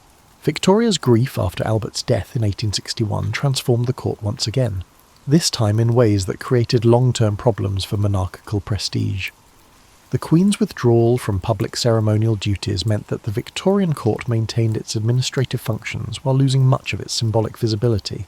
The court, during Victoria's widowhood, operated like a governmental department whose chief executive had chosen to work from home. While royal business proceeded efficiently, the ceremonial aspects of monarchy, which served as public demonstrations of constitutional continuity, saw a significant reduction. This created opportunities for other members of the royal family, particularly the Prince of Wales, the future Edward VII, to develop alternative approaches to royal public life. Edward's court-in-waiting became a centre for the sort of social activities that Victoria's mourning had eliminated from official royal culture. The tension between Victoria's withdrawn approach and Edward's sociable style created two different models of royal behaviour that coexisted uncomfortably within the same constitutional system. The Queen's moral authority was unquestioned, but her son's understanding of royal ceremonial requirements seemed more suited to practical political needs. Victoria's Golden Jubilee in 1887 and Diamond Jubilee in 1897 demonstrated that the Queen's moral authority had created a new form of monarchical prestige. These celebrations weren't just British occasions, they were imperial festivals that demonstrated how Victorian royal culture had expanded to encompass global responsibilities.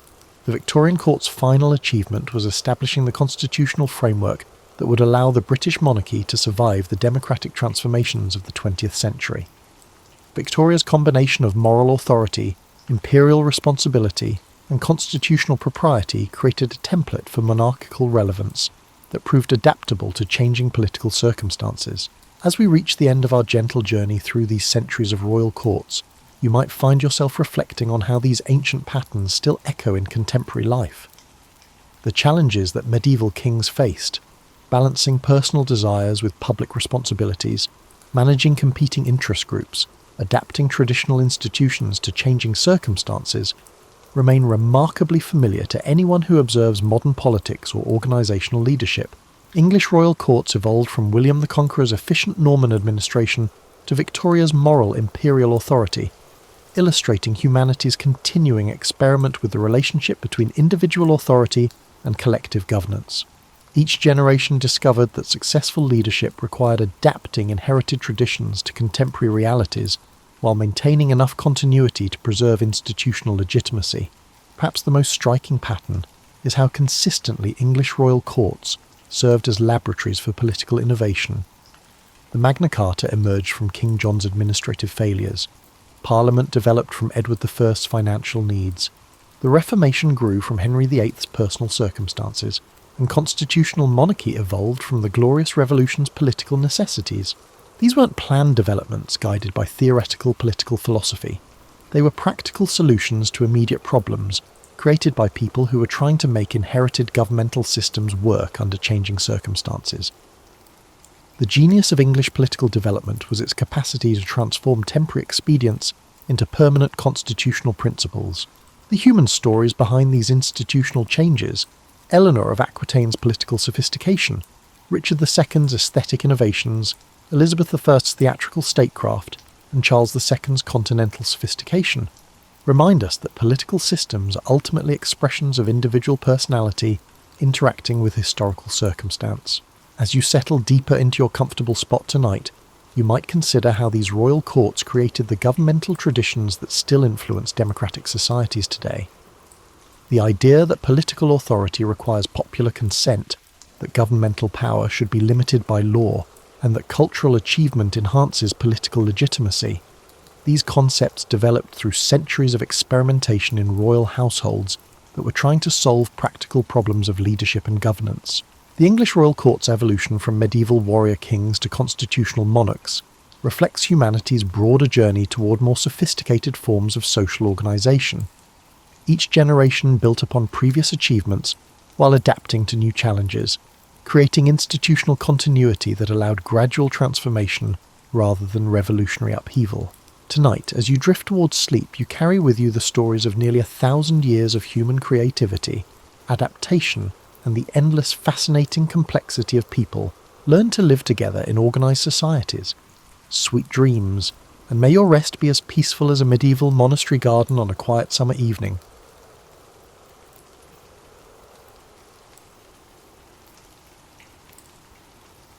First Komnenos dispatched his emissaries to Pope Urban II in 1095, he hardly imagined his diplomatic outreach would unleash 2 centuries of bloodshed across 3 continents. The Byzantine ruler merely sought military assistance against the Seljuk Turks, who had claimed significant portions of Anatolia following the Battle of Manzikert. What transpired instead was the weaponization of religious fervour on an unprecedented scale. Pope Urban II's response at the Council of Clermont transcended mere strategic calculation. The papacy, having emerged from the investiture controversy with its authority diminished, saw an opportunity. Urban's speech, so often sanitized in modern retellings, was a masterclass in medieval propaganda, deploying fabricated atrocity stories and eschatological fearmongering. He falsely claimed that Eastern Christians faced systematic extermination and that Muslim forces were desecrating Christian holy sites in ways that historical records simply do not support. "Let the deeds of your ancestors inspire you," Urban proclaimed to the assembled nobility and clergy, invoking not biblical compassion but rather Carolingian conquest. The First Crusade was marketed not merely as a defensive action but as a path to spiritual and material redemption. Urban's innovation was profound. He offered plenary indulgences, complete absolution from temporal punishment for sins, to those who took up arms. This spiritual economy of violence transformed killing from a sin requiring penance into a means of achieving it. What historians often overlook is how the Crusades emerged precisely when Europe was experiencing its first sustained period of economic growth since the collapse of the Western Roman Empire. Agricultural innovations had increased food production, creating population pressures and land scarcity among the noble classes. The promise of new territories served the interests of younger sons disinherited by primogeniture. Urban's call offered a providential solution to social pressures that threatened to destabilize the feudal order. The earliest crusading armies included not just knights, but apocalyptic peasant bands led by charismatic figures like Peter the Hermit. These popular movements, largely written out of triumphalist narratives, conducted the first pogroms against Jewish communities across the Rhineland. In cities like Worms, Mainz, and Cologne, thousands of Jews were slaughtered when they refused forced baptism. Bishop Albert of Mainz's eyewitness account notes that, unless they chose baptism, the Crusaders killed the women as well as the men and nursing infants. This violence wasn't an aberration, but a logical extension of a worldview that regarded non-Christians as legitimate targets. When these irregular forces reached Byzantine territory, they subjected Orthodox Christian communities to pillaging and assault, revealing how quickly religious justifications could be abandoned when plunder was at stake. Emperor Alexios, alarmed by these supposed allies, hastily transported them across the Bosphorus, where most were promptly massacred by Seljuk forces at Sivito, an episode sympathetic chroniclers strategically minimised. The military contingents that followed, led by figures like Godfrey of Bouillon, Raymond of Toulouse, and Bohemond of Taranto, were hardly more disciplined. They extorted provisions from Byzantine cities and refused to swear the customary feudal oaths to Alexios, exposing the political ambitions that drove many crusade leaders. Their journey through Anatolia was marked by tactical blunders and internal power struggles that somehow escaped the sanitized chronicles produced by clerical propagandists like Fulcher of Chartres. What emerges from primary sources is not a divinely ordained mission, but a chaotic military expedition riven by competing interests, logistical failures, obscures, and strategic incoherence. The Crusaders weren't unified by shared purpose so much as trapped in a mutual dependency born of hostile territory. Their eventual success against overwhelming odds at Antioch and Jerusalem owed more to factional divisions among their Muslim opponents, unexpected disease outbreaks, and sheer desperation than to divine intervention or military brilliance. The mythologizing began almost immediately, transforming a brutal campaign of conquest into a miraculous triumph of faith. The fall of Jerusalem on July the 15th, 1099, stands as perhaps the single most notorious episode of the entire crusading era. The typical narrative describes the conquest as exceptionally brutal even by medieval standards, but seldom examines the psychological mechanics that enabled such violence or its broader implications for crusader governance. When the city's defences finally buckled after a month-long siege, crusader forces moved methodically through the streets. Raymond of Aguilera, an eyewitness, described the scene at the Temple Mount. Men rode in blood up to their knees and bridle reins. In the Temple and Porch of Solomon, men rode in blood up to their knees. This was not the chaotic frenzy often depicted in popular accounts. Archaeological evidence indicates a systematic execution of the city's inhabitants. The Crusaders corralled civilians into confined spaces, synagogues, mosques and courtyards, where they could be efficiently dispatched. What's missing from many accounts is how this violence was ritualized. Survivors reported the Crusaders singing hymns and religious canticles during the massacre. Their bloodshed wasn't merely strategic but performative, a violent liturgy symbolizing the purification of sacred space. When Godfrey of Bouillon entered the Church of the Holy Sepulchre, he did so barefoot and in penitential garb, even as his followers continued their bloody work. This ritualized violence established a template that would be repeated throughout the crusading period. The immediate aftermath revealed the contradictions inherent in the Crusader project. Having secured Christianity's holiest sites, most crusaders fulfilled their vows and returned to Europe. Only a small fraction remained to hold these conquests. The Kingdom of Jerusalem that emerged was a precarious entity, a narrow coastal strip perpetually on the defensive, never possessing the demographic depth to secure its existence without constant reinforcement from Europe. The governance structures established by the remaining Crusaders have been romanticised as a model of feudal efficiency. The reality was far messier. The Frankish nobility that ruled the kingdom refused meaningful integration with the local population. While other conquerors throughout history had typically intermarried with indigenous elites to secure their rule, the Crusader states maintained rigid social segregation. Even Eastern Christians were relegated to secondary status, creating a two-tiered society that undermined the kingdom's legitimacy among its subjects. Perhaps most revealing was the Crusader state's economic foundation. Despite religious justifications, the Kingdom of Jerusalem quickly demonstrated its fundamentally extractive nature. The Italian maritime republics, Venice, Genoa and Pisa, established commercial quarters in coastal cities, turning holy war into profitable enterprise. These merchants secured monopolies on trade between East and West, transforming religious pilgrimage into a commercial activity. The kingdom levied taxes on Muslim caravans passing through its territories, profiting from the very commerce with infidels that Crusader rhetoric condemned. Agricultural production relied on the exploitation of the native peasantry through a system that differed little from serfdom. Indigenous farmers were subjected to oppressive taxation that channeled wealth to a thin layer of Frankish nobility. The military orders, the Templars and Hospitallers, became major landholders, developing sophisticated financial instruments that made them Europe's first multinational corporations. The gap between rhetorical ideals and governance realities widened with each passing decade. Most striking was the kingdom's diplomatic pragmatism.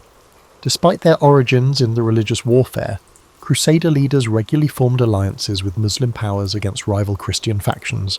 Baldwin I negotiated with Fatimid Egypt against Damascus. The Principality of Antioch allied with Aleppo against Byzantine claims. These expedient arrangements exposed the fundamentally political nature of institutions supposedly dedicated to defending the faith. The indigenous response to Crusader rule was neither the uniform hostility portrayed in nationalist historiographies nor the passive acceptance suggested by colonial narratives. Archaeological evidence reveals creative forms of resistance and accommodation. Local Christians maintained their religious practices while adapting to new political realities. Muslim communities preserved their identities through parallel institutions. Jewish communities, though devastated by the initial conquest, eventually re-established themselves in peripheral areas. The conquest of Jerusalem left a lasting impact due to its brutality. For Muslim populations throughout the region, it represented not just a military defeat, but a profound betrayal of intercommunal norms that had generally protected civilian populations during warfare. The psychological impact reverberated far beyond the immediate victims, creating a narrative of existential threat that would fuel counter-crusades for generations to come. Most striking was the kingdom's diplomatic pragmatism. Despite their origins in the religious warfare, Crusader leaders regularly formed alliances with Muslim powers against rival Christian factions. Baldwin I negotiated with Fatimid Egypt against Damascus. The Principality of Antioch allied with Aleppo against Byzantine claims. These expedient arrangements exposed the fundamentally political nature of institutions supposedly dedicated to defending the faith. The indigenous response to Crusader rule was neither the uniform hostility portrayed in nationalist historiographies nor the passive acceptance suggested by colonial narratives. Archaeological evidence reveals creative forms of resistance and accommodation. Local Christians maintained their religious practices while adapting to new political realities. Muslim communities preserved their identities through parallel institutions. Jewish communities, though devastated by the initial conquest, eventually re-established themselves in peripheral areas. The conquest of Jerusalem left a lasting impact due to its brutality. For Muslim populations throughout the region, it represented not just a military defeat, but a profound betrayal of intercommunal norms that had generally protected civilian populations during warfare. The psychological impact reverberated far beyond the immediate victims, creating a narrative of existential threat that would fuel counter-crusades for generations to come. Pope Innocent III, who had authorised the crusade, initially expressed shock but quickly accepted the reality, legitimising the conquest as divine judgment on Greek schismatics. This theological flexibility demonstrated how easily crusading ideology could be retrofitted to justify naked aggression against fellow Christians. The Latin Empire established in Constantinople would last less than 6 decades, but the breach between Eastern and Western Christianity proved permanent. The Children's Crusade and Fourth Crusade bookended a crucial transition. What began as a defensive response to a specific request for military assistance evolved into an institutional framework that could justify virtually any exercise of violence when properly sanctioned by ecclesiastical authorities. The victims of crusading violence now included Eastern Christians, Jews, Baltic pagans, Christian heretics, and political opponents of the papacy. Jerusalem had become almost incidental to a movement that had developed its own internal logic of sacred violence. The Islamic response to the Crusades challenges simplistic narratives of religious polarization. Initially, Muslim rulers viewed the First Crusade not as an existential religious threat, but as merely another Byzantine-backed incursion into a politically fragmented region. The limited resources committed to resisting the initial invasion reflected this miscalculation. Only gradually did a coherent counter-crusade ideology emerge, transforming localized resistance into a pan-Islamic response. The early Muslim world's disunity was its critical vulnerability. When Jerusalem fell in 1099, the Fatimid Caliphate of Egypt was engaged in bitter rivalry with the Abbasid Caliphate centered in Baghdad. The Seljuk Turkish Empire was fragmenting into competing emirates. These divisions allowed the numerically inferior Crusaders to establish footholds in territories that might otherwise have been easily defended. The first systematic intellectual response came from Ali ibn Tahir al-Sulami, who composed the Book of Holy War around 1105. Al-Sulami interpreted the Crusader invasion as divine punishment for Muslim disunity and moral laxity, particularly the abandonment of jihad as a communal obligation. His work received limited attention in his lifetime, but established conceptual frameworks that later leaders would deploy more effectively. Imad ad-Din Zengi, the Turkish Atabeg of Mosul and Aleppo, represented the first phase of organised counter-crusade. His recapture of Edessa in 1144, the first major Crusader state to fall, inspired a new consciousness among Muslim elites. Zengi's propaganda portrayed him as a mujahid, holy warrior, rather than merely a territorial ruler. His assassination in 1146 prevented further advances, but his son Nur ad-Din continued this ideological project. Nur ad-Din's innovations were structural rather than merely rhetorical. He systematically redirected religious endowments, waqf, to fund military campaigns against the Crusader states.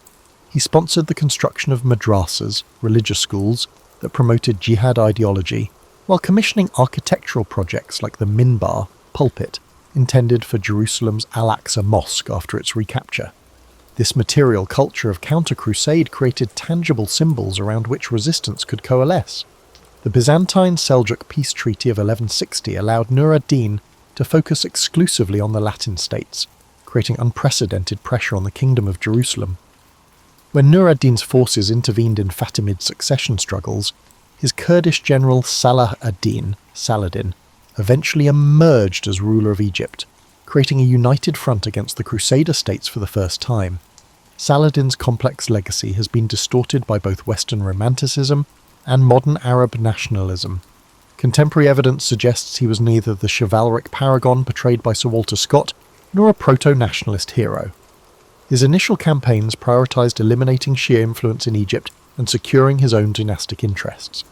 Only after consolidating power did he fully embrace counter-crusade as his central purpose.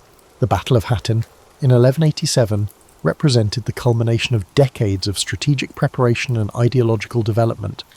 Saladin's victory was not merely military but psychological. The capture of the True Cross and mass execution of Templar and Hospitaller Knights symbolically reversed the humiliation of Jerusalem's fall nearly a century earlier.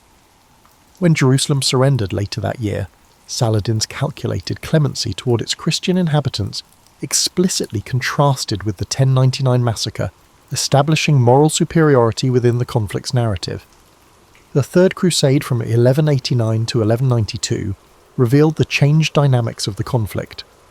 Despite mobilizing the full resources of England, France, and the Holy Roman Empire, the expedition secured only a narrow coastal strip and negotiated access to Jerusalem for pilgrims.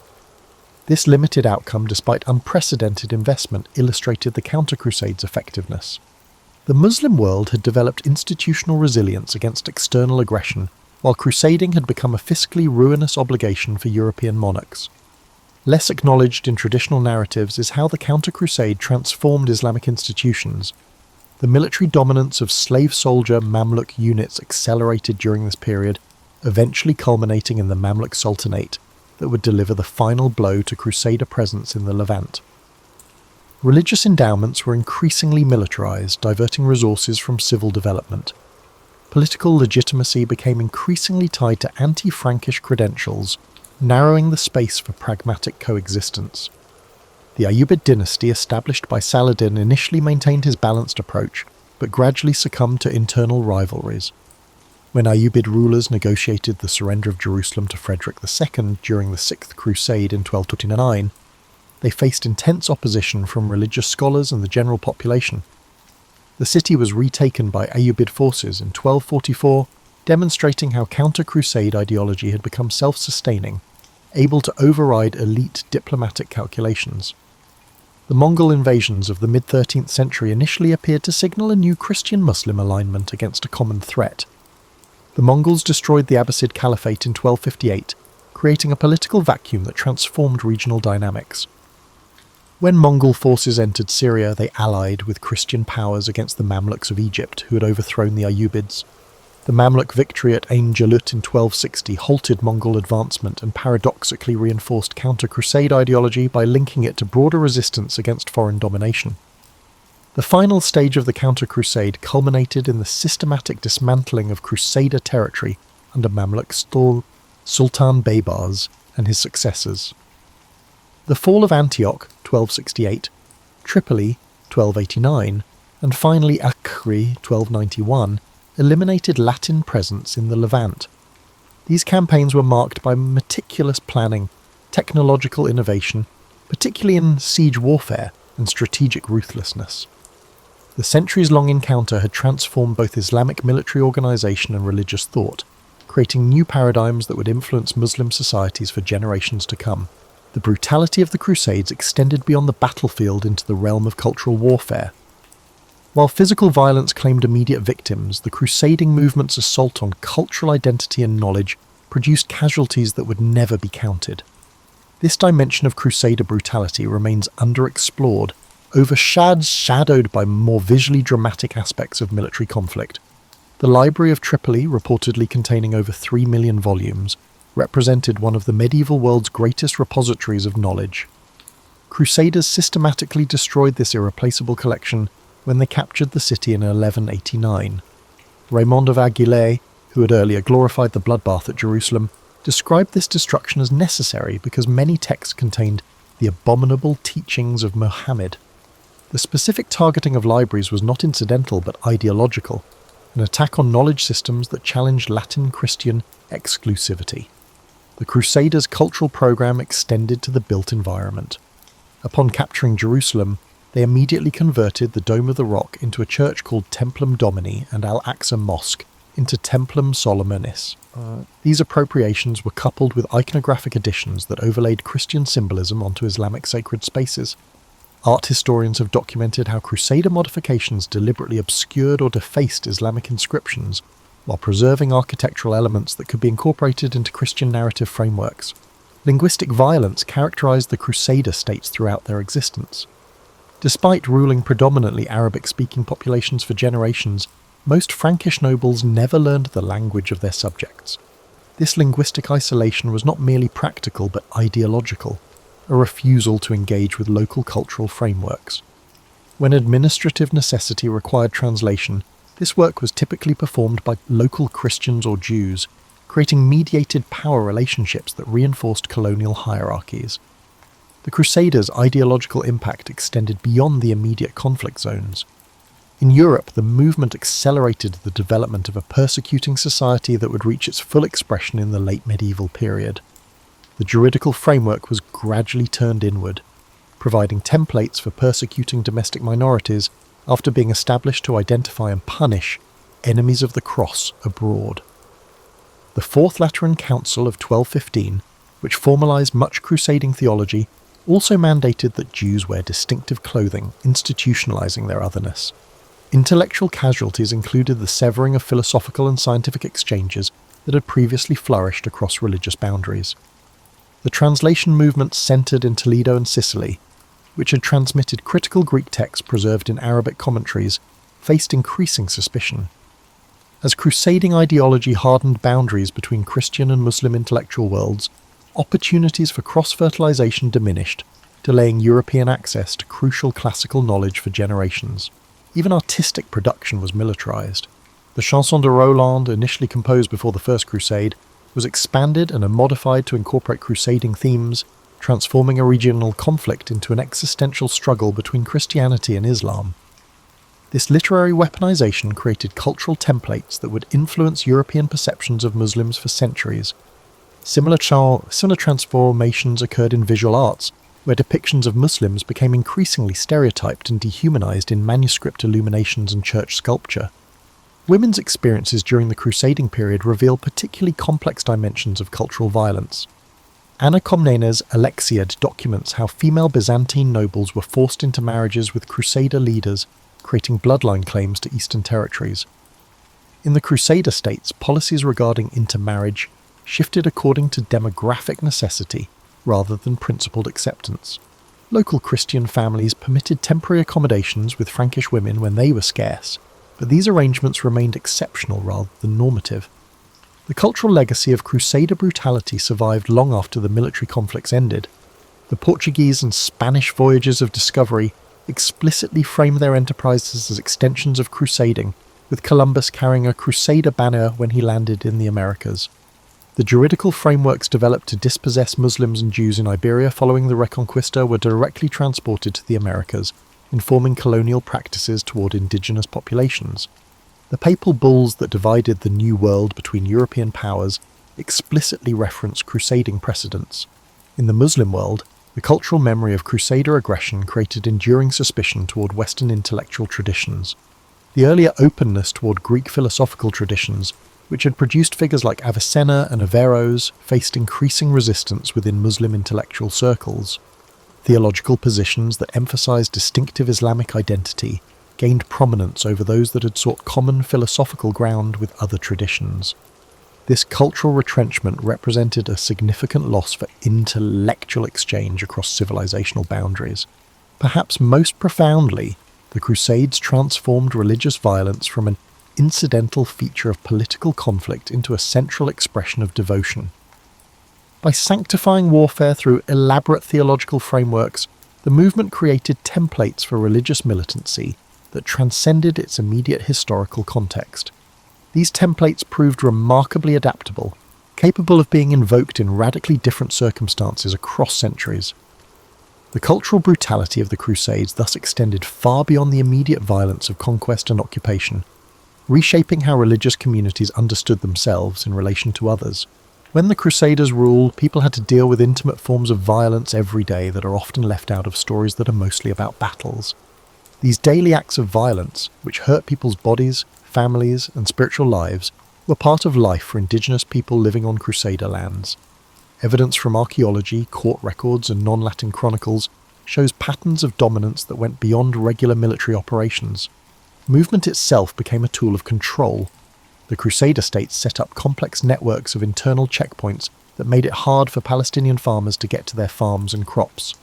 Toll booths made it costly for locals to travel between towns. These limits significantly impacted Muslim pilgrimage routes, transforming religious journeys into periods of frequent harassment and financial demands. In the 1180s, Ibn Jubayr was moving through Crusader lands and wrote about how Muslim travellers were detained without a reason, had their goods taken away, and were physically abused at these border areas. Physical punishment in Crusader law systems demonstrated racial hierarchy. The Livre des Assises court records show that the sentences given to Franks and native Christians were very different, and the sentences given to Muslims and Jews were even tougher. Frankish people who broke property laws were usually fined, but native people who broke the law could be mutilated. Written reports of different punishments are backed up by archaeological evidence from burial sites. Skeletal remains show patterns of amputated limbs and trauma consistent with judicial torture that are more common in non-Frankish cemeteries. Under Crusader rule, homes turned into dangerous places. Latin settlers were given more property rights than native people, and native landowners were often turned into tenants on land that their families had owned for generations. In cities, housing was separated, with Muslims and Eastern Christians living in separate areas that got more crowded as Latin settlers moved in and took the best spots. Archaeological digs in Ecre and Tyre during the Crusader era show the stark difference between the large Frankish compounds and the more crowded native areas. Getting to water, which was important in the temperature of the Levant, became another way of controlling people. The Crusader government changed the flow of water to help Latin towns and military bases, which messed up traditional irrigation systems. In Jerusalem, cisterns were increasingly reserved for Frankish use. These restrictions meant that native people had to drive farther to get water. This hydraulic colonialism entirely changed farming methods and community habits that had developed over hundreds of years to make the best use of water. During the Crusades, religious experience changed in big ways. Muslims and Jews could practice their faiths, but there were many restrictions. In many places, going to the mosque was limited. So Muslims from rural areas often had to go to cities for Friday prayers, where they could be watched more closely. In places where there were many Christians, the call to prayer at hand was not allowed. The ban stopped a key part of Muslim life. Jewish communities had to deal with new rules about building and fixing up synagogues. Archaeological evidence showed that Jewish religious buildings were purposely left out of urban makeover projects. There were many problems for Christian villages in the East.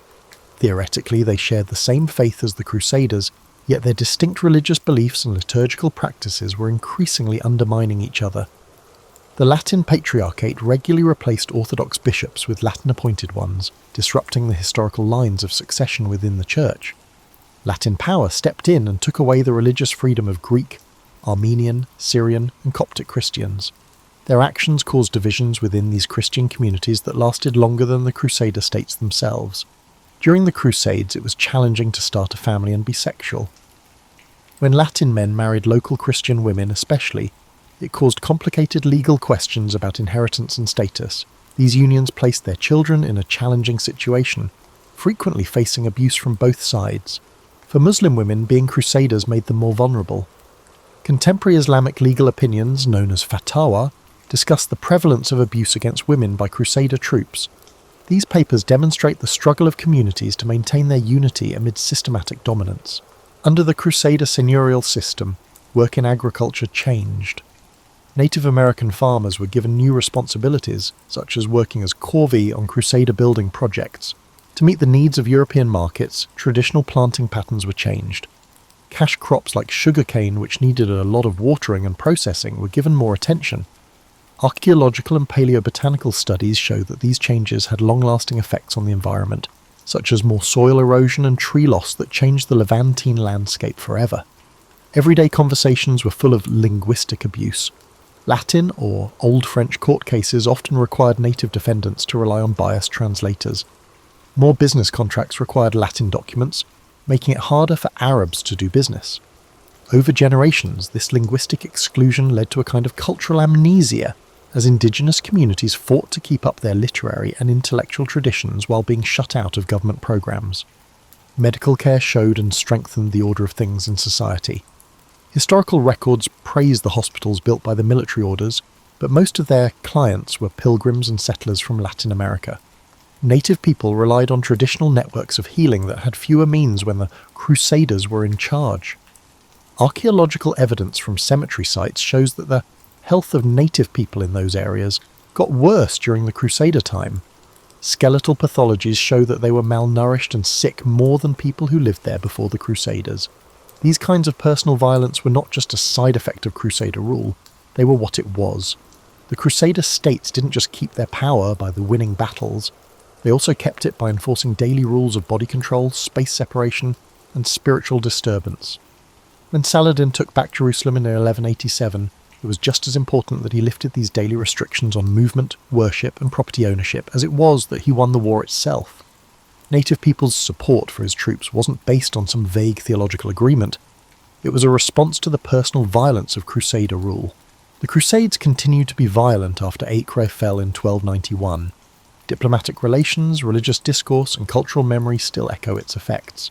Understanding the crusading movement's legacy demands appreciating how its violence altered institutions and mentalities throughout civilizations, generating patterns that remain today.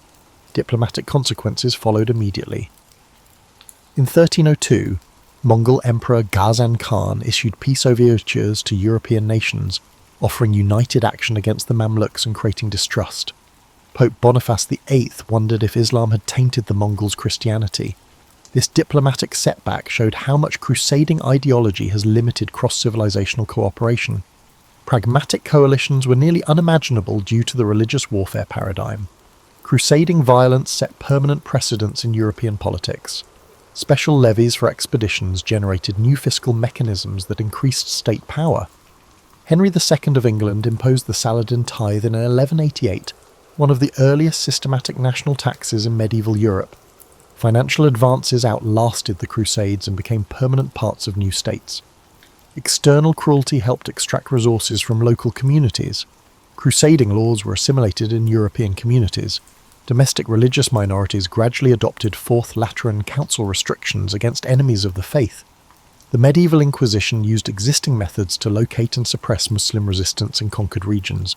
Crusades were used against Cathars in southern France, pagan people in northeastern Europe, and papal opponents in Italy. European societies handled internal diversity differently due to this procedural legacy. Colonial expansions after the 15th century expressly cited crusades. Portuguese armies deliberately continued the Crusades when they took Ceuta in North Africa in 1415. Columbus thought his journeys would revive the possibility of freeing Jerusalem by avoiding Muslim-controlled territory. Papal bulls that directly cited crusading powers justified the Spanish conquest of the Americas by providing indigenous Americans with foundations for battle against Muslims. The memory of Crusader assault affected Ottoman institutions and diplomacy. The millet system, which united religious minorities under their leadership with relative autonomy, was partially a response to Crusader subjugation of Eastern Christians. Ottoman diplomatic correspondence with European nations sometimes invoked Crusader atrocities to frame current disputes. The Sultanate's claim to sacred sites contradicted the Crusader narrative of freedom. The Crusades caused significant theological and institutional damage to Eastern Christians. Eastern Christians who acknowledged papal authority while keeping their liturgical customs formed Uniate churches, dividing Orthodox communities permanently.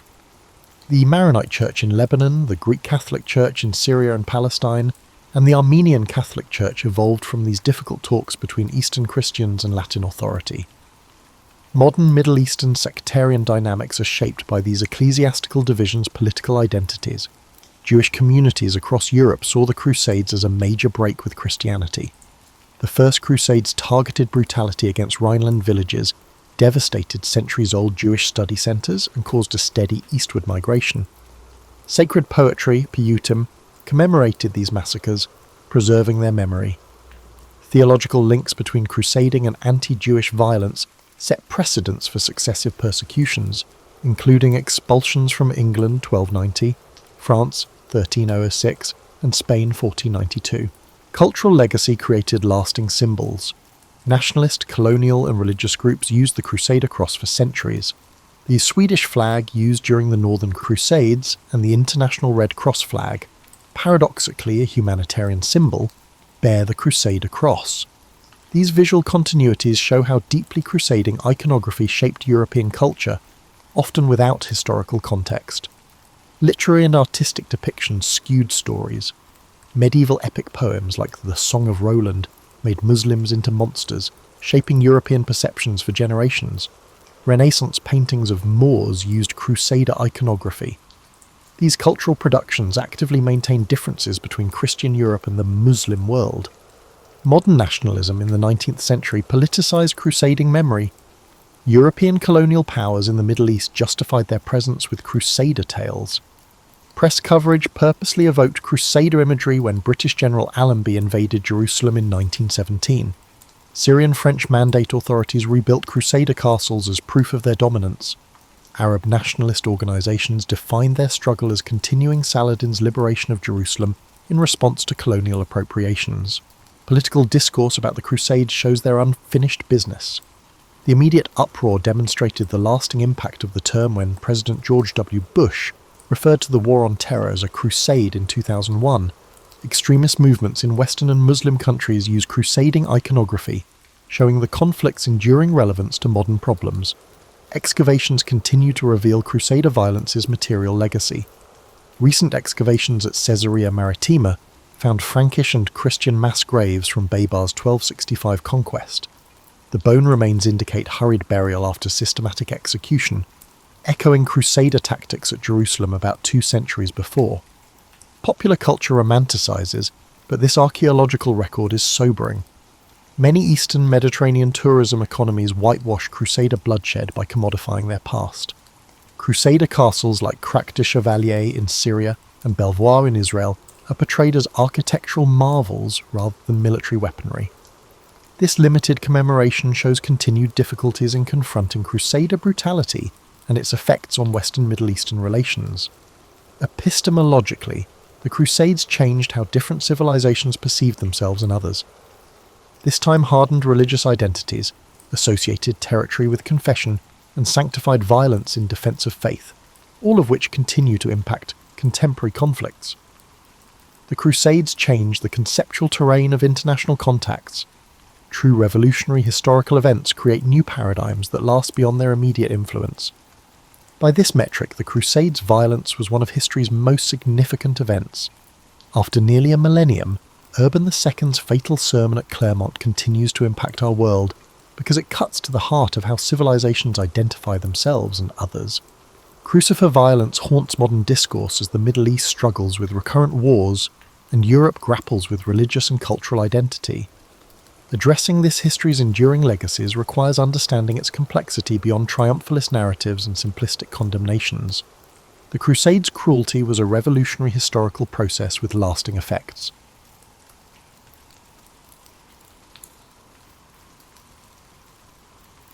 Imagine a sea of grass that goes on forever, beyond every horizon you can think of.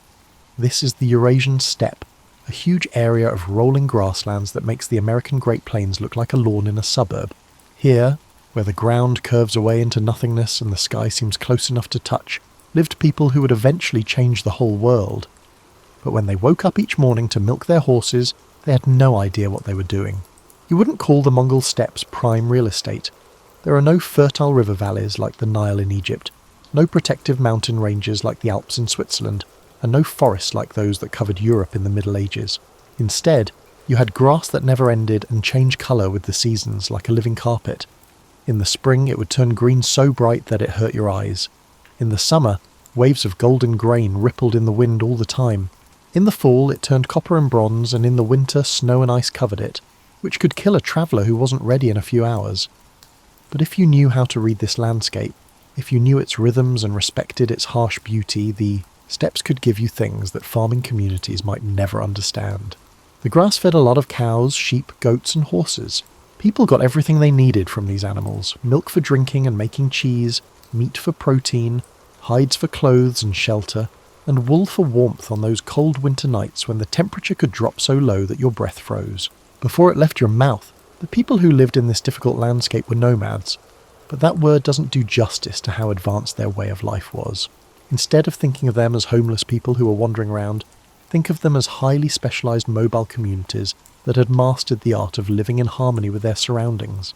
They didn't just wander around the steppes, they followed old migration routes that had been improved over time. They moved their herds to new pastures with the same care that farmers do when they rotate their crops. A typical Mongol family owned maybe 100 different kinds of animals, and taking care of this mobile wealth required skills that would impress a modern rancher. You needed to know which grasses were best for different animals at different times of the year, how to find water in a place where rivers were hard to find, how to guess what the weather would be like, and how to protect your herds from both people, who wanted to steal them, and wolves that followed the migrations like shadows. The gur, which is what people today call a yurt, was the best building for this way of life. Think about a house that could be put together or taken apart in less than an hour, moved by a few camels, and keep a family of 6 warm and dry in both the heat of summer and the cold of winter. The gyr was like a small house that could be moved around. It was about the same weight as a small car and could stand up to winds that would flatten most modern tents. The inside of a gyr was set up like a well-designed yacht, with everything in its right place. The fire pit, which provided heat, light and a place to cook meals, was in the centre. When you walked in, men's things were on the left and women's things were on the right. This arrangement showed how each gender had its own important but different role in nomadic society. The back of the G, which was directly across from the door, was the place of honour where important guests sat and family treasures were shown off. But maybe the most interesting thing about life on the steppes was how it changed the people who lived there. Imagine growing up in a world where your backyard was literally endless, where you learned to ride before you could walk well, and where you had to be able to read weather patterns and clouds and find your way across grasslands with no tracks using, only the stars and your knowledge of the land's subtle contours.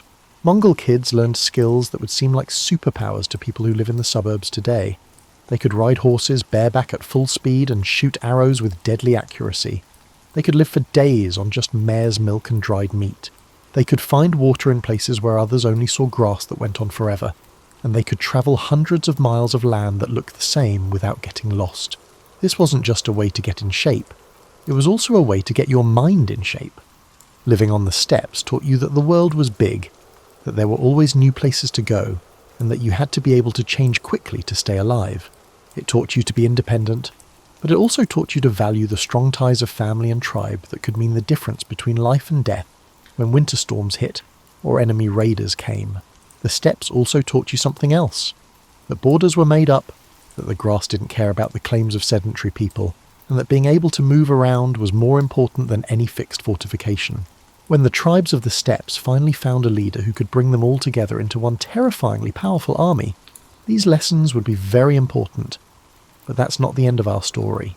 For now, picture those thousands of nomadic families living on the vast grasslands, each following their own old paths, each keeping their own relationships with neighbouring tribes, and each living a life that was both free and limited, harsh and beautiful and simple and very complex. The steppes were like a huge school where students learned how to survive, ride horses, predict the weather, care for animals, and fight. Everyone who grew up there learned skills that would have taken European knights years to learn, if they could learn them at all. And every now and then, one of these scattered graduates would come along who could see past the normal tribal boundaries. This person could picture bringing all the people of the Grass Sea together into something bigger and stronger than any kingdom that stayed in one place. Someone like that was about to be born, but anyone watching would not have thought it was a good thing. He would be born into a harsh world that had already shaped many generations of nomadic children. But the skills and points of view that landscape taught him would help him build the biggest empire in history that was all connected.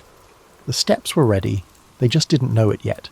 In 1162, on what was probably a normal spring morning in the heart of Mongolia, a child was born who would grow up to scare half the world and bring the other half together. His birth name was Temujin, which means iron worker in English. This was a practical name for a practical people, but it didn't suggest that this baby would grow up to make anything more important than horseshoes or arrow points. The chapter headings in Temujin's early life story are very harsh, like those in a medieval survival guide. Yasugei, his father, was a minor tribal leader. You could think of him as the head of a small family business in an industry where most business problems were solved with arrows. When Temujin was about 9 years old, rivals poisoned his father, leaving the family in a dangerous situation like sheep without a shepherd in a land full of wolves. What happened next was the kind of childhood that could either completely break someone or make them incredibly strong. Temujin's family was basically kicked out by their former allies and left to fend for themselves in a society where being alone often meant death. Imagine a family that suddenly has no home or friends in a world where your neighbours might think you were more useful as a slave than as an equal. During these tough years, young Temujin learned lessons that would change the way he led and built his empire for the rest of his life. He learned that loyalty based on blood or tradition could go away as soon as things changed. He learned that being able to make new friends with people who may have been enemies yesterday was often the key to staying alive. Most importantly, he learned that the traditional tribal system was deeply flawed because it had endless fights, strict hierarchies, and couldn't unite against common threats. During these years in the wilderness, Temujin also learned something else. He had a special ability to get people to follow him, even when they didn't have a good reason to do so. Even when his family had to eat roots and catch fish with their hands, he still managed to get people to follow him who thought he was worth betting their futures on. It was the kind of charm that you couldn't learn or pass down. You either had it or you didn't. Temujin had a lot of it. It was like watching someone climb a mountain while everyone else was still arguing about which way to go. He went from being an outcast to being the leader of his tribe. Temujin built a coalition of followers through alliances, victories, and shared goals. These followers were not tied together by traditional tribal loyalties, but by something new: shared ambition and mutual benefit. Temujin knew something that most leaders on the steppe didn't. The old way of fighting all the time between tribes wasn't just wasteful, it was also harmful to the tribes themselves. The sedentary kingdoms around the steppes were getting stronger and more united, while the Mongol tribes fought each other over old grudges and grazing rights. The Jin dynasty ruled northern China, the western Xia ruled the Silk Road corridors, and different Central Asian powers were spreading their power into areas where nomads used to live. Temujin thought the answer was to do something that had never been done before: bring all the tribes together under one leader who could direct their combined military power outward instead of inward. It was like suggesting that every small family business in a troubled industry come together to form one well-run corporation. But the negotiations were done with swords, and the final agreements were made with blood oaths. It took decades of political maneuvering that would have impressed Machiavelli to bring the two sides together. Temujin formed alliances with former enemies, broke promises when he needed to, took useful ideas from tribes he had defeated, and slowly built a military and political system that went beyond the usual steppe groups. The decimal system of organising the military was one of his most important new ideas. Temujin didn't organise his troops along traditional tribal lines, which would have kept old loyalties and feuds alive. Instead, he broke his army up into groups of 10, 100, 1,000, and 10,000 warriors from different tribes who swore new oaths of loyalty to him personally. It was like getting rid of all the old high school cliques and making new ones based on common goals instead of past friendships. There were many great things about this system. It kept any one tribe from getting too strong in the larger group. It made warriors from different tribes work together, which slowly broke down old tribal prejudices. It was most important because it made a new identity, Mongol, that went beyond the old tribal divisions and made everyone feel like they were part of the bigger project. Temujin had done something that had never been done before in the recorded history of the steppes by 1206. He had brought almost all of the Mongol tribes together under his own leadership. At a big meeting called a Kurultai, the tribal leaders formally recognized him as their supreme leader and gave him a new name that reflected his unprecedented achievement, Genghis Khan, which means universal ruler, or ruler of all. It was like watching a small-town business owner become the CEO of a multinational corporation, except this corporation's business model was to conquer new markets and grow into every available market. The tribes that lived on the steppes had come together to form a single military force that could project power over long distances with a speed and efficiency that would change the way wars were fought. But Genghis Khan didn't just bring the Mongol tribes together. After he fixed the problem of division within the group, he quickly turned his attention to threats and chances from outside. The same strategic thinking that had helped him bring the steppes together was now focused on the sedentary kingdoms that were next to his new empire. If the Mongols were stronger when they were united than when they were split up, then they would be even stronger when they conquered their neighbours. The change was complete. The boy who had once caught fish with his bare hands and lived on the streets had become the leader of the most powerful army in the world. Settled people had long seen the steppes as a place where annoying barbarian raids happened. Soon, they would be the starting point for a series of conquests that would change the political map of Eurasia. The Grass Sea had found its captain, and the winds were good for a long trip. Imagine the first time Genghis Khan looked past the steppes at the settled kingdoms that had always seemed so far away and safe behind their walls. It must have felt like a small business owner who was doing well suddenly realizing that their local market was just the beginning, and that there were huge, untapped opportunities waiting just beyond their current horizons. In this case, though, the business would grow through cavalry charges and siege engines. The Mongols' first big target was the western Xia kingdom, which ruled over the Silk Road trade routes that went through what is now northwestern China. This decision showed how smart Genghis Khan was. Instead of attacking the strongest neighbours right away, he started with a kingdom that was rich enough to be worth conquering, but not strong enough to threaten his empire's existence. For an army that had mostly used mobile tactics before, the Western Xia campaign was like a graduate-level course in siege warfare. The Mongols learned that their usual hit-and-run tactics, which worked well against other nomadic foes, didn't work as well against cities with high walls and supplies for long sieges. So, like all successful businesses do when they face new problems, they changed, learned, and came up with new ideas. The Mongol army changed from being a nomadic force to something more like a modern combined arms military in just a few years. They hired engineers from lands they had taken over, learned how to use Chinese siege methods, and learned how to use catapults, battering rams, and other specialized tools. It was like seeing a motorcycle gang suddenly gain the logistical skills of a professional army, while still being able to move and be aggressive. The Mongols didn't just use the same military tactics as everyone else, they made them better. Their siege operations became famous for how quickly and effectively they worked.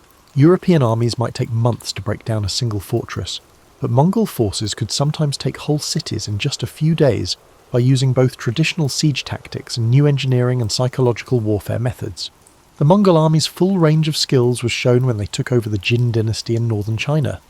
This wasn't a small border kingdom like Western Xia. It was one of the most advanced civilizations in the world, with the Great Wall protecting it and armies that had been perfecting their skills for hundreds of years. The Jin dynasty ruled over land that was home to millions of people, protected by hundreds of fortified cities and backed by economic resources that were much bigger than anything the steppes could produce. But the Mongols methodically tore down this old kingdom, just like mechanics take apart a complicated machine they know how to fix. They attacked from directions that the Chinese didn't expect, which let them get around the Great Wall. They also used captured Jin engineers to improve their own siege techniques, and a mix of military pressure and diplomatic manoeuvring to slowly cut off Jin defenders from their possible allies. People living at the time couldn't believe how quickly these conquests happened. Within a few years of the Mongols' arrival, kingdoms that had been around for hundreds of years would be gone. It was like watching someone play a video game at a faster speed, but the results were real and would last forever. The Mongol war machine had done something that military theorists would spend hundreds of years trying to figure out. It had the perfect mix of speed, firepower, organization, and flexibility. At the same time, on the Western Front, Mongol troops were moving into Central Asia in the same methodical way. The Mongols' conquest of the Khwarezmid Empire, which ruled over a lot of what is now Iran, Afghanistan, and Central Asia, showed another side of their strategic thinking. They could run multiple campaigns at the same time over long distances while keeping widely separated forces in sync. A diplomatic incident that turned into a full-blown war started this Western campaign almost by accident. The Khwarezmid Shah made a big mistake when he killed Mongol trade envoys. This was like declaring war on what was already the most dangerous military group in the world. Genghis Khan's answer was quick, clear, and completely devastating. In just 3 years, the Khwarezmid Empire was completely destroyed. Its cities were in ruins, and its people were either spread out or taken in by the growing Mongol system. What was so impressive about these conquests was how the Mongols were able to keep control of such large areas while still expanding. Most empires in history have hit natural limits where the costs of expansion were higher than the benefits. However, the Mongols seem to have solved this basic problem by combining flexible administration with effective military action. The Mongols usually used and changed local government systems instead of trying to force a single system of government on all of their lands. Chinese territories were still run by modified versions of traditional Chinese bureaucracy, and Central Asian regions kept their own cultural and religious practices under Mongol rule. It was like running a multinational company, where each regional office could keep its own corporate culture, while making sure that all of the company's strategies worked together. This flexible administration went along with a communication system that was very new for its time. The Yam was the Mongol postal system. It built a network of relay stations that could send messages across the empire faster than any other system of communication. It used to take months for a message to get from Mongolia to Eastern Europe, but now it only takes weeks. This made it easier for the central government to keep control over areas that were thousands of miles apart. The psychological consequences of these conquests were possibly more significant than their military implications. The Mongols showed that distance was no protection against a well-organized and motivated force, that new tactics could break through traditional fortifications, and that people whom sedentary societies had thought were primitive barbarians could conquer entire civilizations. The Mongol Empire was bigger than the continental United States, and growing quickly by the time Genghis Khan died in 1227. It stretched from Korea to the Caspian Sea, but this was only the start. Genghis Khan's successors would continue to grow the system he had built, eventually creating an empire that stretched from Eastern Europe to the Pacific Ocean and changed the course of human history. The Great Expansion changed not only the political map of Eurasia, but also what people thought an empire could be.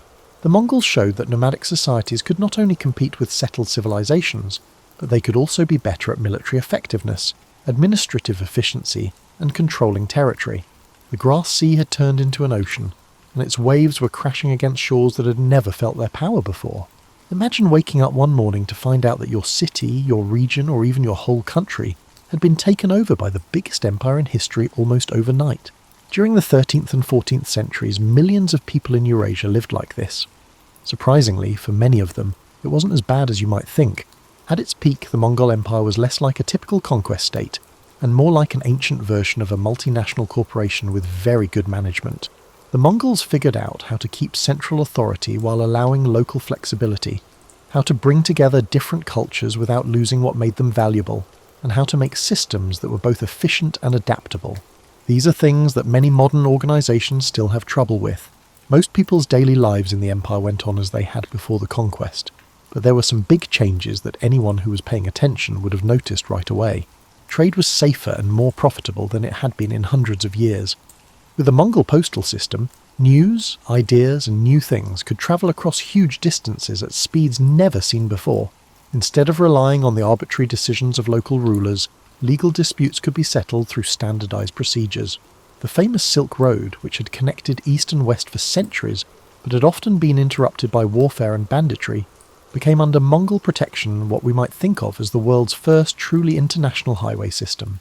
Merchants could travel from Venice to Beijing more safely than a medieval European could travel from one city to another in their own kingdom. This commercial security had a big impact on how people lived every day in the empire. Chinese silk became available in Europe at prices that the new middle class could afford. Islamic astronomical tools made their way to Mongol courts, where they changed the way people navigated and kept track of time. The first information revolution happened when European metalworking techniques moved east, and Asian printing technology moved west. But the Mongol Empire's attitude toward religious and cultural diversity was probably the most interesting thing about life under their rule. Medieval governments often required people to follow the same religion in order to be loyal to the government. The Mongols, on the other hand, practiced what we now call multiculturalism, long before the idea was even thought of. Nestorian Christians, Muslims, Buddhists, Confucians, Taoists, and adherents of traditional Mongol shamanism all occupied positions within the imperial framework.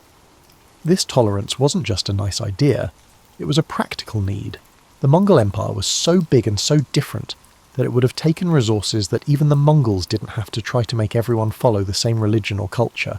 Instead, they made systems that let different groups keep their own traditions while also taking part in the larger imperial project. It created a kind of cosmopolitan culture that didn't come back until the modern era. Persian poets could work with Chinese engineers, Islamic scholars could argue philosophy with Buddhist monks, and European merchants could learn advanced math from Arab mathematicians in Mongol cities. It was like living in an old-fashioned version of an international university town, but the campus was half the world. Architecture during Mongol rule exemplified this cultural amalgamation. Buildings mixed parts from different styles to make completely new styles. Islamic arches could support Chinese roofs, Persian tile work could decorate them, and European silver could pay for them. These weren't just random combinations, they were carefully thought-out integrations that showed how different styles of art could work together to make each other better instead of worse. The Mongols also changed the way people ate.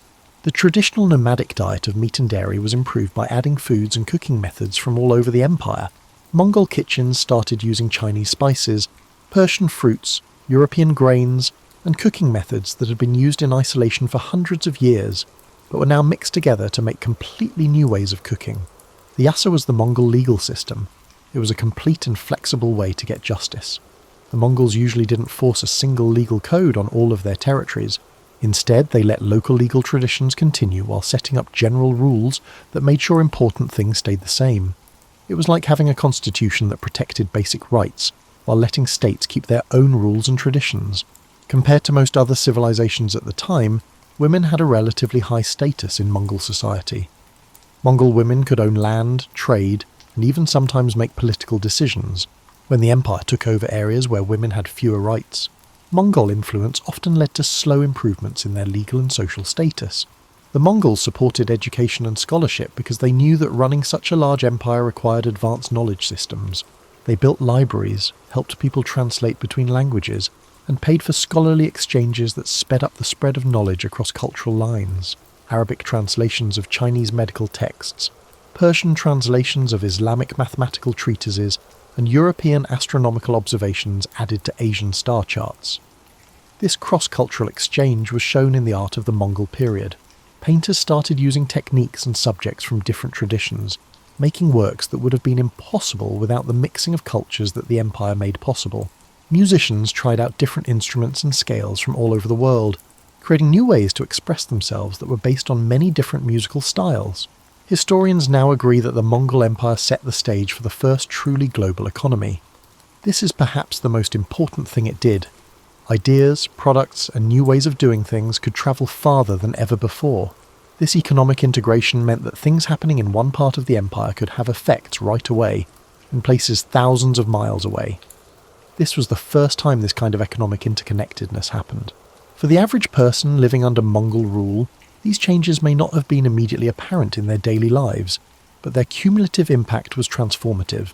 You were more likely to find foreign goods in your local market, hear news from faraway places, meet people from different cultures, and get ideas and new things that had come from far away. The Mongol Empire built something that had never been done before in human history. A civilization that was truly cosmopolitan, connecting cultures that had been cut off from each other for a long time. It was an early version of globalization, run by people who had always thought that the whole world was just grass, sky, and the occasional tribe next door.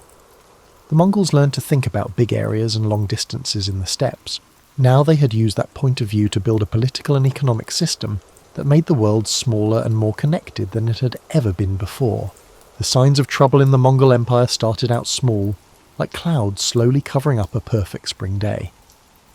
But they grew into a storm system that changed the weather patterns for good. By the end of the 13th century, the empire that had seemed unbreakably strong under Genghis Khan and his immediate successors was starting to show signs of stress that would eventually cause it to break apart like ice on a river that was warming up. The first problem was one that every successful family business has to deal with. What happens when people who weren't involved in making the vision have to carry it out? Genghis Khan's grandsons and great-grandsons received an empire, but they also had the impossible job of keeping unity across lands so large that it took months for messages to get from one end to the other. It was like trying to run a modern business with medieval communication tools, but each part of the business had its own army and its own ideas about how to move forward strategically. The empire's structure, which had been brilliantly adapted to rapid growth, turned out to be less useful for long-term management. The Mongol system worked great when there were new lands to conquer and new resources to share among the different branches of the imperial family. But when expansion slowed down, partly because they had run out of neighbours who were easy to conquer, the empire started to have the same kind of internal competition that it used to have against enemies. Imagine a family that got rich by always expanding their business into new markets. Then, all of a sudden, they found themselves in a situation where they had taken over all the markets.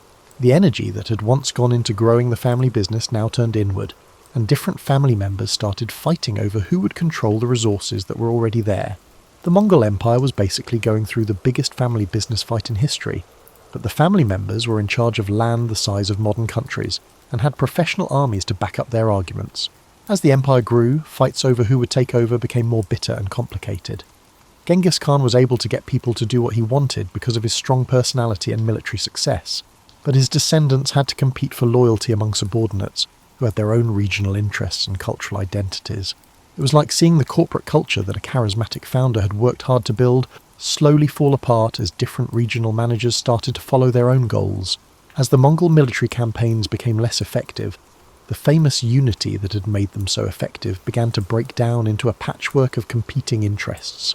The Yuan dynasty in China, the Ilkhanate in Persia, the Golden Horde in Eastern Europe, and the Chagatai Khanate in Central Asia all said they were under the Great Khan's rule in Mongolia. But in reality, they acted more and more like independent powers with their own foreign policies and military goals. Sociologists now call the process that made this political fragmentation worse cultural accommodation. This means that the Mongol rulers slowly adopted the customs and views of the people they ruled. The Mongol Khans in China started to think and act like Chinese emperors. The ones in Persia started to act like Persian court members, and the ones in Russia started to run their countries in ways that were similar to how things were done in their own countries. It was a natural change that made them better rulers of their own areas, but it also made them less Mongol and less dedicated to keeping the empire together. Changing religions was a big part of this cultural change.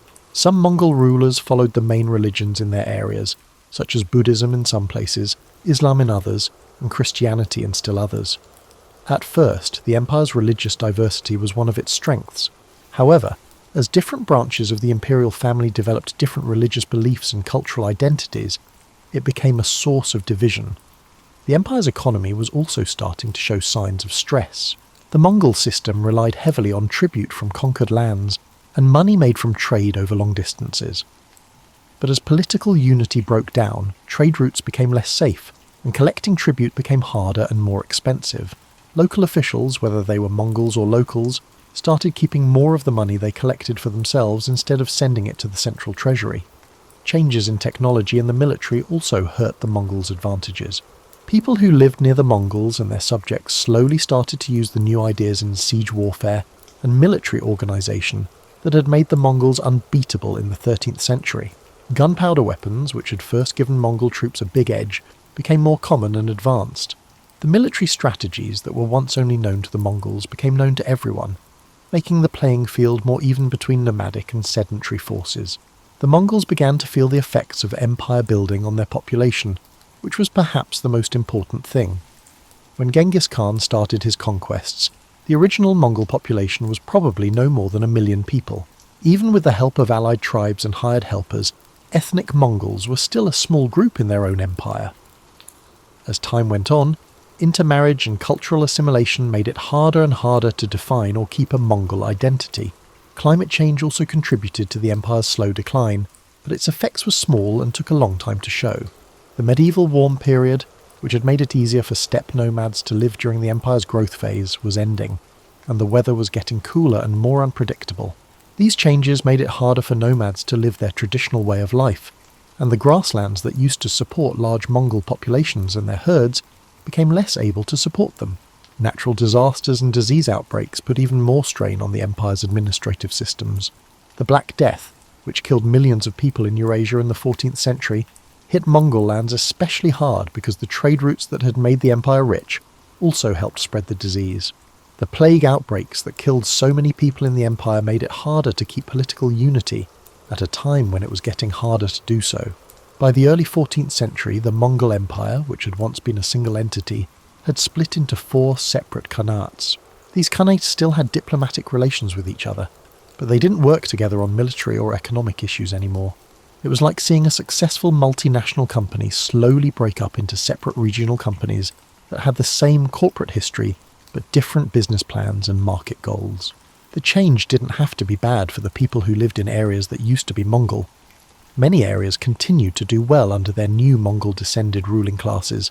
The empire's cultural exchanges and technological advances continued to shape growth across Eurasia, but the political unity that had made the empire's most amazing accomplishments possible, safe, long-distance trade, the quick spread of new ideas, and an unprecedented mixing of cultures, was slowly fading away like salt in water. The steppes, which used to be the starting point for world conquest, were slowly returning to their traditional role as the home of nomadic tribes. The big test of building a nomadic empire was coming to an end, but its effects would last for hundreds of years. It wasn't like watching a building fall down when the Mongol Empire fell apart. It was more like watching a huge river system slowly change course, with some channels drying up and others cutting new paths through different types of land. By the 14th century, the political unity that had once stretched from Korea to Hungary was breaking up into smaller, easier-to-manage parts.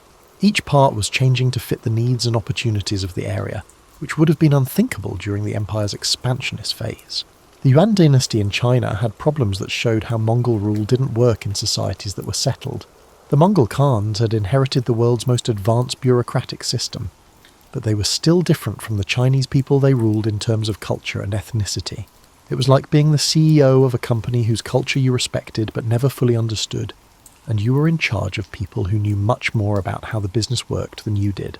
The Yuan rulers tried a lot of different things to stay in power and do their jobs well. Some people, like Kublai Khan, embraced Chinese culture so much that they became Chinese emperors with Mongol ancestry. Some people tried to keep Mongol traditions and identity while using Chinese ways of running things. Others tried to rule by keeping Mongol and Chinese elements separate but still connected to each other. None of these methods worked perfectly in the long run. The Mongol rulers looked less and less like real heirs to Genghis Khan's legacy as they got used to Chinese culture. The more they insisted on keeping Mongol culture separate, the more they pushed away the Chinese people, whose help was needed for good governance. It was a classic problem of imperial rule that didn't have a perfect answer. In 1368, the Ming dynasty overthrew the Yuan dynasty, which ended Mongol political control over China. However, Mongol influence on Chinese culture and institutions did not end.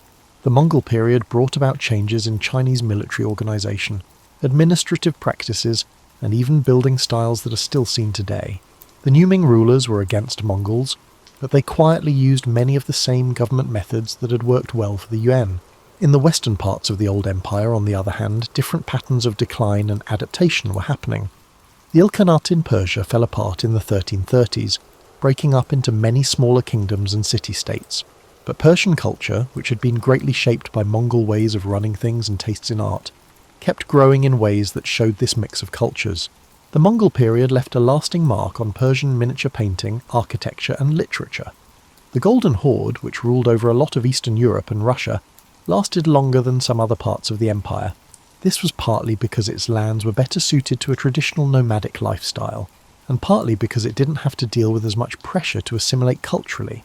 But even the Golden Horde slowly changed from its original Mongol identity. It became more Turkic in language and Islamic in religion, but it kept some of its traditional nomadic political systems. The fate of Mongolia itself may have been the most powerful symbol of how the empire changed.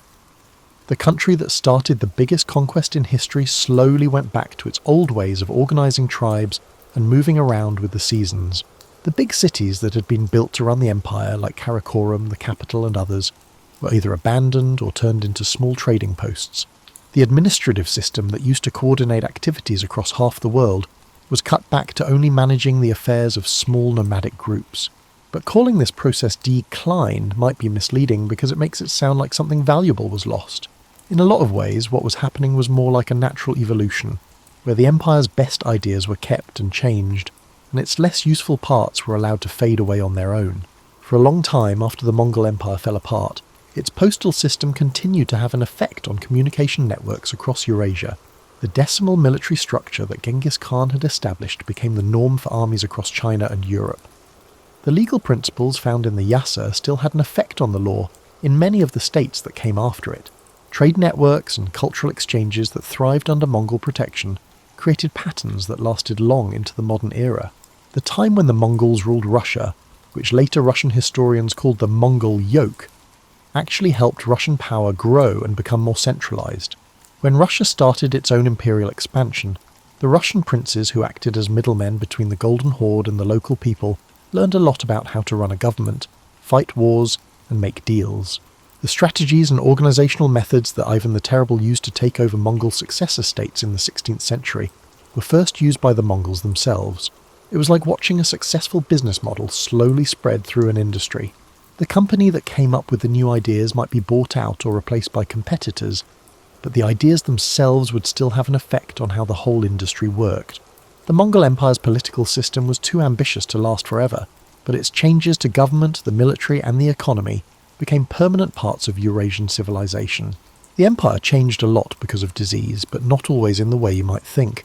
The Black Death, which killed about 1/3 of the people in many parts of Eurasia in the 14th century, messed up the usual social and economic ties in the areas that used to be part of the Mongol Empire. But it also made it possible for people to move up in society, and for institutions to change in ways that might not have been possible if things had been more stable. The plague years caused a demographic disaster in many areas, which led to a lack of workers. This gave the workers who survived more power to negotiate and move up in society.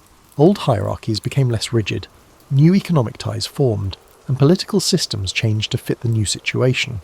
The combination of Mongol innovations and changes brought on by the plague permanently changed the rigid social systems that had been common in many societies before the Mongols. The Mongol Empire's effects on the environment also had long-lasting effects that went well beyond its political life. The Mongol Empire's growth brought about big changes in trade routes, land use patterns, and population movements. These changes had long-lasting effects on the environment.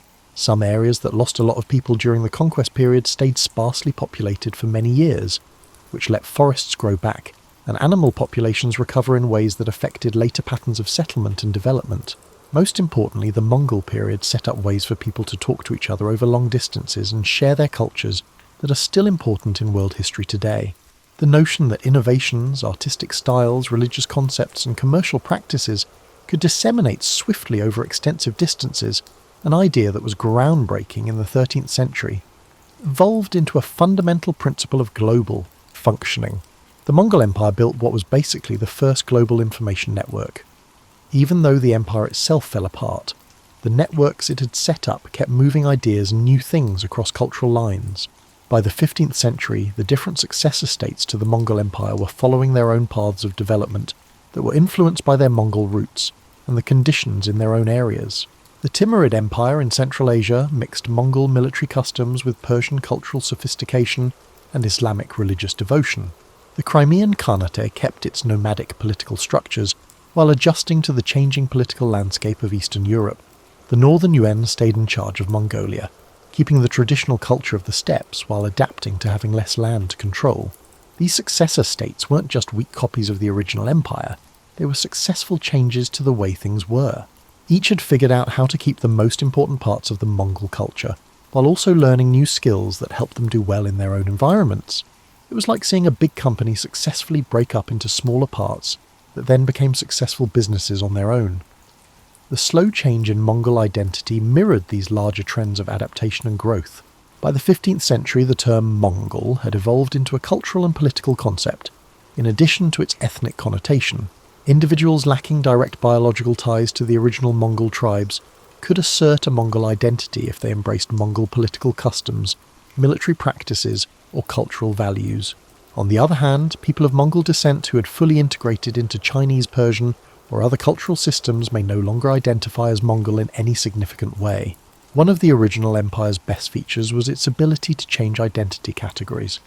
This flexibility still helps Mongol successor states. It helped them get talented and loyal people from different groups while still staying connected to the famous Mongol legacy. It was a kind of cultural branding that lasted a long time and could change with the times. The long end of the Mongol Empire wasn't a tragedy. It was a natural change from one type of organisation to another that was better suited to new conditions. The empire had done what it needed to do. It had linked areas that had been cut off from each other, set up new ways for people to trade and share culture, and shown that nomadic societies could build and run complex governments across a whole continent. As you snuggle deeper into your blanket and think about how your own cosy home is an example of hundreds of years of improvements in building, heating, and furnishing that came from many different cultures, you might think about how the Mongol Empire's greatest achievement was not conquering the world but bringing it together. 700 years ago, the Mongols built trade, communication, and cultural exchange networks across Eurasia. These networks laid the groundwork for the global interconnectedness we take for granted today. As you get ready for bed in a world where you can order things from halfway around the world with a few clicks, talk to people on different continents right away, and learn about thousands of different cultures, you are living with the consequences of choices made by nomadic herders on the Asian steppes 7 centuries ago. The Mongol Empire's impact on modern life is so deeply ingrained in our world today that we hardly ever think about it. Like background music that sets the mood of a room without drawing attention to itself, the most obvious legacy is the political borders and ethnic groups of today's countries. The vastness of Russia's land shows patterns of growth that started during the Mongol period.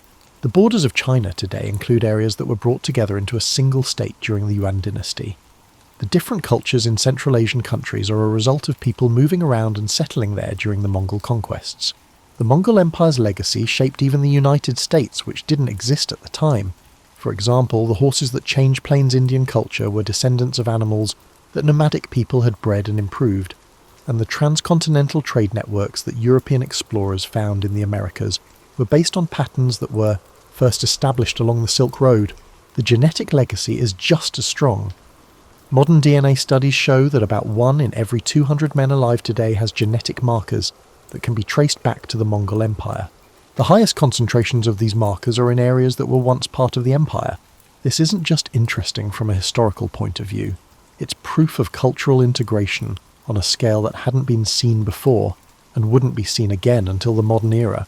The Mongol Empire mixed people from different parts of the world who had been living apart for thousands of years. This made the first truly global gene pool. But the genetic mixing was only one part of a larger cultural blending that still affects everything from food to buildings. Mongol cities were the first places where Chinese, Persian, Central Asian, and European cooking styles met on a large scale. This is where fusion cooking, which mixes ingredients and techniques from different cultures, began. The architectural styles of many Asian cities still show design ideas that were developed during the Mongol period, when builders had to make buildings that could meet a wide range of cultural needs and tastes. The Mongol influence can be seen in the language itself. Hundreds of words in dozens of languages can be traced back to the Mongols or to the cultural mixing that happened while the empire was around. The Mongols came up with new ideas and institutions that are still used in military, administrative and trade-related language across Eurasia. Languages that were never directly under Mongol rule were still affected by the increased trade and cultural exchange that came with it. The Mongols' way of being tolerant of other religions set examples that still affect how we think about religious freedom and cultural diversity today. In the 13th century, the idea that political loyalty and religious belief could be separated was revolutionary. It is still controversial in some parts of the world today. The Mongol example showed that having different religions in a big political group can be a strength instead of a weakness. Mongol influences can also be seen in educational and intellectual traditions. The focus on practical knowledge, the blending of different scholarly traditions, and the translation movements that thrived with Mongol support created ways for scholars to share ideas that shaped the growth of universities, libraries, and scholarly networks across Eurasia. The Renaissance in Europe, the last flowering of the Islamic Golden Age, and the technological advances of Ming China all built on ideas that were made stronger by cultural exchanges between the Mongols and other cultures. The way modern militaries are organised still shows the effects of new ideas that the Mongol army came up with. The decimal system of military units, the use of different weapon systems and tactics, the focus on communication and mobility, and the use of psychological warfare techniques all became standard military practices that still affect how modern armies are organised and deployed.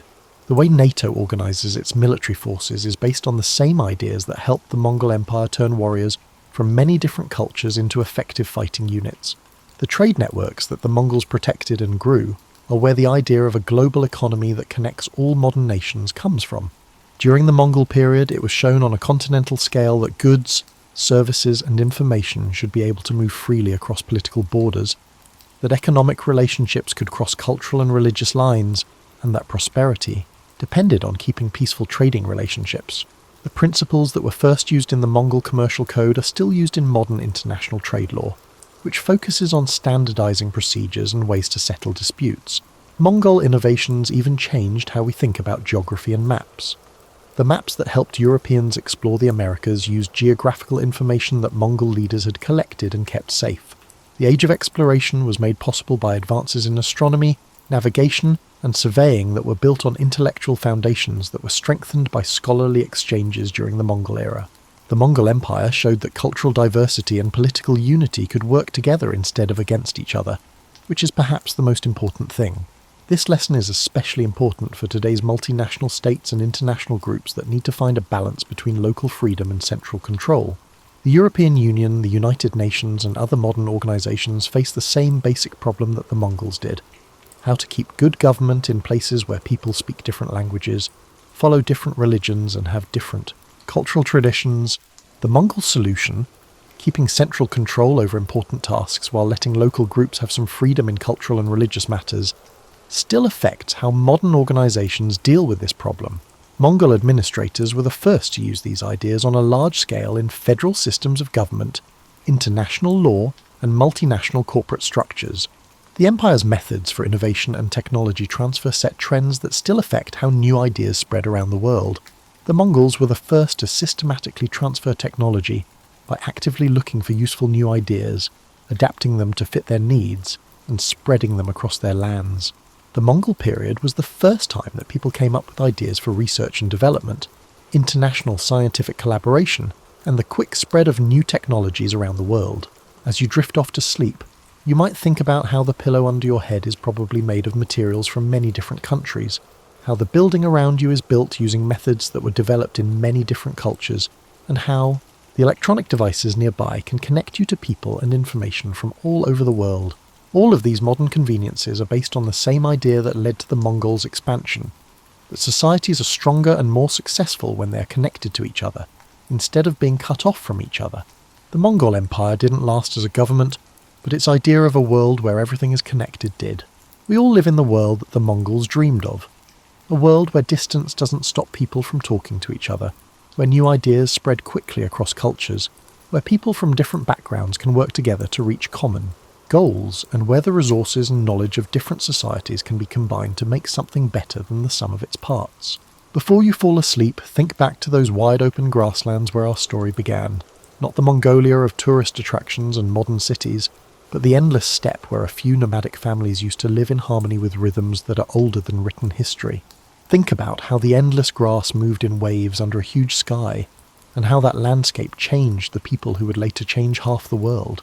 It's very calming to end this story where it began, with the wind blowing through the grass and the feeling of endless space stretching beyond every horizon. The Mongol Empire came and went, conquered and fell apart, but the steppes are still very much like they were when Temujin first learned to ride. The grass still grows, the seasons still change from the harsh cold of winter to the short warmth of summer, and somewhere in that vastness herders still lead their animals along paths that have been used for thousands of years. But now you know that this seemingly empty landscape was actually the beginning of one of history's most interesting experiments in how people can work together. Those scattered tribes living in felt tents and following their herds across vast grasslands were able to create something new. A government that could bring together people from different backgrounds over long distances, an economic system that linked markets that had been cut off from each other, and a cultural framework that let different civilizations learn from each other while still keeping their own identities. The story of the Mongol Empire is really about how people can connect with each other when there are no more barriers between them, and instead there are networks of exchange and cooperation. It's about the power of being able to move around in a world that often thinks stability is more important. The benefits of being able to change in societies that often value tradition over new ideas, and the idea that people from outside may have answers to problems that people from within haven't been able to solve. Historians today sometimes argue about whether the Mongol conquests were one of the greatest things that people have ever done, or one of the worst things that people have ever done. The answer is probably both, like with most hard historical questions. Cities were destroyed and people had to move, but new cities were built and new chances were made. Old ways of life were changed, but new ways of expressing culture came from the mixing of traditions that were once separate. Political systems fell apart, but new institutions that were more open and useful often took their place. It seems clear that the Mongol period sped up human progress in ways that still affect our world today. The cultural exchanges, technological advancements, and institutional experiments that transpired during the empire's duration established paradigms that influenced the Renaissance, the scientific revolution, and the contemporary global economy. 700 years later, we are still dealing with the effects of decisions made in Mongol councils. The Mongol story teaches us that human societies can change and adapt more than we think they can. The same species that had spent thousands of years building isolated agricultural societies was able to build and run a continental empire that worked well over long distances and across cultures. The same groups that had been fighting and competing for what seemed like forever found that they could work together to reach bigger goals. This ability to change gives us hope for the problems we face around the world. If nomadic herders could figure out how to govern areas from Korea to Hungary, while respecting the cultural autonomy of hundreds of different groups, maybe modern societies can find ways to deal with climate change, economic inequality and political fragmentation that seem just as hard to deal with from where we are now. The Mongol Empire also shows us that some of the most important new ideas in history have come from places we didn't expect. It wasn't the urban elites of established civilizations who changed warfare, administration and international relations. It was nomadic outsiders who looked at the same problems from a whole new angle. This means that experts today might not be taking seriously the ideas and communities that could help solve today's problems. You might find comfort in the thought of that endless blue sky over the steppes as you fall asleep. It's the same sky that watched over Mongol herders 800 years ago, and the same sky that covers your own home tonight. That sky has seen the rise and fall of empires, the movement of people, the growth of technologies that have changed human life, and the slow growth of the connected world we live in now. But it has also seen quieter times, like families gathering around cooking fires, kids learning to ride horses, elders telling stories that pass down cultural knowledge from one generation to the next, and regular people making the small choices that, when added together, change the course of human history. The grand sweep of empires and conquests is important, but so are the small acts of bravery, creativity, and kindness that make big changes in history possible. The Mongol Empire is no longer around, but its ideas about what people can do are still around. The Mongol period was when these ideas first took shape, that different cultures can enrich each other instead of threatening each other, that geographical barriers don't have to become social barriers, that innovation can come from both isolation and synthesis, and that societies can be organised in ways that benefit all their members instead of just their elites. These ideas continue to inspire efforts to make the world more fair and connected. Tonight, as you fall asleep in a world where Mongolian traditional music might be playing through your speakers, cashmere from Central Asian goats might be warming your shoulders, and the spices in your evening tea might have come from trade routes. First used by Mongol merchants, you're experiencing the everyday legacy of that amazing experiment in how to organise people that started on the steppes over 800 years ago. Sweet dreams of wide open spaces and endless horizons, of people realising they have more in common than they thought, and of how humans can always change, create, and connect with each other, no matter what barriers seem to be in the way. The story of the Mongol Empire is really our story. It's the story of how people learn to get along on a planet that belongs to all of us, sleep well under the sky that never ends.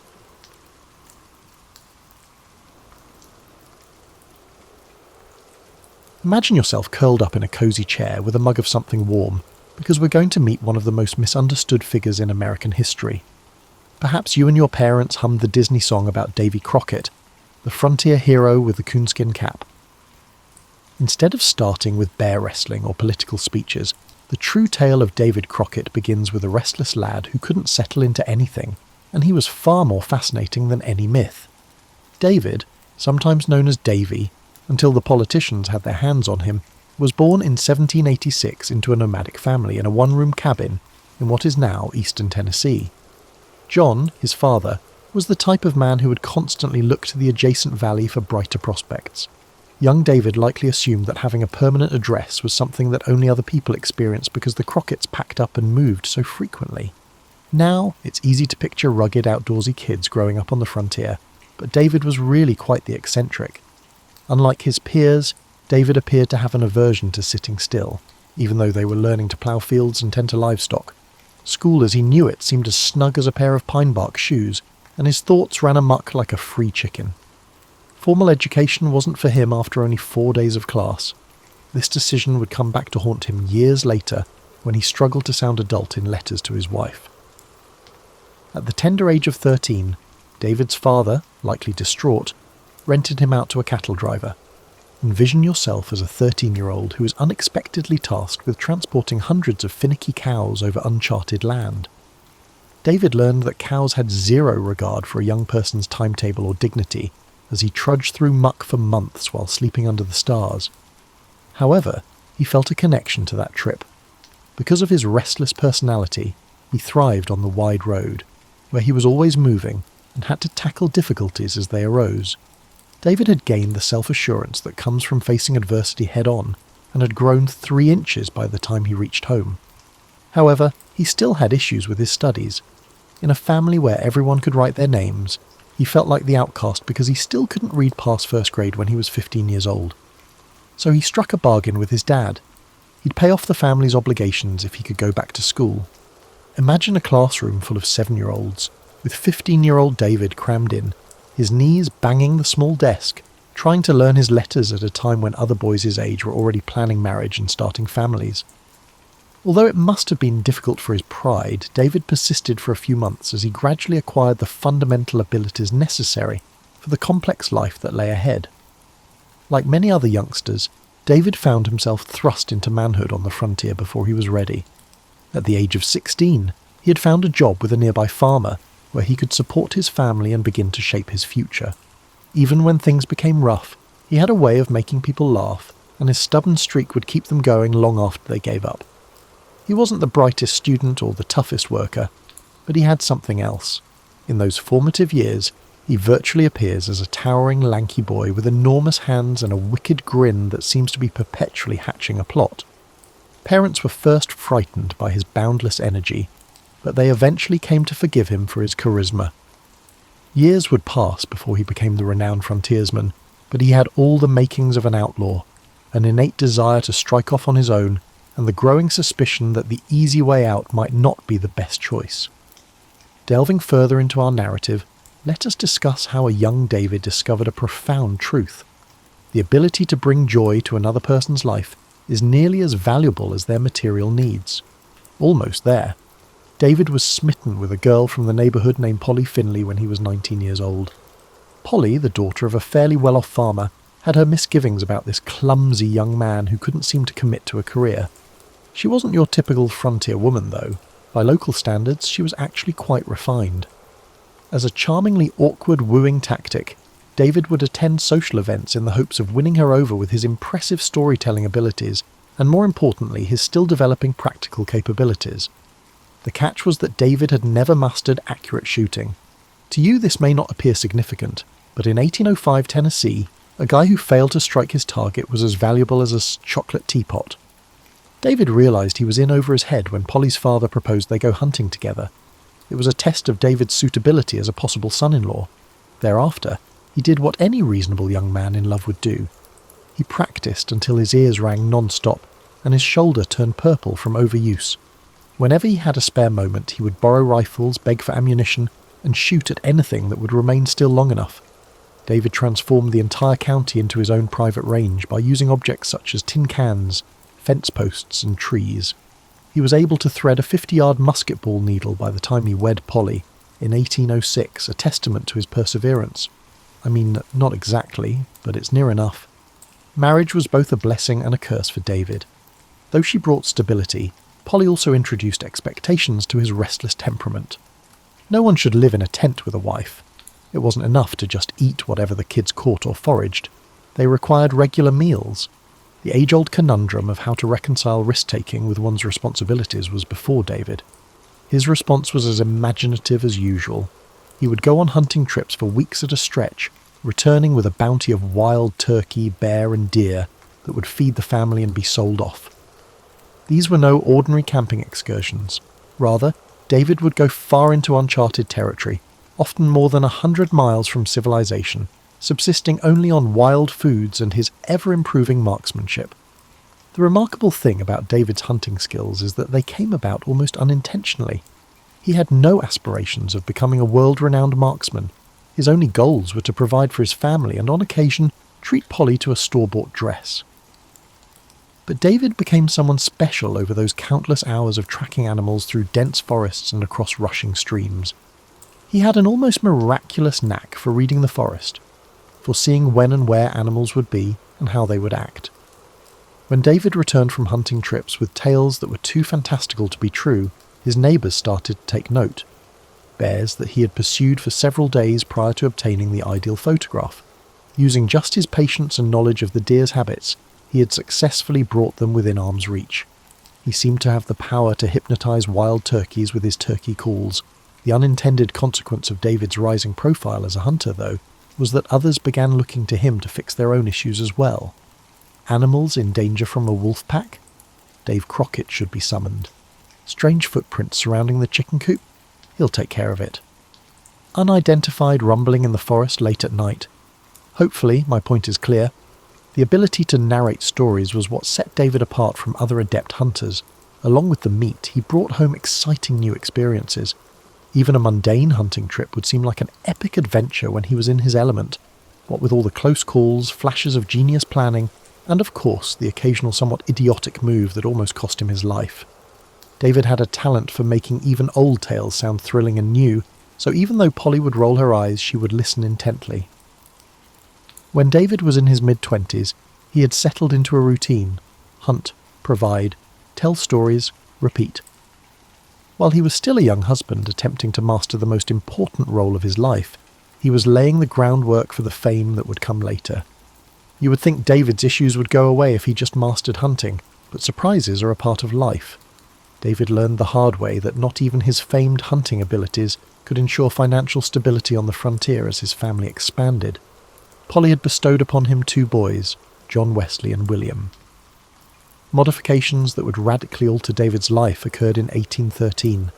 David joined the Tennessee militia as a scout during the Creek War, which broke out in Alabama, along with many other young men seeking excitement, stable employment, and an opportunity to serve their nation. Unlike in the movies, this wasn't some idyllic military expedition. David devoted most of his time to slogging through marshes, searching for Creek fighters who were more familiar with the area than he was, and discovering that military food was infinitely worse than anything he had ever prepared himself. However, David learned an important lesson during his time in the military. He was born with leadership skills. His fellow troops relied on him for guidance, confidence in his judgment in high-stakes situations, and inspiration when time seemed bleakest. As a leader, he didn't believe in barking, out commands, and expecting followers to follow suit. Instead, he set a good example by treating everyone with the same laid-back respect he'd learned to value in a world where acting superficially may result in death. After serving his country, David came home to discover that his fame had expanded beyond tales of hunting. He had a reputation for being calm under pressure, able to make tough calls without letting his humour get in the way, and someone who could handle himself in risky situations. These traits would be crucial for David as he approached what he would later refer to as his bear period. To make matters worse, bears in early 19th century Tennessee were enormous, common, and completely disrespectful of human property rights. When bears came into towns in search of food, they would rip apart huts and generally make life difficult for the people who had managed to establish a civilized society. When confronted with a problem bear, most people either hoped it would go away or summoned a more courageous friend or relative for assistance. When others saw obstacles, David saw opportunity. Bear hunting, he came to see, may be more than simply a hobby. It could be a full-fledged enterprise. The meat from bears was highly prized, their fat could be processed into oil for use in cooking and lighting, and their fur was constantly sought after.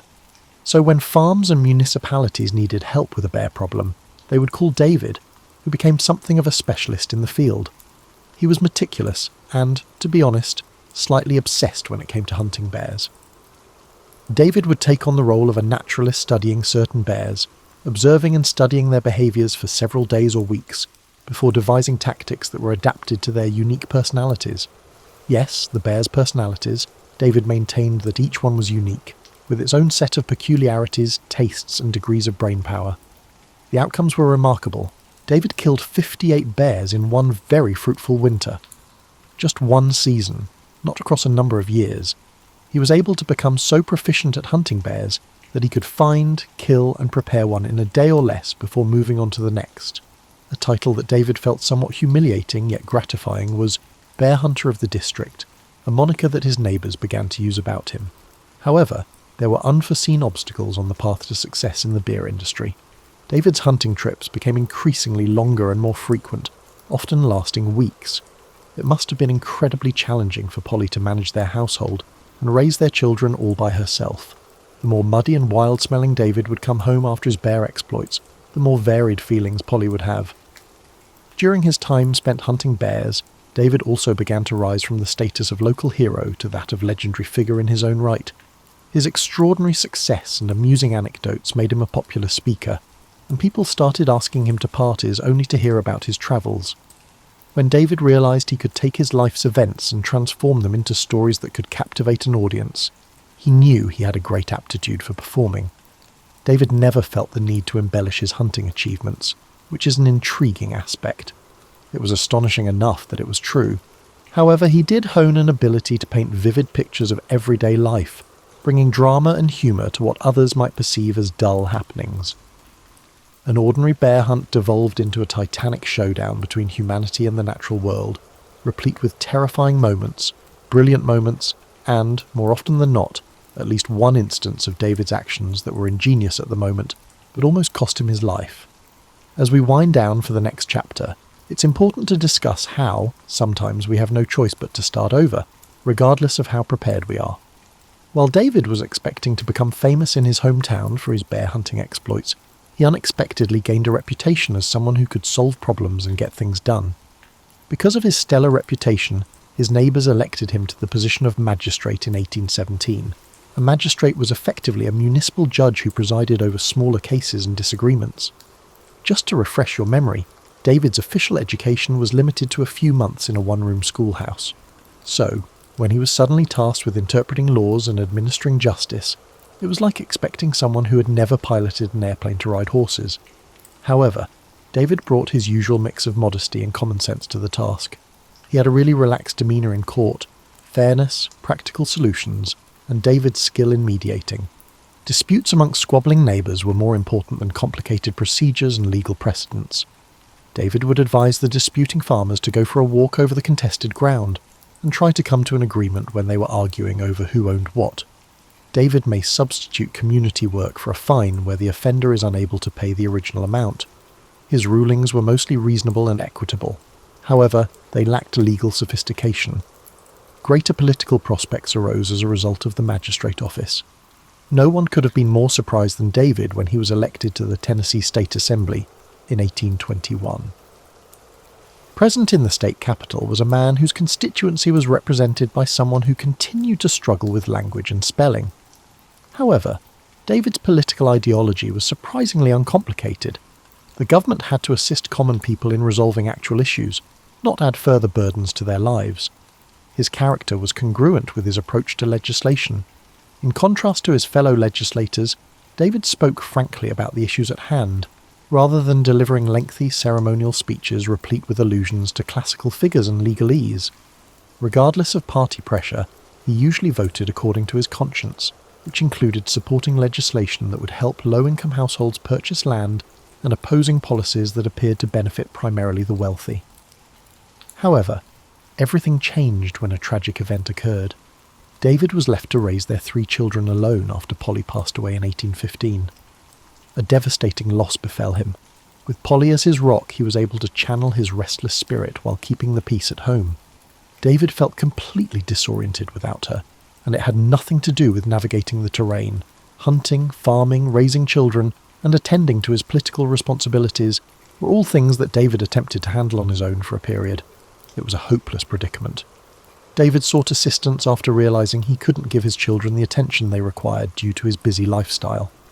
Elizabeth Patton was a widow with 2 children when he wed her in 1816. Elizabeth had the patience, competence and practicality to manage David's unorthodox professional trajectory. While the blended family dynamic was harmonious, David's aspirations for public office were intensifying. He became a United States Senator in 1827. David Crockett, who had spent his whole life in the woods and small frontier towns, suddenly found himself navigating the complex political landscape of the nation's capital when he was elected to the House of Representatives, which required him to leave Tennessee for extended periods of time to serve in Washington, D.C. At dinner parties, this towering, unassuming congressman would tell tales about his bear hunts and appear genuinely bewildered by the complex social conventions that dictated political life. The members of Washington society were at a loss to understand him. The folksy demeanour of David belied his acute intellect and strong ideals. His colleagues had assumed he was a naive frontiersman who was easily influenced. Land policy was the central political problem for David. Poor households were having a hard time getting farmland, he thought, while rich speculators were buying up large tracts for investment. People who had been living on and improving land without legal title, known as squatters, would be granted the right to acquire that land at reasonable prices through the law he suggested. Although David saw it as a matter of basic justice, it pitted him against influential groups that favoured the status quo. David won over voters, but alienated powerful politicians with his support for common settlers. David became more and more alienated within his own political party as he fought against certain of President Andrew Jackson's policies, especially the Indian Removal Act, which he believed to be morally reprehensible. Ironically, David actually had very complex political ideas, despite how simple they appeared to him. Democracy, he realised, entailed more than just majority rule. It also entailed defending the rights of the defenceless. He thought the government should look out for everyone's best interests, not just the wealthy and powerful. For politicians who favoured easier arrangements, they weren't novel notions, but they were uncomfortable. David came to terms with the fact that his time as a Tennessee politician was likely numbered by the early 1830s. He lost popularity due to his rejection of popular ideas and amassed an army of foes due to his unwavering adherence to his principles. Adapting to political reality or forging a new route entirely would shape the remainder of his life.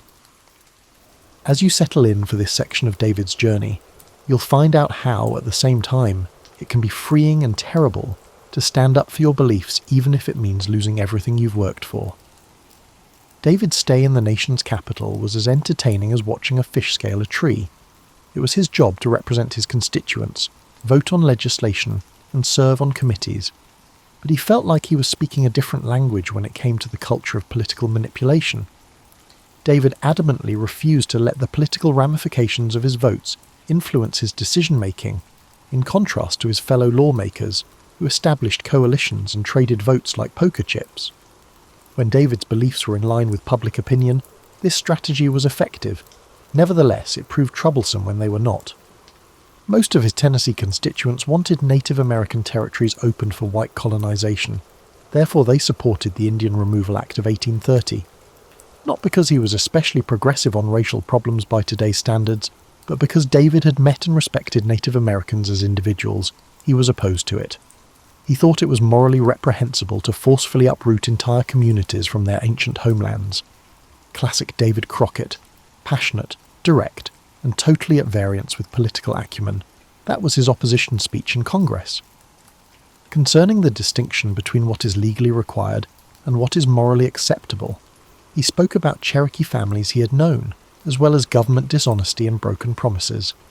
Despite his colleagues' courteous listening, they ultimately voted to have him removed from office. Even while David's vote didn't sway the result, it did demonstrate that he was unreliable when it came to supporting party policies. There were covert but effective efforts by the political elite to undermine David. More trustworthy party members were given committee assignments. Important meeting invitations were misplaced. His colleagues in Congress no longer sought his advice on proposed laws. As he continued to serve as a representative for his area, David felt further and further removed from the political process.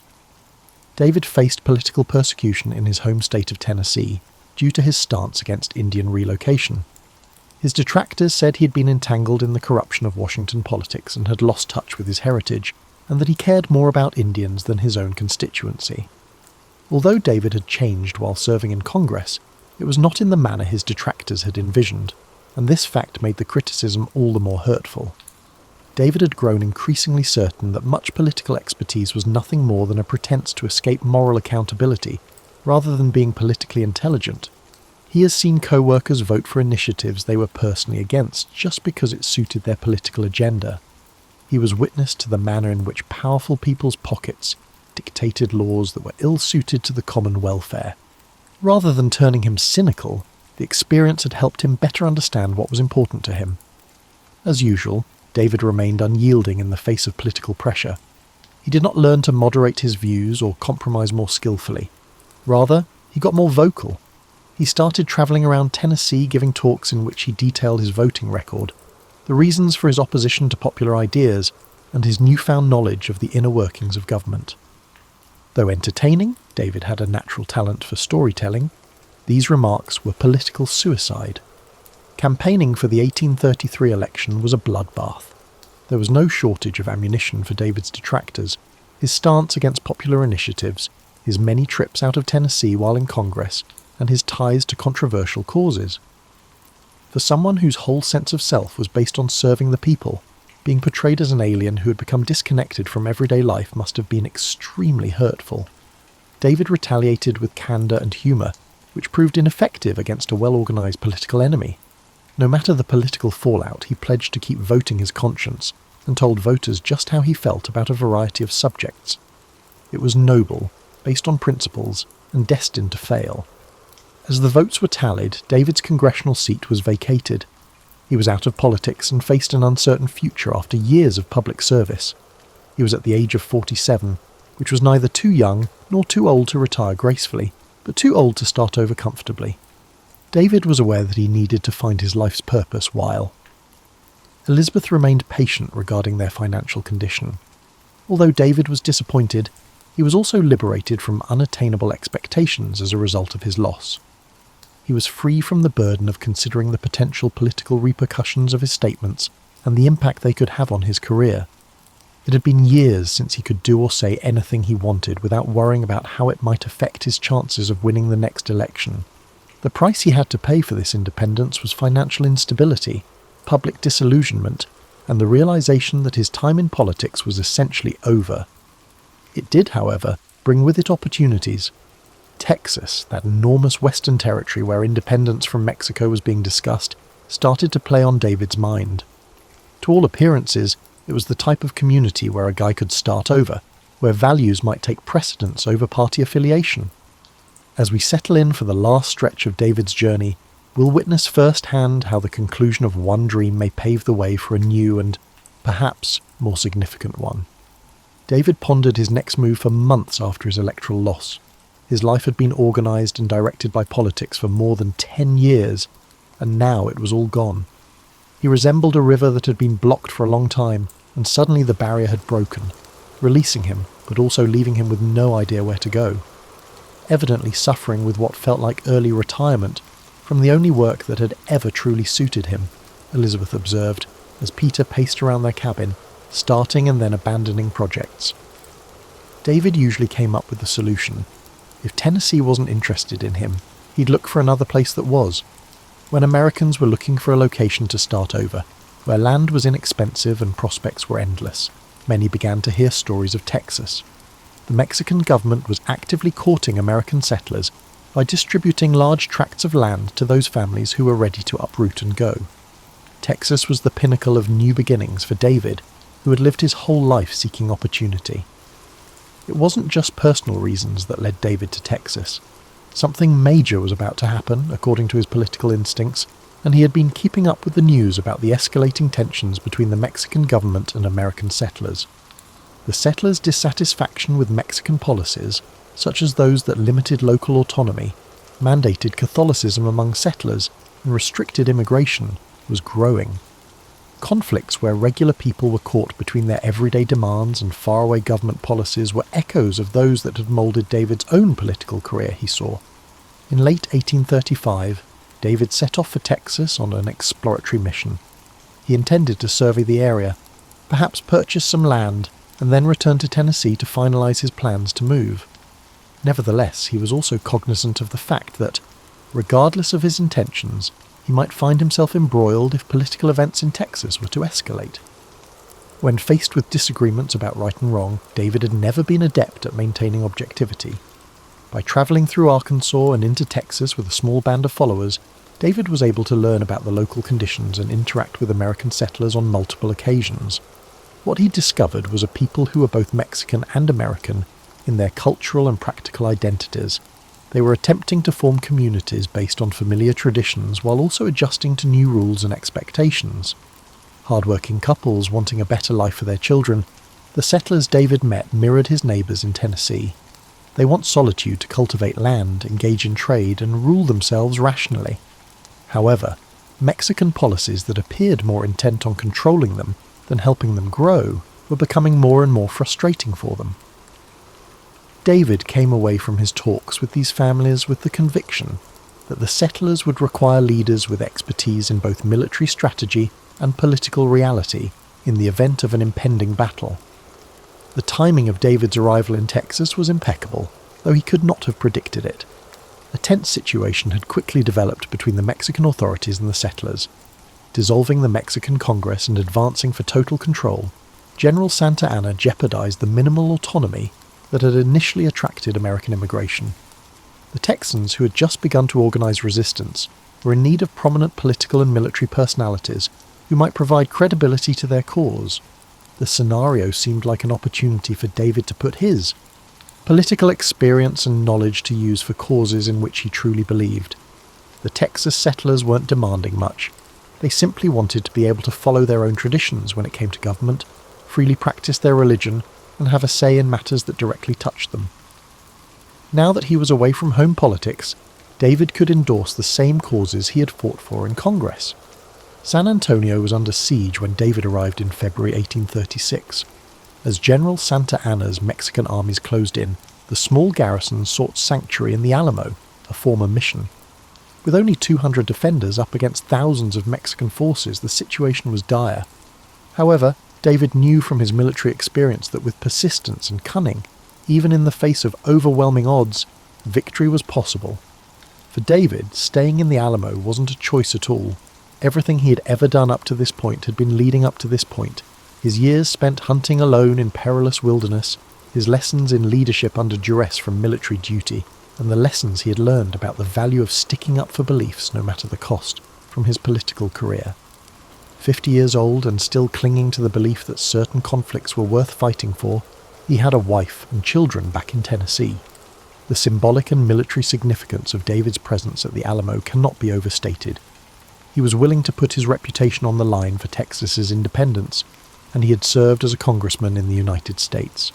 His ruling bolstered support for the Texas cause and showed that the war was about national issues of self-governance and personal freedom, rather than petty regional disputes. David had to have understood his chances of survival were limited as the Mexican army encircled the Alamo, but he was also wise enough to know that values, not survival, are often more essential, and that it's better to lose a battle than to lose a life for a greater cause. The restless youngster suddenly had something to stand for. Our lengthy evening together is coming to a close, and with it, we reach the beginning and finish of David's story. The moment when a restless politician from the frontier became an enduring emblem of American bravery and independence. From February 23rd until March 6th, 1836, the Alamo was besieged for 13 days. A former congressman seeking a new beginning, David Crockett became a symbol of common people prepared to give their all for the idea of self-determination during those 2 weeks. A complicated man who had spent 50 years trying to balance practical demands with moral beliefs, the David who fought at the Alamo was nothing like the legendary figure with the coonskin cap. Inside the Alamo, David had a dual purpose, bolstering morale and providing military support.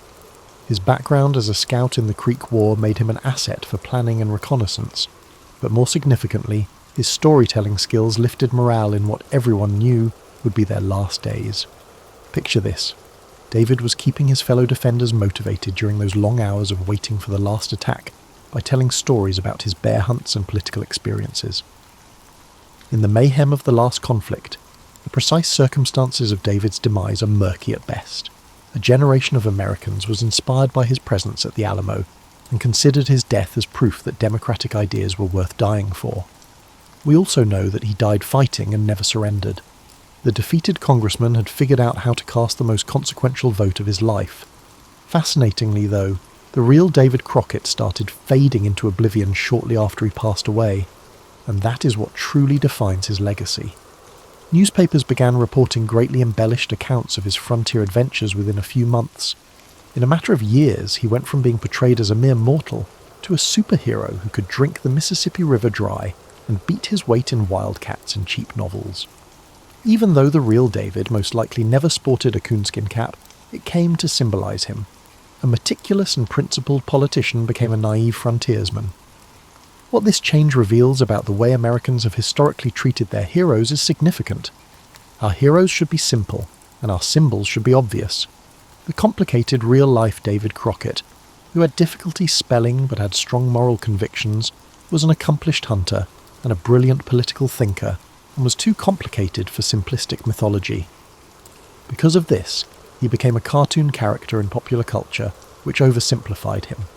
Despite this, a crucial aspect of the historical David managed to evade the myths.